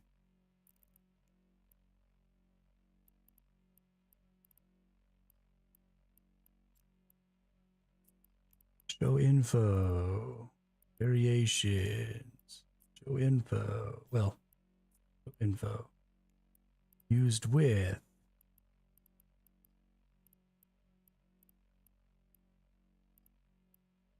So I was using Fleet EMP.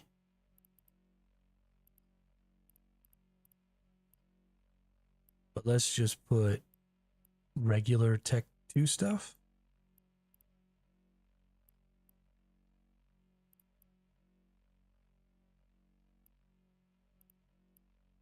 Fusion, nuclear phase, protons. I don't know what any of this is. But let's just put it with regular T2. Let's put it with barrage ammunition. Oops. Let's just compare that.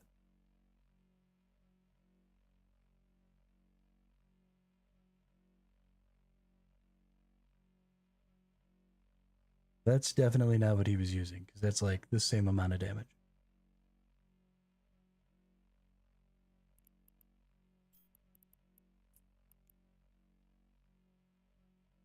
It's a little more.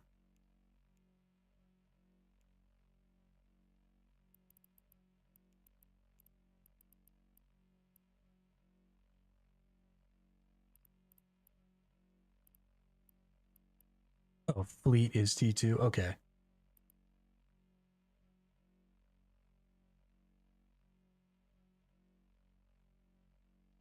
Well, then I was already using fleet or tier 2 ammo.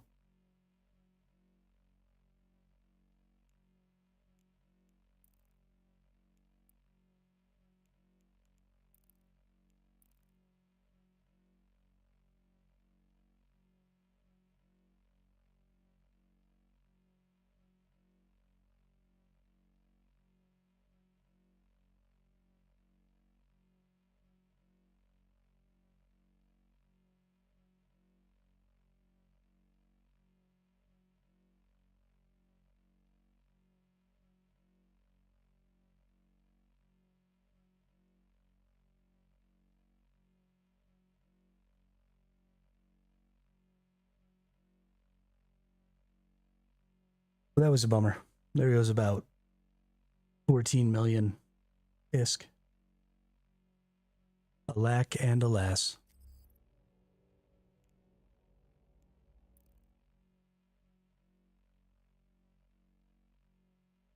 Yeah.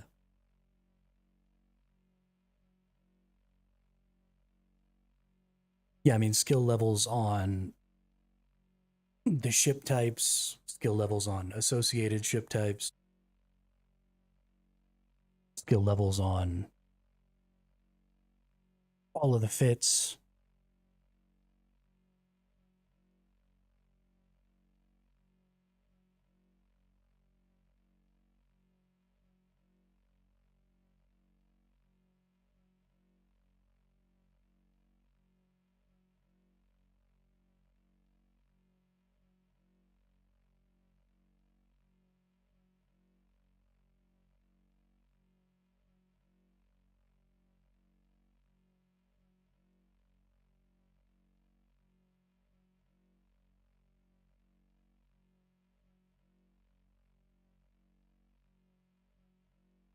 It is a significant amount of difference, right? A lot of small differences that, when combined together, make a huge difference.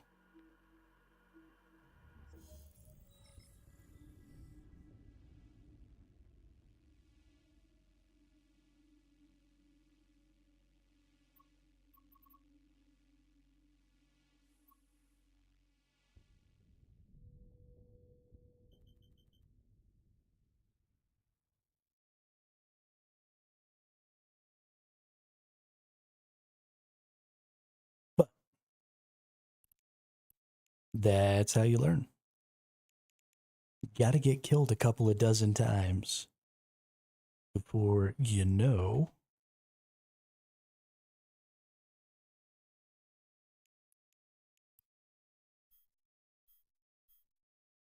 what you're doing.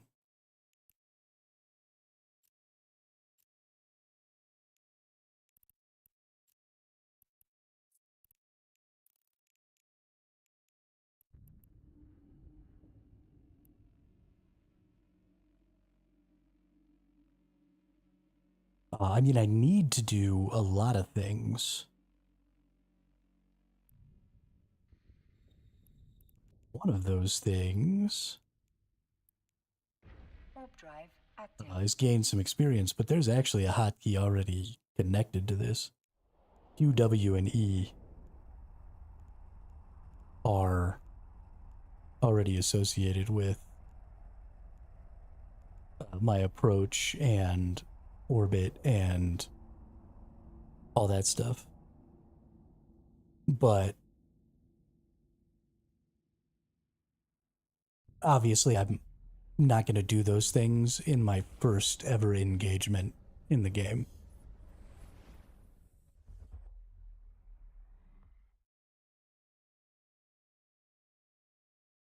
That's not,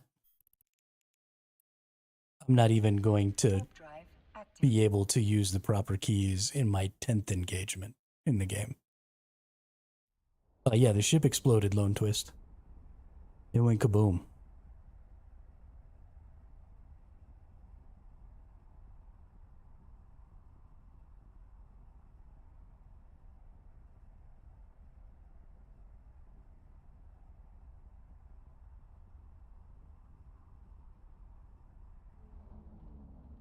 I mean, the pod was nothing. The pod had the implant that you get as part of the missions, as part of the intro or whatever.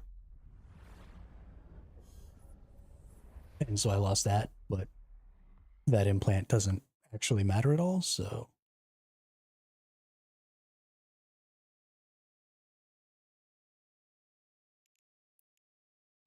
Warp drive active.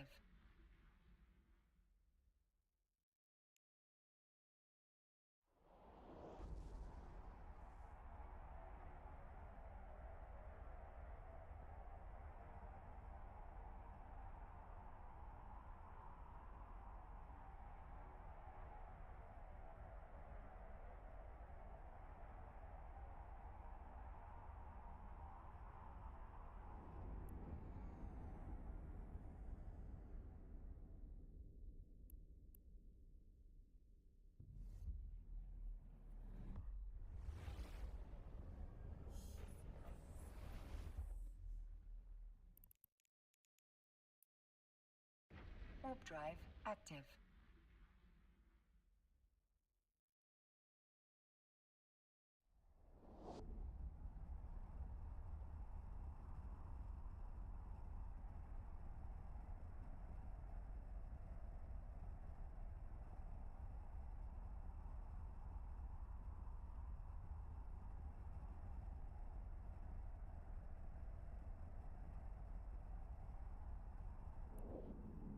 you know, I've never actually played Rift. I've played a lot of MMOs, but never Rift.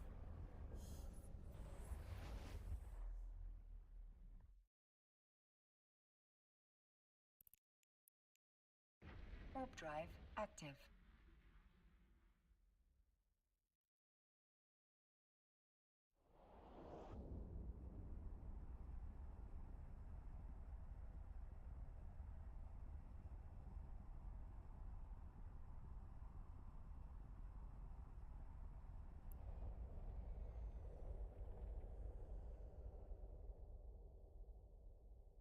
Gotta go mine in wormhole. I mean, that's all well and good, but the problem with going to the wormhole is I can't. Oh, you mean you're gonna go mine? Yeah, have fun with that. I was about to say, there's no way I'm gonna be able to do that. Yeah, I think Rift has been discontinued. Warp drive If active. I'm not mistaken, there, Lone Twist. But yeah, thanks for stopping by, DLH. Thanks for trying to help explain things to me. It's gonna take a really long time before, right? Like this game is extraordinarily complex, and especially controlling your vehicle in combat is fairly complex because it's not. The game isn't really designed well for controlling your vehicle in combat. It's designed more for like large scale zoomed out logistical style movement. And so when you get to a really small micro control situation, the control scheme kind of breaks down.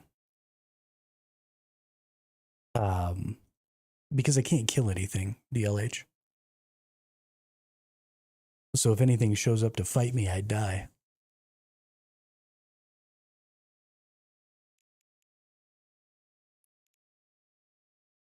Warp drive active.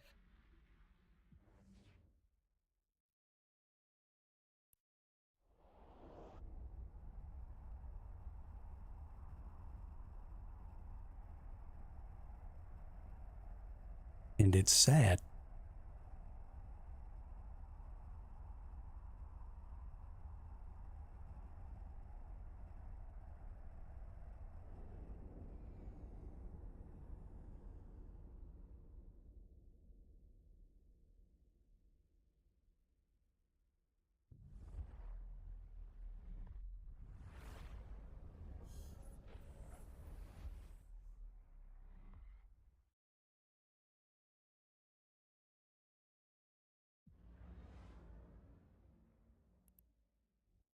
That's absolutely true. You can totally run. My assumption Warp drive active.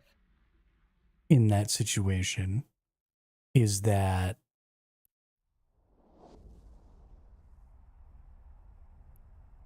having to run away frequently, though, is going to reduce the overall efficacy of doing that type of gathering and ultimately make it so that I'm not going to have greater income from mining that way.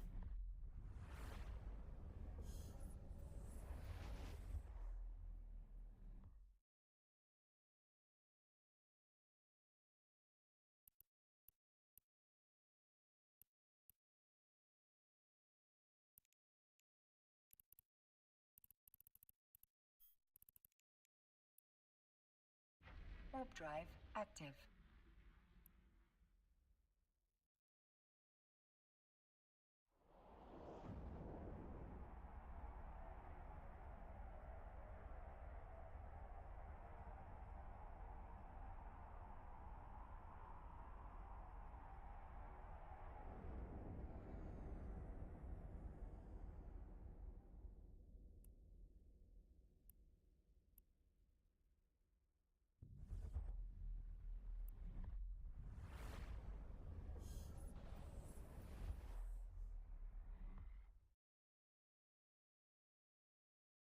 Yeah, the client has a built-in multi-box, so you just attach multiple accounts to your client BS, and then it'll automatically allow you to run from those different accounts multiple characters.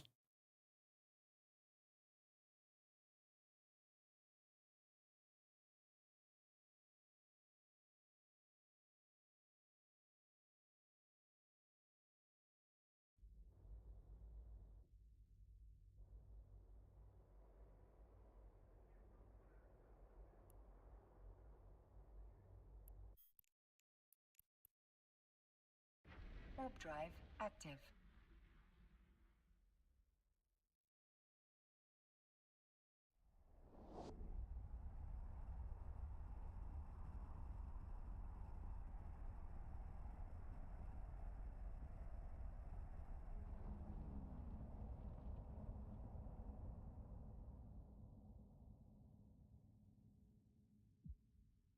Docking permission requested. Docking request accepted.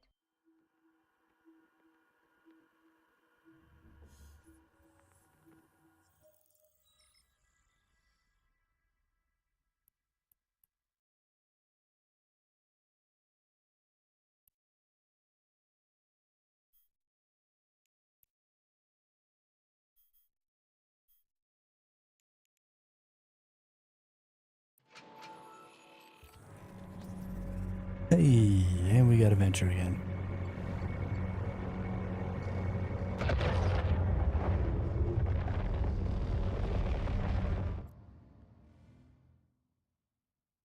We back, ladies and gentlemen. We back.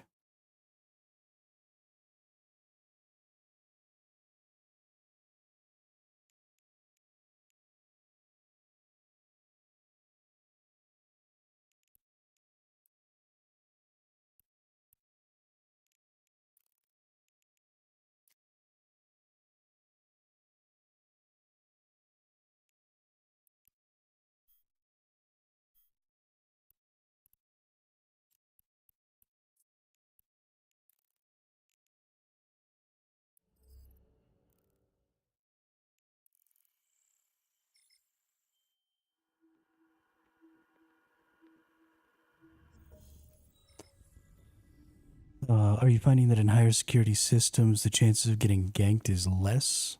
Yeah, Lone Twist. I haven't been attacked in this .9 system at all. We're in Easter, where I've been gathering for a couple of days. Warp drive Um, active.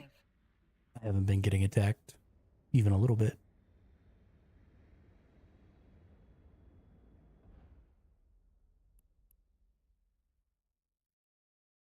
Yeah, I mean, I went over into that low sec zone because I just wanted to try some more stuff. See if I could find some different minerals, gain a little more resources of some different types.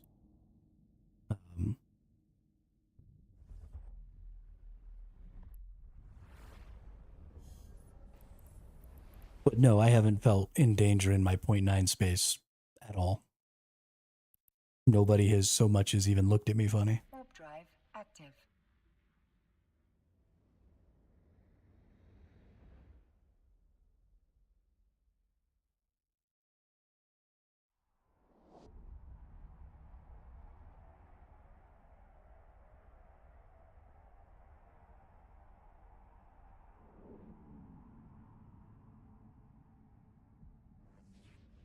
Ultimately, I think in really high security space, Lone Twist, um, if you want to kill somebody, you have to be willing to sacrifice whatever vehicle you're killing them with.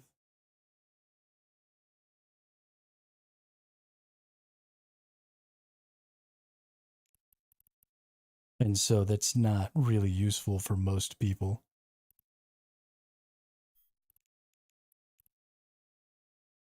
You know, some people just want to watch the world burn, but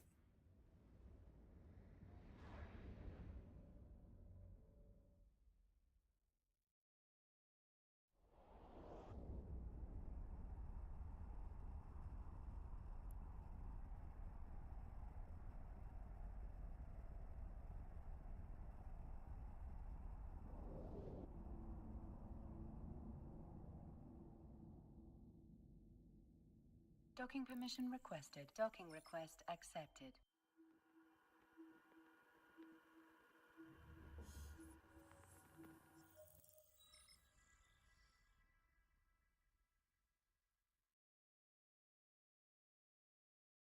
all right, let's get this thing fit. Do I have my ventures saved?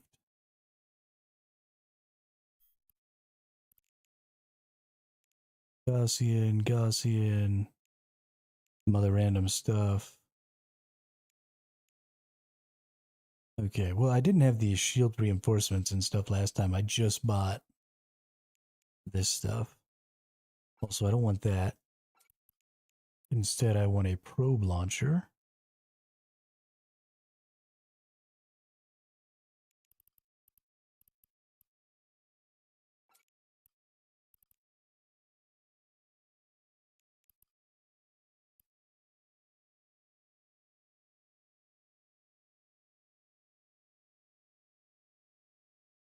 I think it's hilarious that you all know each other.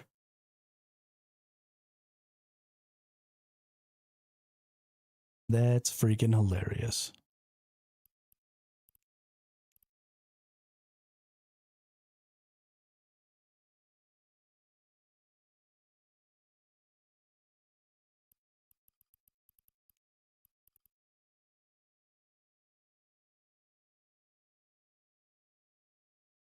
And then I need, what is this telling me?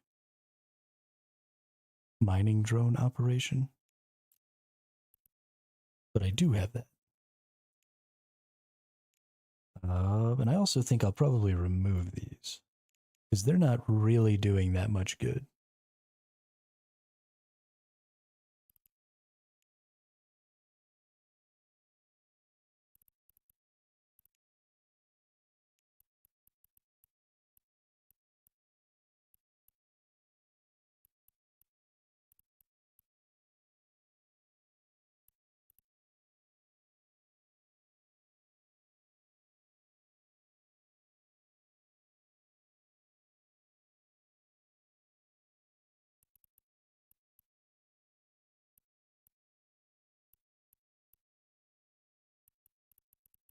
Where is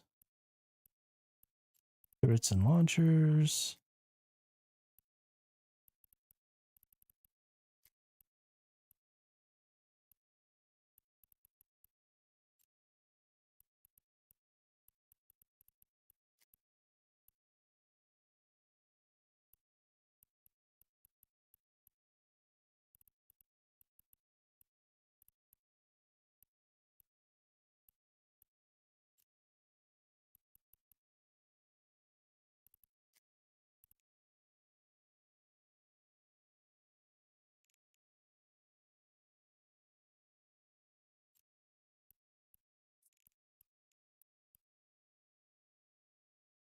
Or scanner probe. Or scan. Why is that not showing up?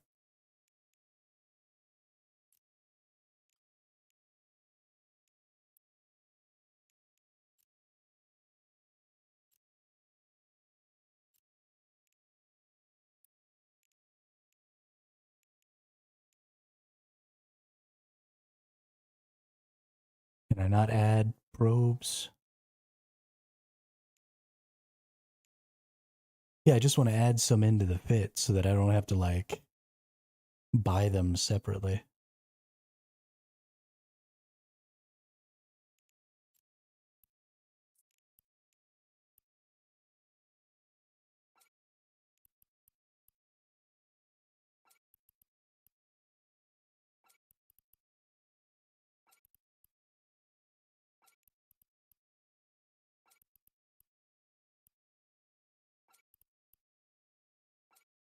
Nice, thank you.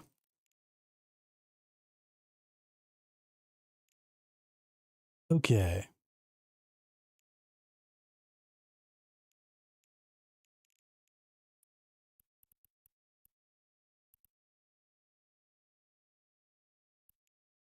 Oh, thank you.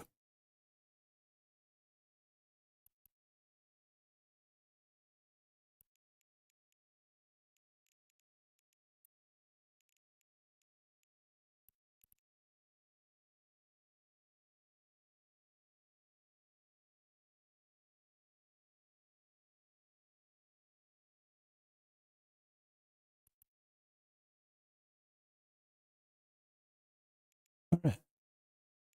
By all. I am aware of the fact that I could probably do this in a less expensive way, but, well, I don't care. I don't need my venture. Buy. Yes. Hit ship. Yes. Perfect.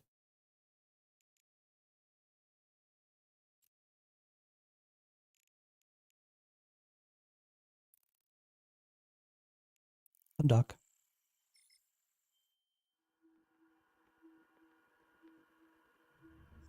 Oh, right. I have to equip them like bullets.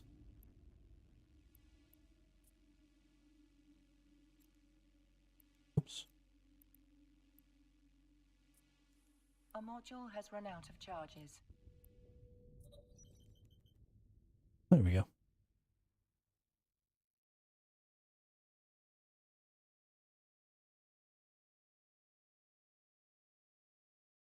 That's interesting to know.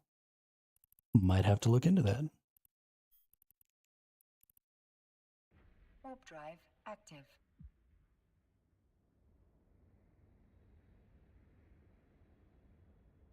Well, that's nice. Switch to compact mode.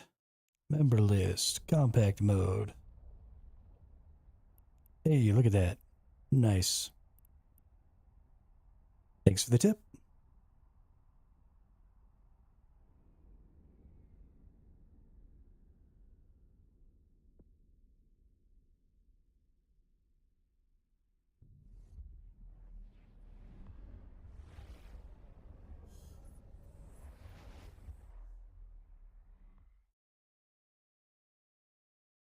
I honestly should probably just go steal somebody's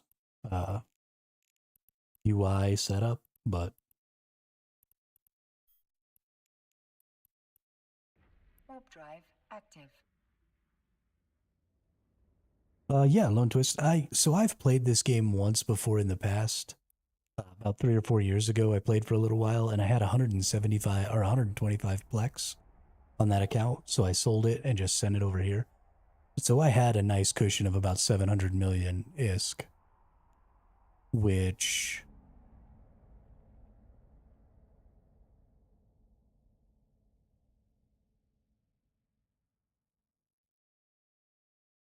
I'll start worrying about industrialization and stuff, DLH, probably in a month or two. I'm not super worried about getting into it right this moment. I'm more worried about trying to, build up some ISK and stuff. and start building up some skills. I mean, right now I literally have no skills. So even if I had that stuff, I couldn't do anything with it anyway.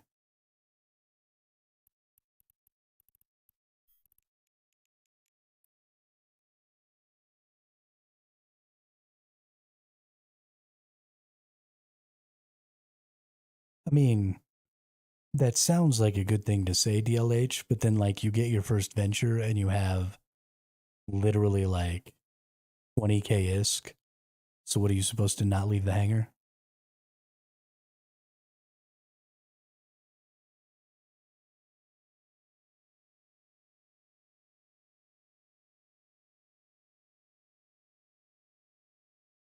I mean, it's fairly quick to get to a point where you have the ability to replace, a venture or, a small frigate or something like that. But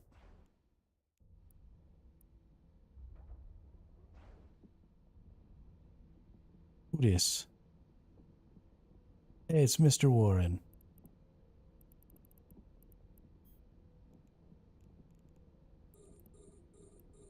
I know they won't mess with me.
A nice, relaxing life of gathering materials.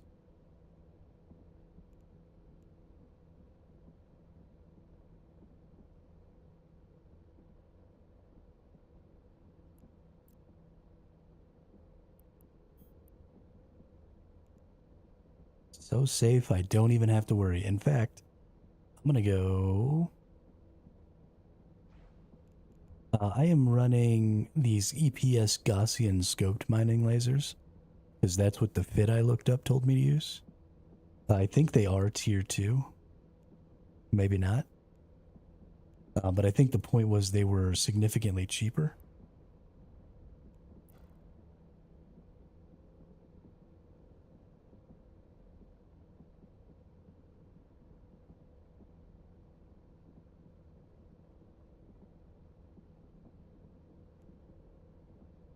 Yeah, there's no tier 2 sign up here. But the reason I'm running what I'm running, I didn't normally have the ability to run the mining lasers that I'm using. I think the requirements are out of your like, oh no, you only need mining 1. Never mind.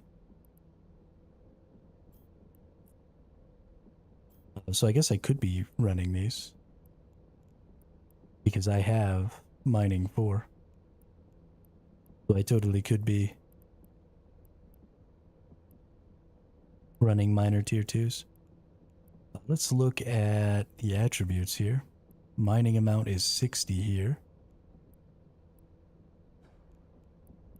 And mining amount is base 50 here.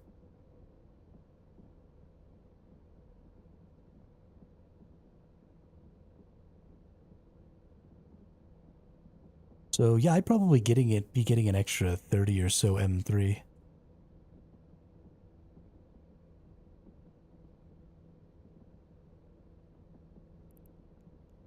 I mean, So it doesn't seem like getting into tier 2 though is difficult, because the tier 2s are only requiring mining 4.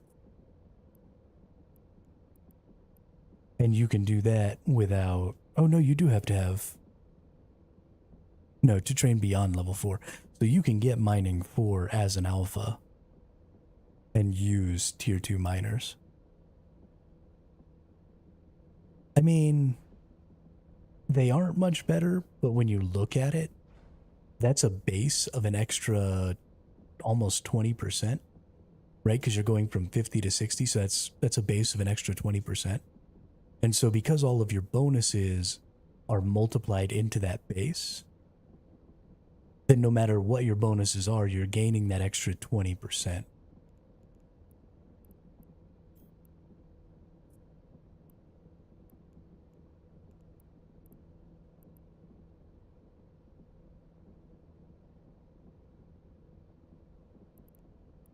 So, I mean, I would say, honestly, that the minor tier 2 is a pretty significant boost. Mining amount 85?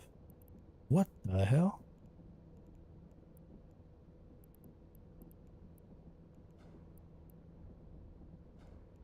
Yo, I need this ore miner. What's up?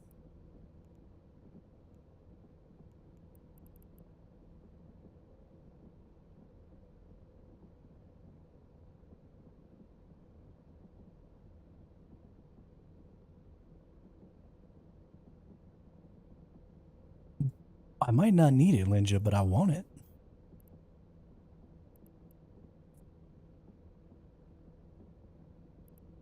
Not for 275 million, I don't.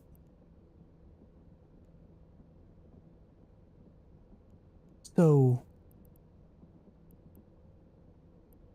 what do you mean waste of money? That's almost 50% more ore than your miner 2.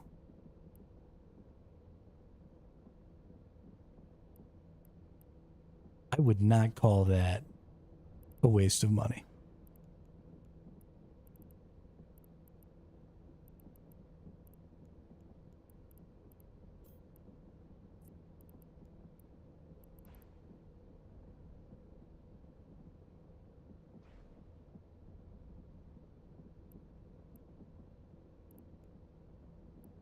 Unless the only thing I didn't look at was if the ore miner has a longer cycle. It does not.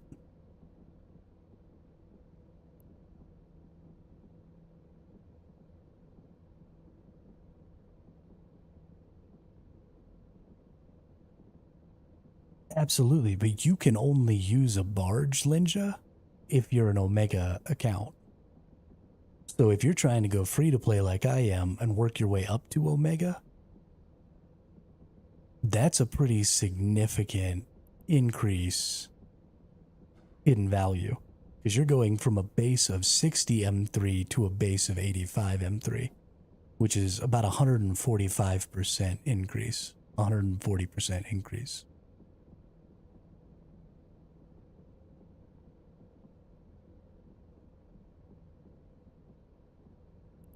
That's true, and that's totally what I intend to do, DLH. I actually have my 30 plex so that I can do that twice. But that's... Buying that plex for a week is 90 million. So you're looking at this ore miner is 2.5 of those weeks worth of an investment. But then you never have to do it again if you don't get killed, right? So if you're looking at 145% of what I'm mining here, I mined just short of 30 million yesterday with my 50 M3. So I'm gaining actually 165%. So I would have gained 45 million, almost 50 million yesterday.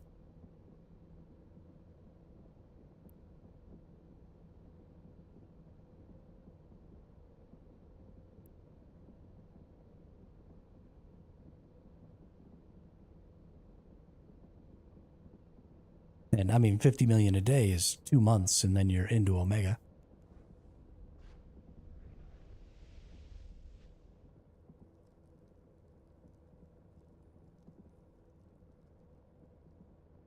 I mean, it's 3 billion ISK.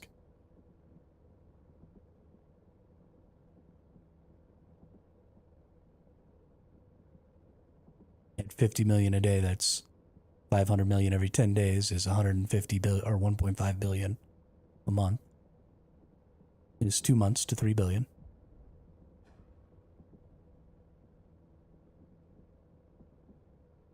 But the problem is if you use the barge bonus, right? So you're looking at adding another 200 and whatever 275. We're not really in a great place for it here. I'd probably go to Jita or something to try and buy one of these. But say another 250 mil. So you're looking at 3.25, 3.3 mil, or 3.25, 3.23 bill, or every single week having to buy that barge, which is almost another 100 million per week. So even if it takes you a month, you're adding 400 million.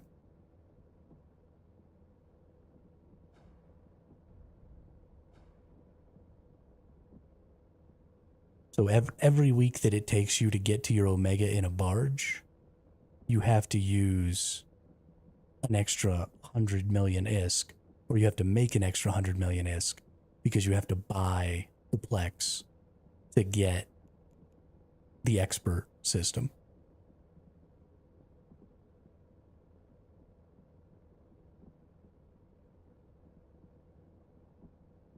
So you have to make up that difference before you make any profit. Absolutely. I looked at what I'm using now versus the strip miners, and it looks like one strip miner is as effective as my entire venture. And you can put 2 of them on there. So I could easily double what I'm gathering here. That's 100% true. So if I'm getting, if I can do 30 a day with the venture, I can probably do 60 a day, maybe a little more than 60 a day with a barge. But being able to use the venture and be able to do, 50 a day is pretty close to using the barge and doing 60.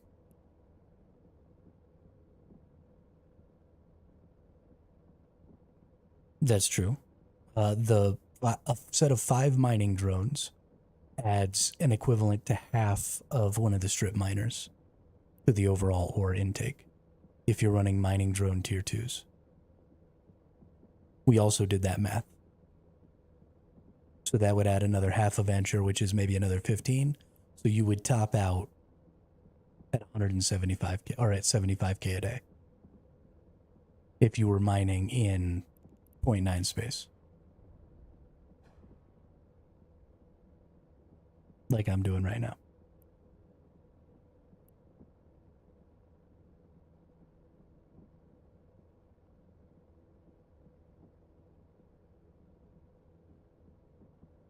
But again, you have to invest that almost 100 million ISK every week to get the ability to even use the barge.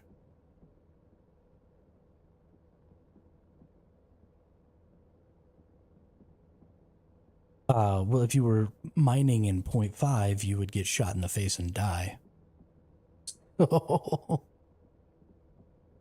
Then you have to use, a whole nother 100 million to refit your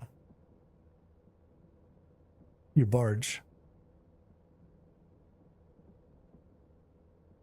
Sure, it's high sec, but it's 0.5 high sec.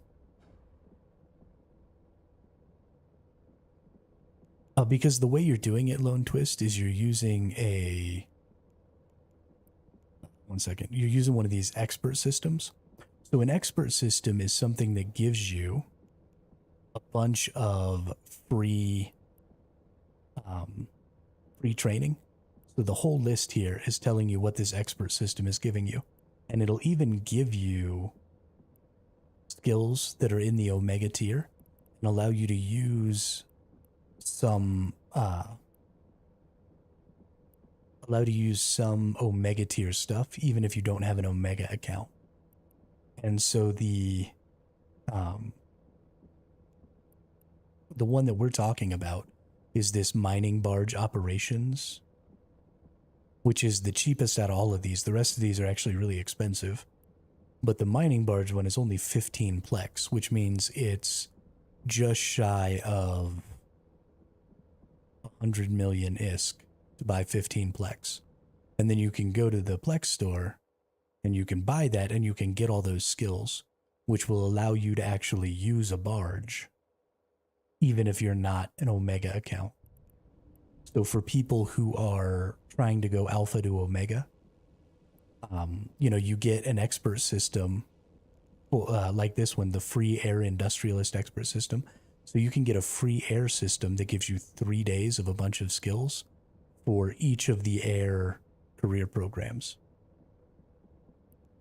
So I'm currently using the industrialist one, which is the only reason why I'm able to use like mining drones and stuff like that at this particular moment. And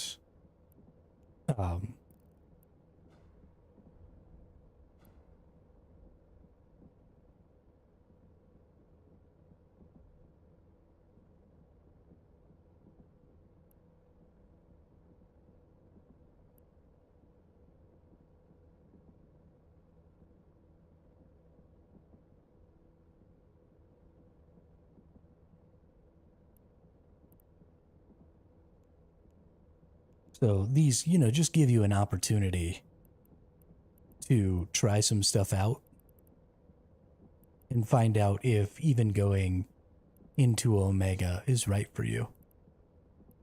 Because there are things that you just can't do as an alpha, right? You can't barge mine, you can't do a bunch of different stuff.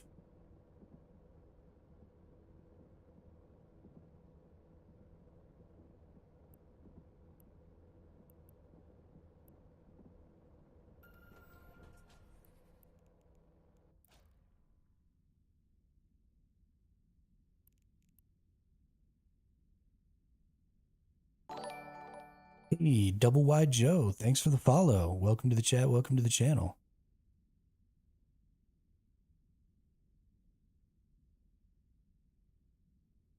I didn't say that an alpha can't mine in Botchevin. I said they can't use a barge.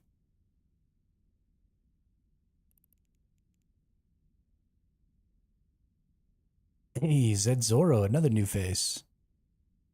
It's going pretty good. Just got murdered a couple of times, which was a little sad.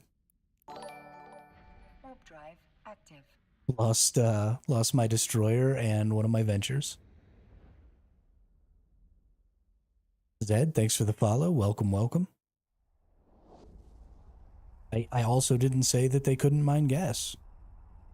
All I said was alphas can't use barges. Neither of the things you're saying did I refute at any point. Docking request accepted. No, BS Lounge, the gas doesn't exist in HiSec, as far as I'm aware. Pretty sure it's just a wormhole thing.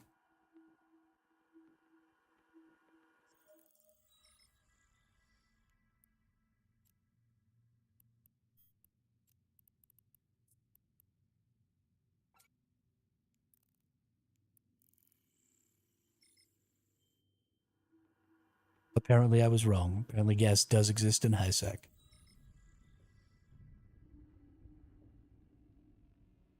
Or do wormhole entrances exist in HiSec?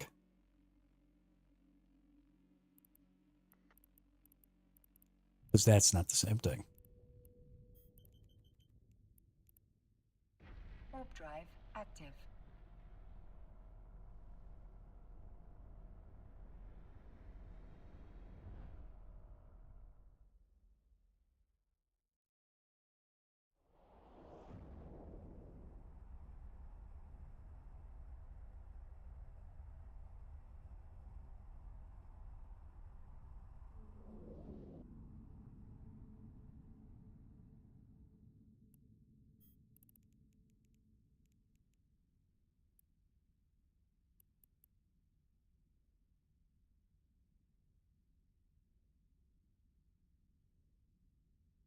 I've been playing for like 3 days, Double Wide Joe.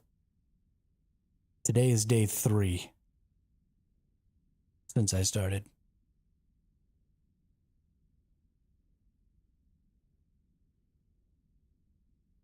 I had played about 3 or 4 years ago for about a month, and I stole all the currency from that account at about 700 million ISK, and I transferred it over here last night. But other than that, this is a brand new, fresh, I don't have any clue what the fuck I'm doing account.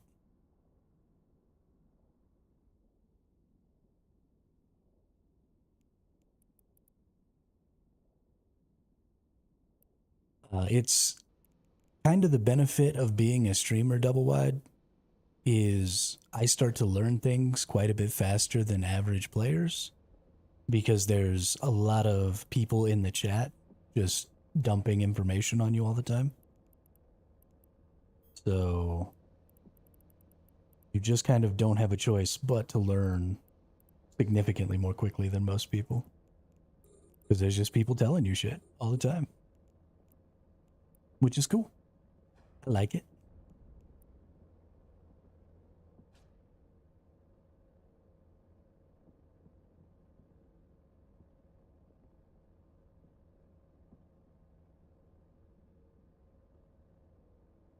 But yeah, I basically have no clue what I'm doing. I just got this shiznit murked out of me. I went into Losec to go try some mining out in Losec, and some nerd killed me. So then I outfitted a destroyer to go fight him, and then he brought the same kind of destroyer and kicked my ass again. So I ran away.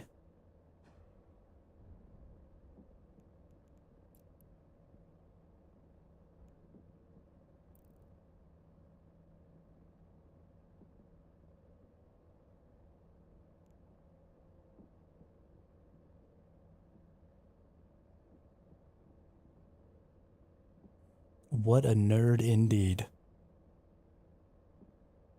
But while this gathers up here, I'm actually going to go get some food. So if y'all give me a minute or two, I'm going to use the restroom, fill up my water, get some food and all that good stuff. I'll be right back.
All right, I'm back.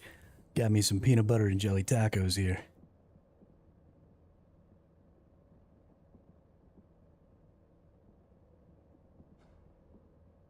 Yeah, I've been playing Dune Awakening too, Lone Twist. I was in the same position. Got a little burnout.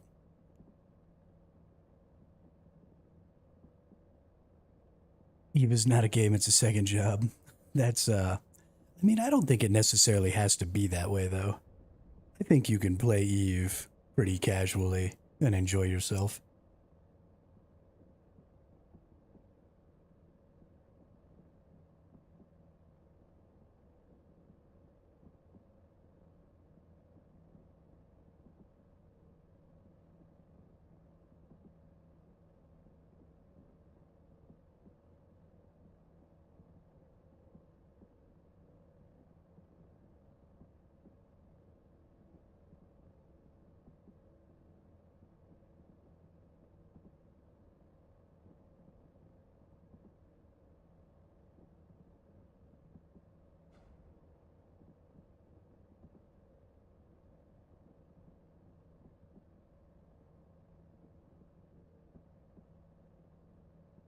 Just don't get caught up in playing the status games and video games, and they're pretty much all fun.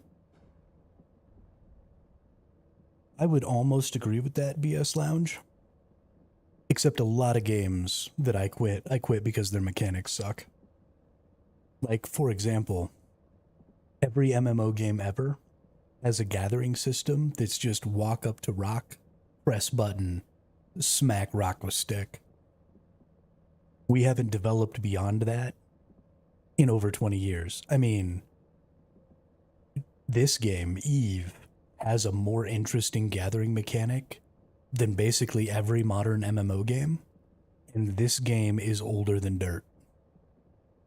So, a lot of the reason I quit video games has nothing to do with burning myself out or worrying about my status in the game or whether or not I'm in the top tier or anything like that.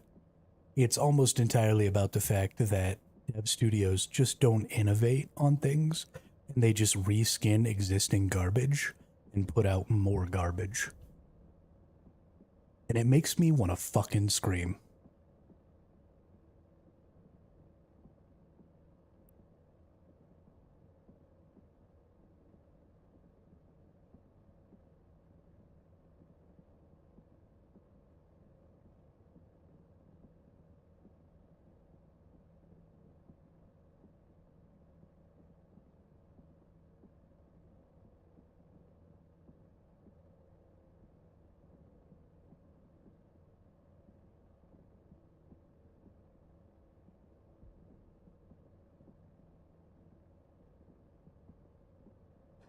I always laugh.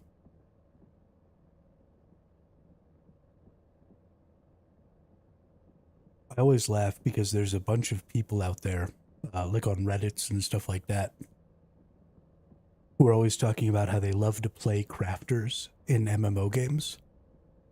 And I have to laugh to myself because there is no MMO game in the world. There never has been a single MMO game that actually had a crafting system. You have never crafted in an MMO game before because nobody's ever made a system that was anything other than a fucking menu. And that's not gameplay. Eve does not have a crafting system. There is no gameplay involved with crafting. It has a really, really interesting logistics system, right? There's lots of moving materials around and spreadsheets and stuff like that. And if you like logistics gameplay, this game has a great logistics gameplay system, but there's no crafting in EVE Online. It's just a menu. You just click buttons and then things get made. You're not crafting shit.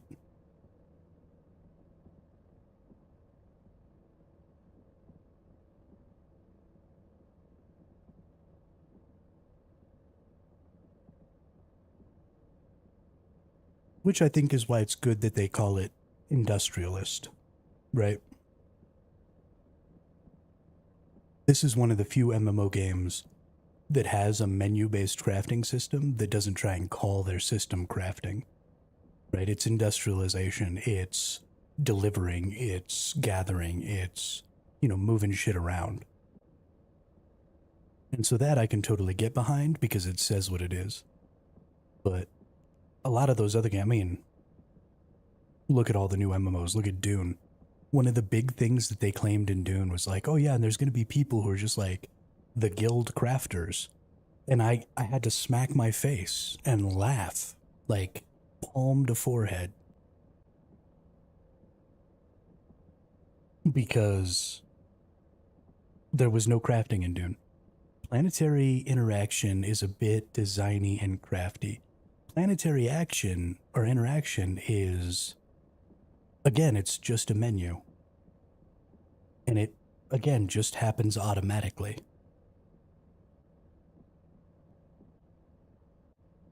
It's more logistics, which is great. I mean, this game is a logistics game, right? This game is not a crafting game. This game is not, even if you go into combat and stuff, you're not really fighting in the same way that you fight in most MMOs. Even combat is kind of a logistics game in EVE Online.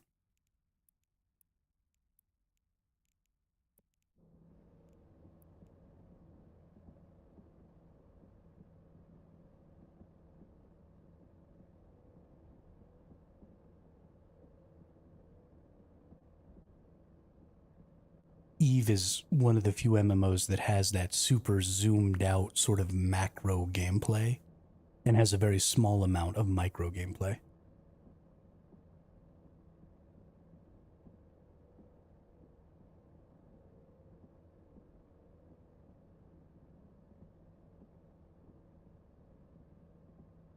So I actually disagree with that twist. I think the intended endgame of Dune Awakening should have been fucking incredible. The problem was that they released a minimum viable product of the endgame of Dune Awakening. They went through all this effort of making their PvE environment really beautiful and giving you all these quests and doing this really wonderful job and all of this tier progression and all of this stuff. And then you go out into the deep desert. And so it's barren. I understand it's supposed to be barren. It's the deep desert. That's great. But they gave you this faction system that doesn't matter. They gave you a Landsrat system that doesn't matter. You could literally ignore the fact that the faction and the Landsrat exists, and your gameplay doesn't change because you can just kill everyone in your faction, and as long as you join the strongest faction, you just get the Landsrat bonus every week. So the optimum gameplay in Dune is for everybody in the server to just join the same faction and then just KOS everybody who's not in your guild. And then just run the game like a guild versus guild game. But that's not what it was sold as. That's not what we were told. We were told we were going to get a faction game with the ability for inter-faction conflict through friendly fire. And they didn't deliver that even a little bit. The control points are itty-bitty tiny little spaces. So you've got this game where PvP is supposed to take place on this massive scale with ornithopters and vehicles and, dozens of people on each side. And then the control point for the PvP is like a 3-meter circle. You can't even land an ornithopter in the fucking control point.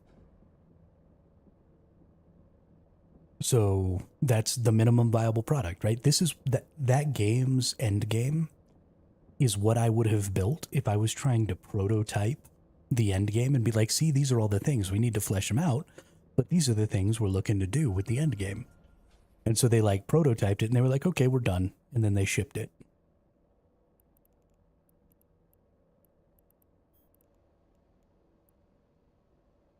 It was aggravating. Active.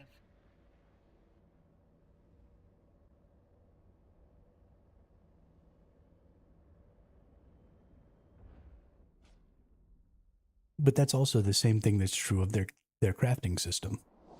right? Their crafting system is just a menu, there's no gameplay. Their gathering system is a minimum viable product. They went through all the effort of making a cool gathering little gameplay thing where you scan the node and then you laser cut the line. And when you're using your handheld gathering tool, that's how it works. And then they put a Jeep mounted gathering tool in the game. And then instead of continuing to use that same system, they just threw the system out the window and said, nope, just point laser at rock, hold laser, get resource. Like, why? Yes, Dune is a persistent universe. Dune Awakening is. But why would you go through all the effort of making this like little mini game for your gathering and then just take it out? What were you thinking? Why did you do? You couldn't figure out how to make that also work on the Jeep mounted laser?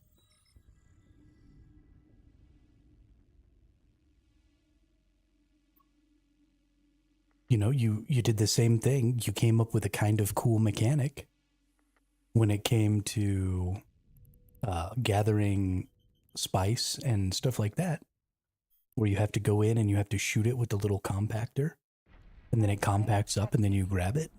And then again, you totally removed that with Sandcrawler, and all you do is just drive Sandcrawler, pick up spice. There's no gameplay, there's no nothing, just drive in a circle. Like, why did you create these systems and then abandon them as you tear up through the game? What were you thinking?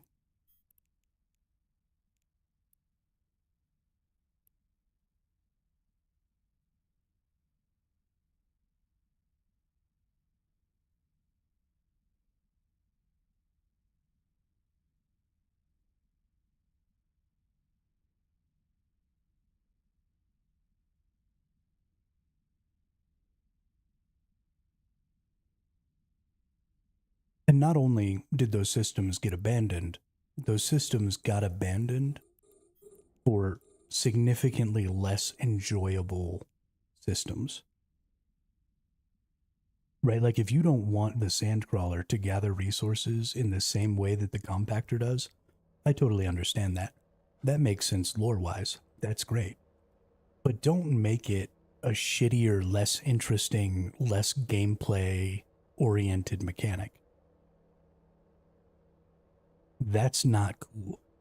We go from early day, running out onto the sand with the compactor, you know, shoot your little piles of sand, go pick them up. Oh my gosh, the worm came. Can I get a couple more? Can I get a couple more grabs or what? And then now we just drive in circle. Are you primarily working one system to be near compression? Yeah, that's mostly what it is, Zed. I'm just chilling in this one spot. And it's got a bunch of good asteroid belts. There's not really anybody else mining out here. I've seen a couple of people over the last couple of days, but even though it seems like there's tons of people, you know, there's 28 people in the local chat here, I don't ever see them in the mining zones. So I've kind of had the run of the place for the most part.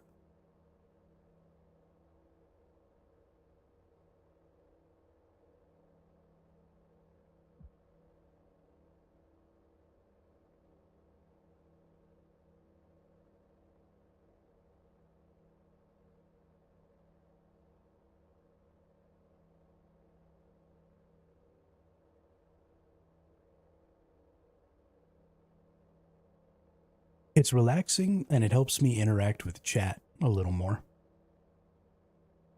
Because I can do this and I can talk to you all and not really have that much to be focused on, you know? And that'll slowly change over time. But also I think the player skill, not necessarily the character skill, but the player skill progression of gathering is actually on a pretty good trajectory in this game. Especially when it comes to like multi-boxing and stuff like that.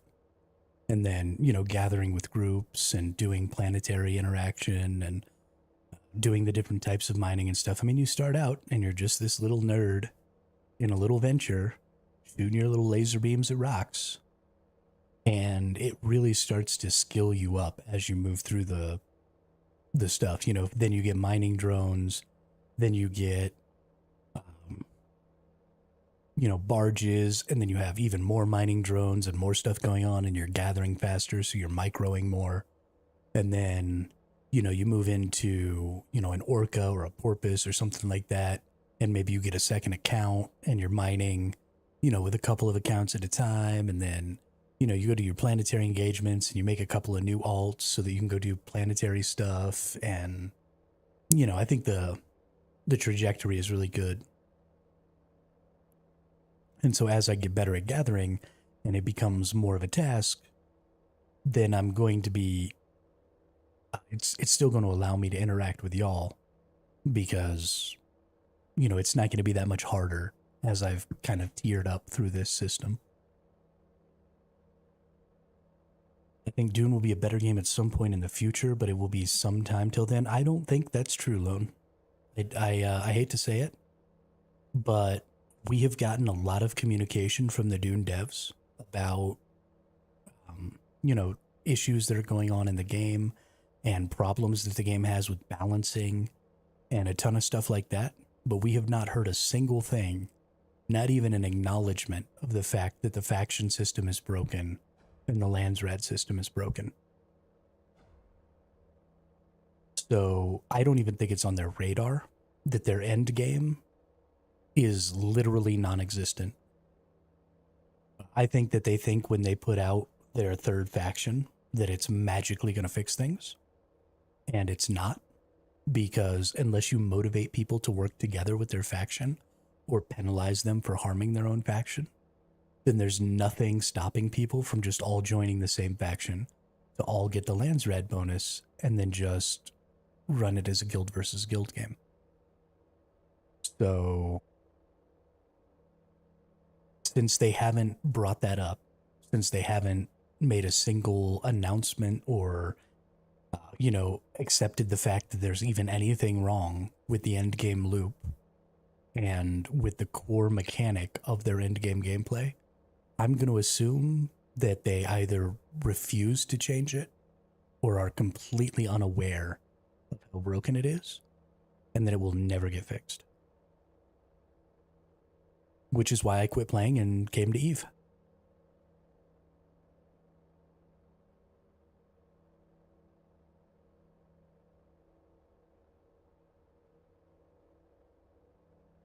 I was so hyped for that game when I learned about the Landsrad. I was so hyped. And I feel super let down.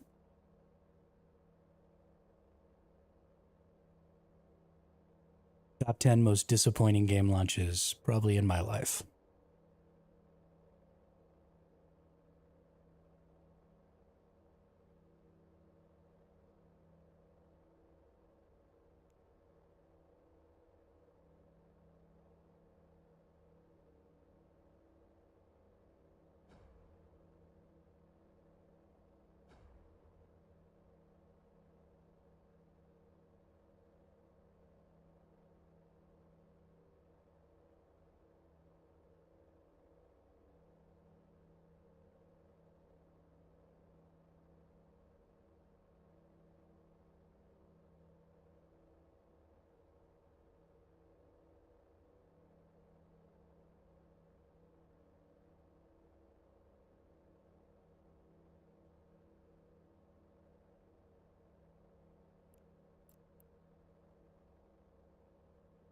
Speaking of gathering systems, did you ever play Space Engineers? I did not.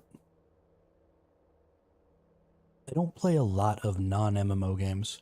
Faction mechanics are primarily based on set theory, and the algebra became overwhelming and breaky at scale. So,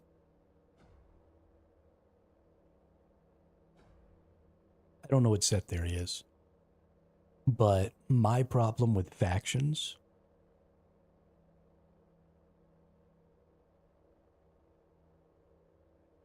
is that they often get placed in sandbox games. And they are usually a part of the sandbox PvP mechanic of games. And devs in modern gaming are really, really afraid of putting their thumb on the scale.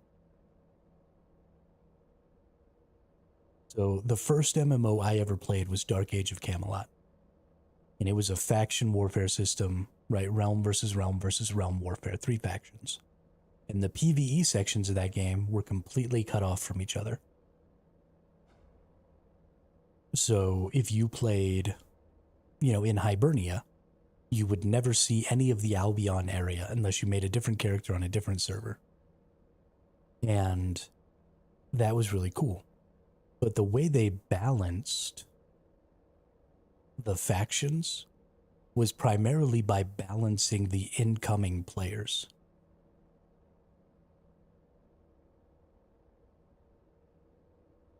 And so they gave huge bonuses to level ups and stuff like that for factions that had fewer players. And they made it easier to advance characters in those factions so that they could even out the gameplay a little bit. And it ended up working really, really well, at least in my experience. But they put their thumb on the scale, right? They said, okay, this group has too few people. They get 4 times as much XP. And they changed the weight. Sets of objects versus trees of links. I mean, I'll have to do research on set theory, Zed. There's no way that I could have... I've never even heard the term set theory before. So, like, I'm literally starting from zero here.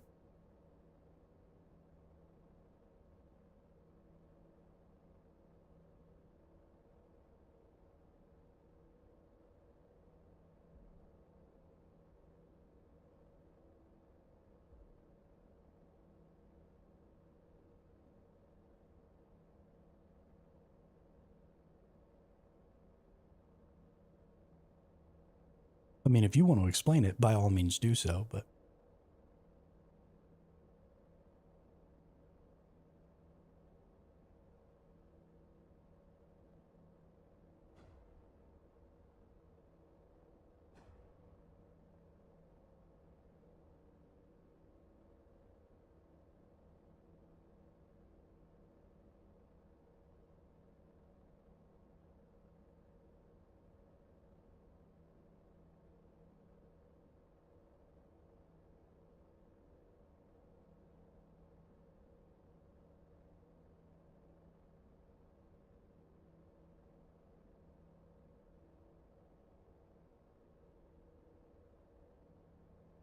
I mean, I guess if we're not talking about anything else right now, I might as well do that right now.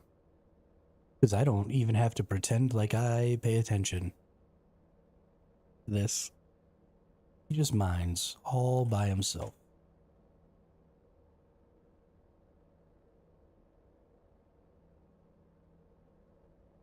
Hello, Wikipedia. Set theory is the branch of mathematical logic that studies sets, which can be informally described as collections of objects. Although objects of any kind can be collected into a set, set theory, as a branch of mathematics, is mostly concerned with those that are relevant to mathematics as a whole. The history...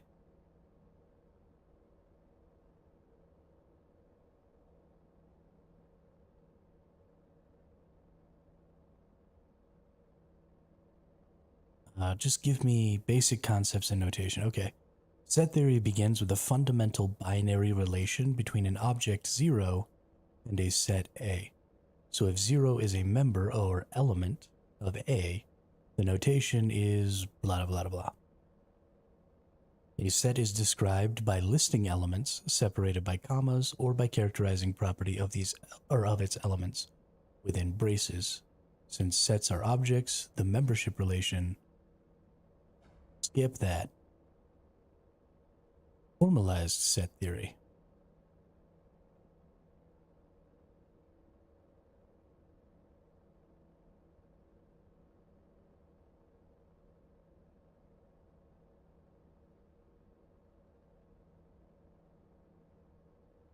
The set of all barges.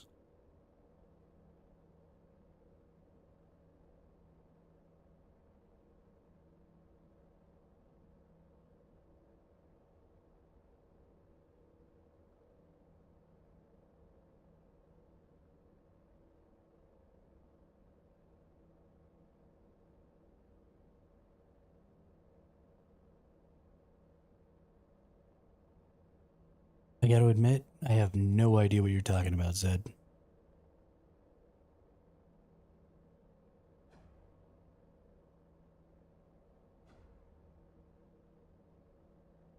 The set of barges I can fly?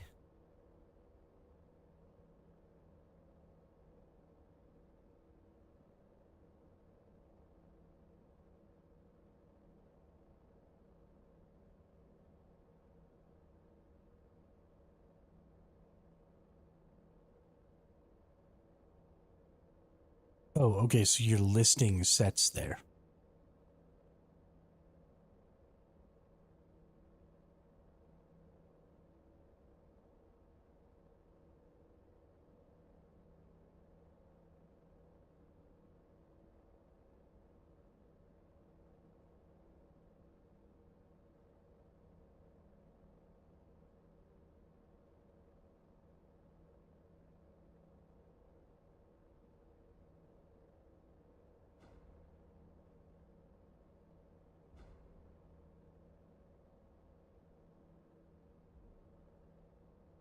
You're grouping those sets? Those sets are not in a group because they're not.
Maybe.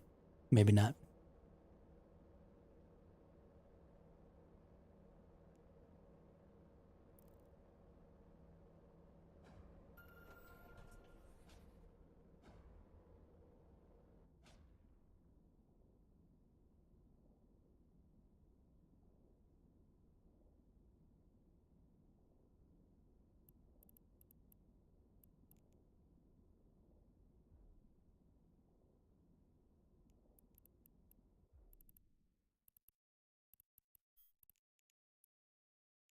Warp drive active.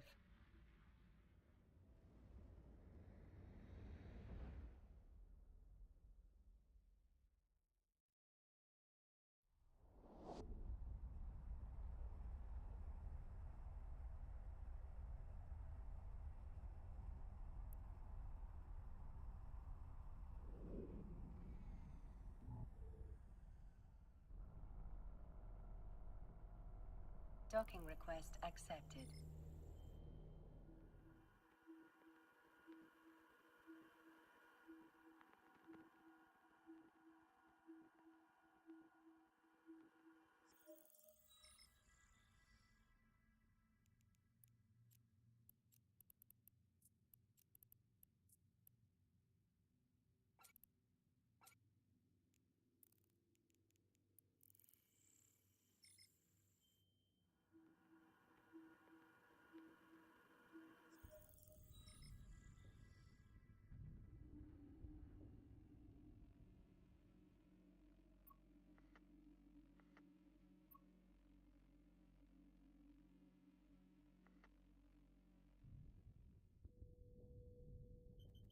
But faction systems don't have people being members of multiple factions.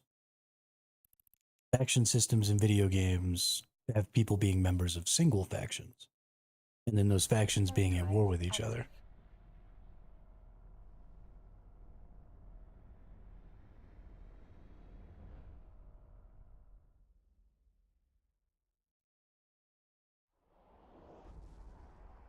So how do unions make that complicated if there are no unions?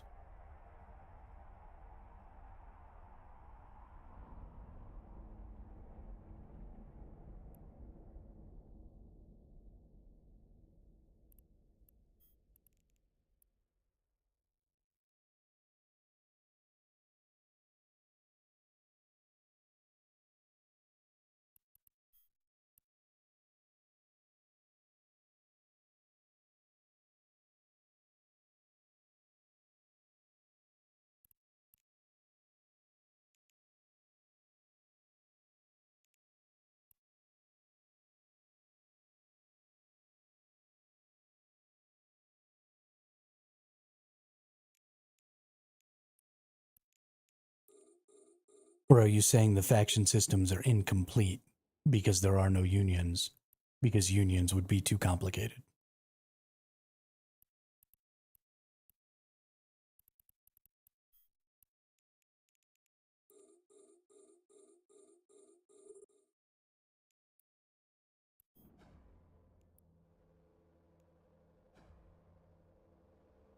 I mean, I have to disagree with that because I don't see any reason for people to be able to be part of multiple factions. In fact, I think that's bad. I think you absolutely need to pick a faction and stick with it.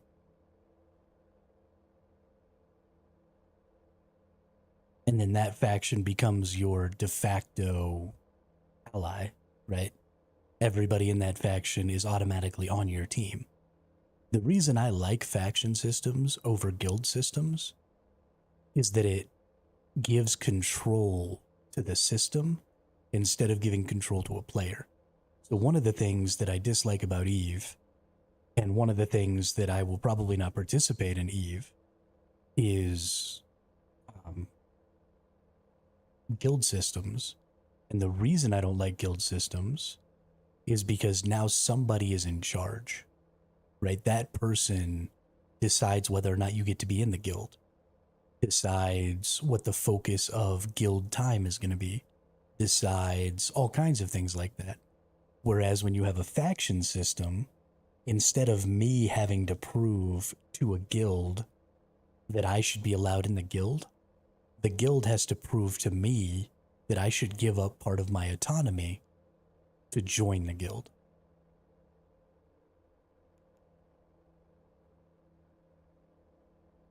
And so without a well-defined faction system that gives people the ability to play within their system designated group without having to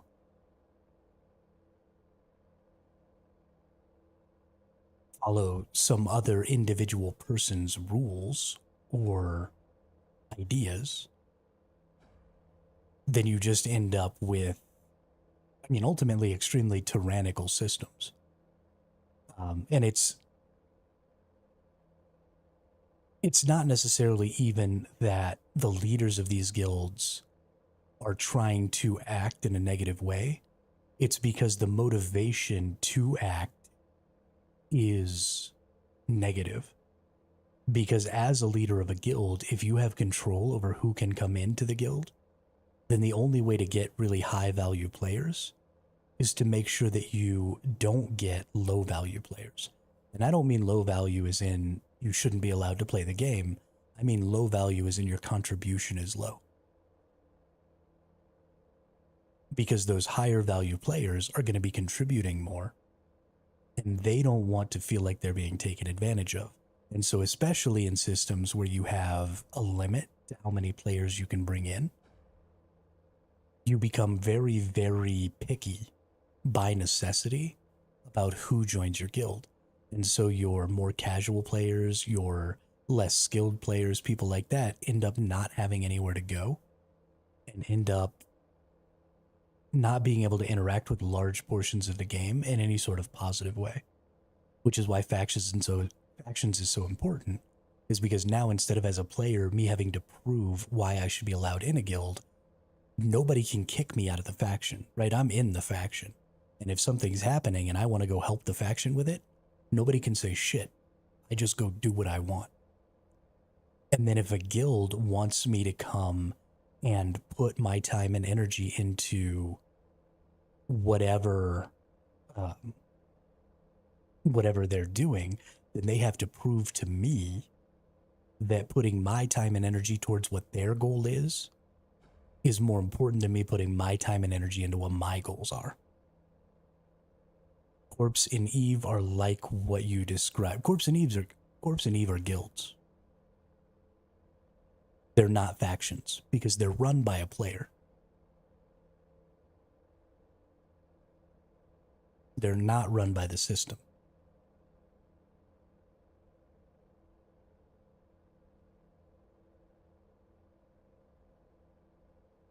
Now, one thing that Eve has going for it is that the Corpse and Eve don't have a limit, as far as I understand, to the number of players they can have. And because of that, they have a tendency to act more like factions than, say, 100-person guild would. But they are still run by a player. And that player can still just straight up kick you out. So you are still constantly in a state of trying to prove your value.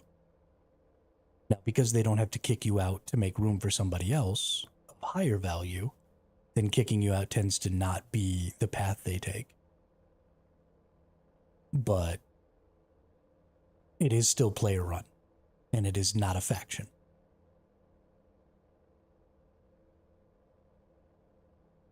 What I would like to see is your game start faction choice actually matter, right? If I choose Minmatar, then I'd like to automatically be allied with everybody else who chose Minmatar, right? If I chose Caldari, I'd like to automatically be allied with everybody who chose Caldari.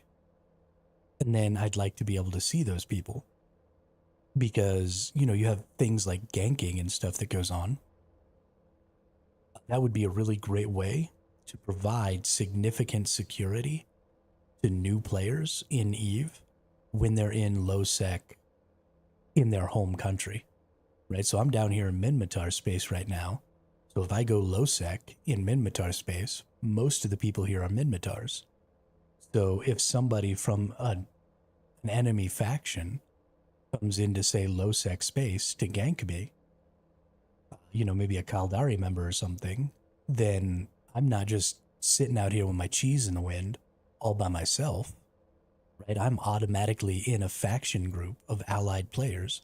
And so if that player comes to try and gank me, then anybody else who's around in Minmatar can either A, give me a heads up in the chat, or B, if they've got a gunship that's, you know, happens to be right next to me, they can take that person out and help me out. And I can do the same for other players. As it stands now, the new player experience especially is extremely brutal because, you know, everybody says, well, just join a corp and you'll be safe. But I don't know enough about the game right now to know what kind of corp I want to join. I don't know what kind of player I want to be. I don't know anything. And I can just be out here doing my freaking air career program missions and just get murked by some rando. You know, I can't gauge how strict the expectations of a corporation are right now because I don't even know what I'm capable of. Right? I've been playing for 3 days. So, you know, they might say, oh, well, we expect you to be able to accumulate 10 million ISK a day. Well, that seems easy enough, but maybe it's not. You know, or maybe they say, oh, we want you to be able to gain 100 million ISK a day. Well, that seems insurmountable to me right now because I'm barely gaining 30. So I can't join that corporation. Like, what am I supposed to do?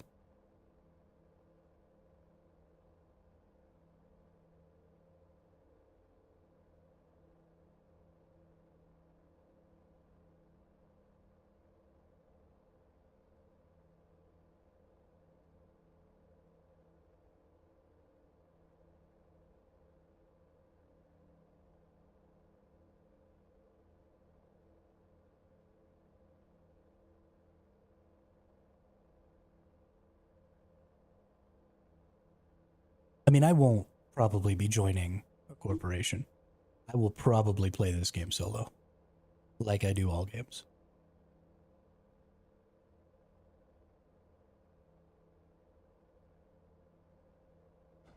Because I loathe having some other person try and tell me what to do.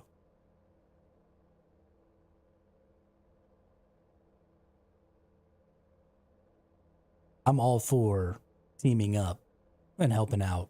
If there's faction goals that I can identify and I can choose what faction goals I'm going after, that's great. But there's an automatic pressure. If somebody has the power to kick you out of your guild, then whether they would do it or not, if you said you didn't want to participate in something, is irrelevant, because the fact that they can automatically applies pressure to your decision. I'm not okay with that.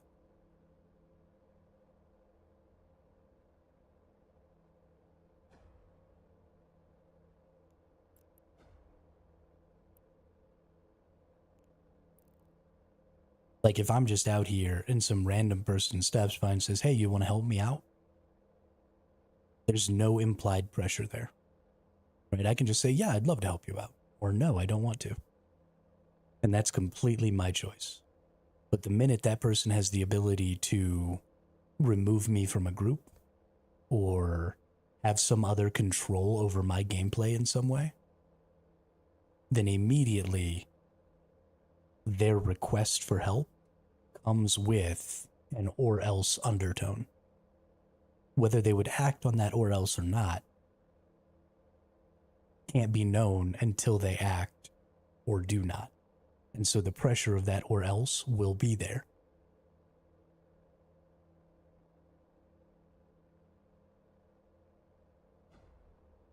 And I don't like ultimatums. I also started my own corp, and I am also the only member.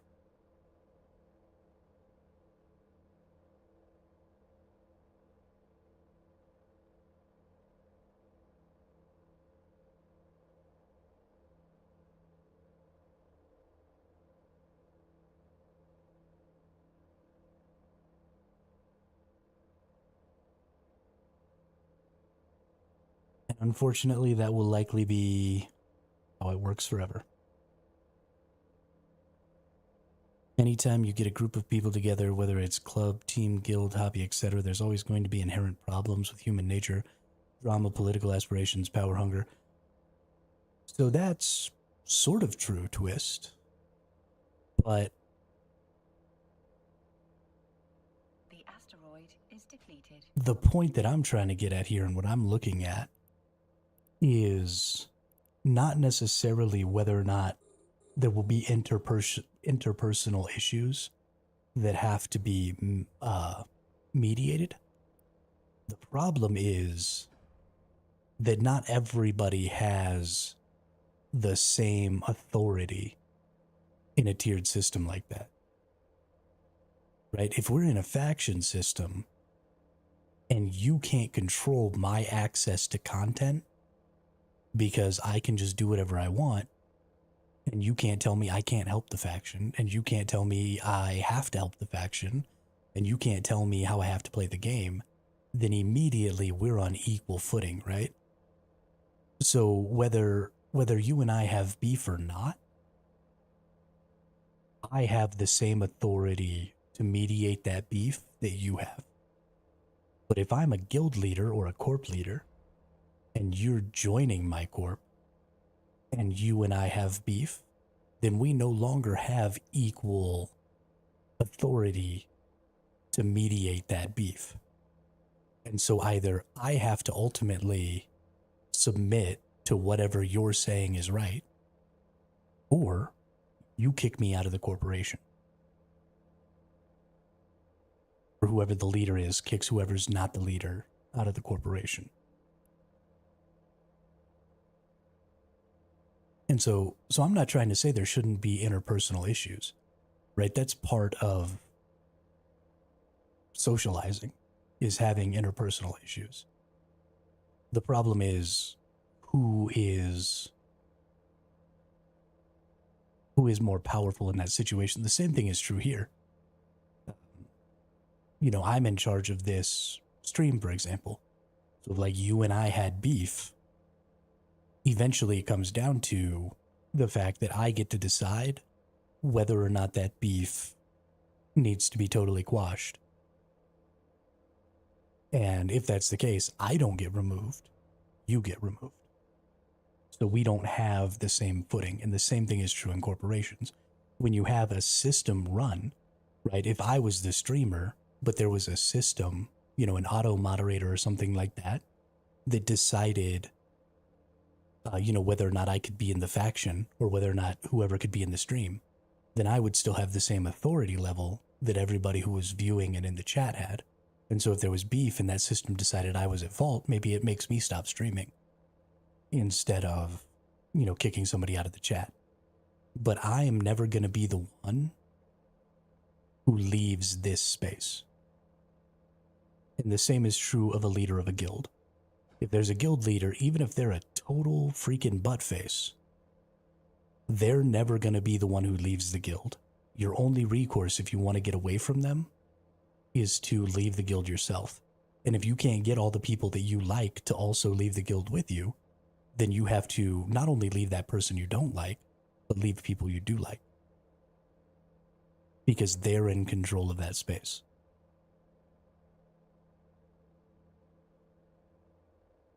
Now, in EVE, I guess technically it's possible to vote people out of CEO leadership. So if you were just a huge suck, then technically, I guess, in EVE you can get rid of people by calling a vote. But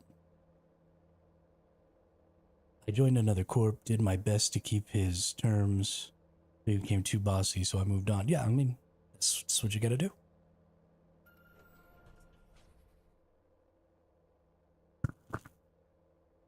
Can't be playing video games with people who suck. It ain't no fun. Warp drive active.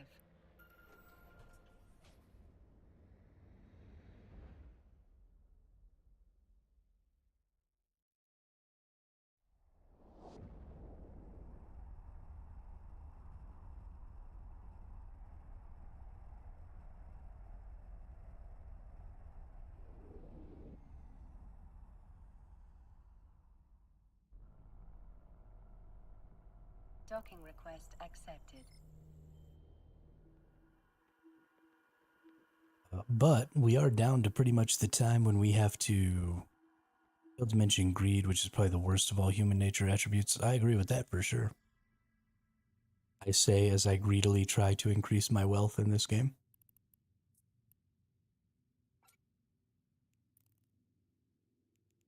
Man, I didn't make shit for currency today. Gross. Got all sidetracked trying to go into low sec. I can read past typos. Don't even worry about it. I can't spell for shit, so.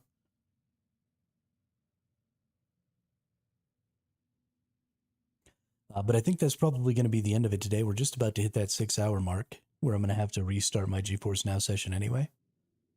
I usually like to stream for somewhere between about the 6 or 8 hours. And I think today feels like a 6-hour day. So great stream today.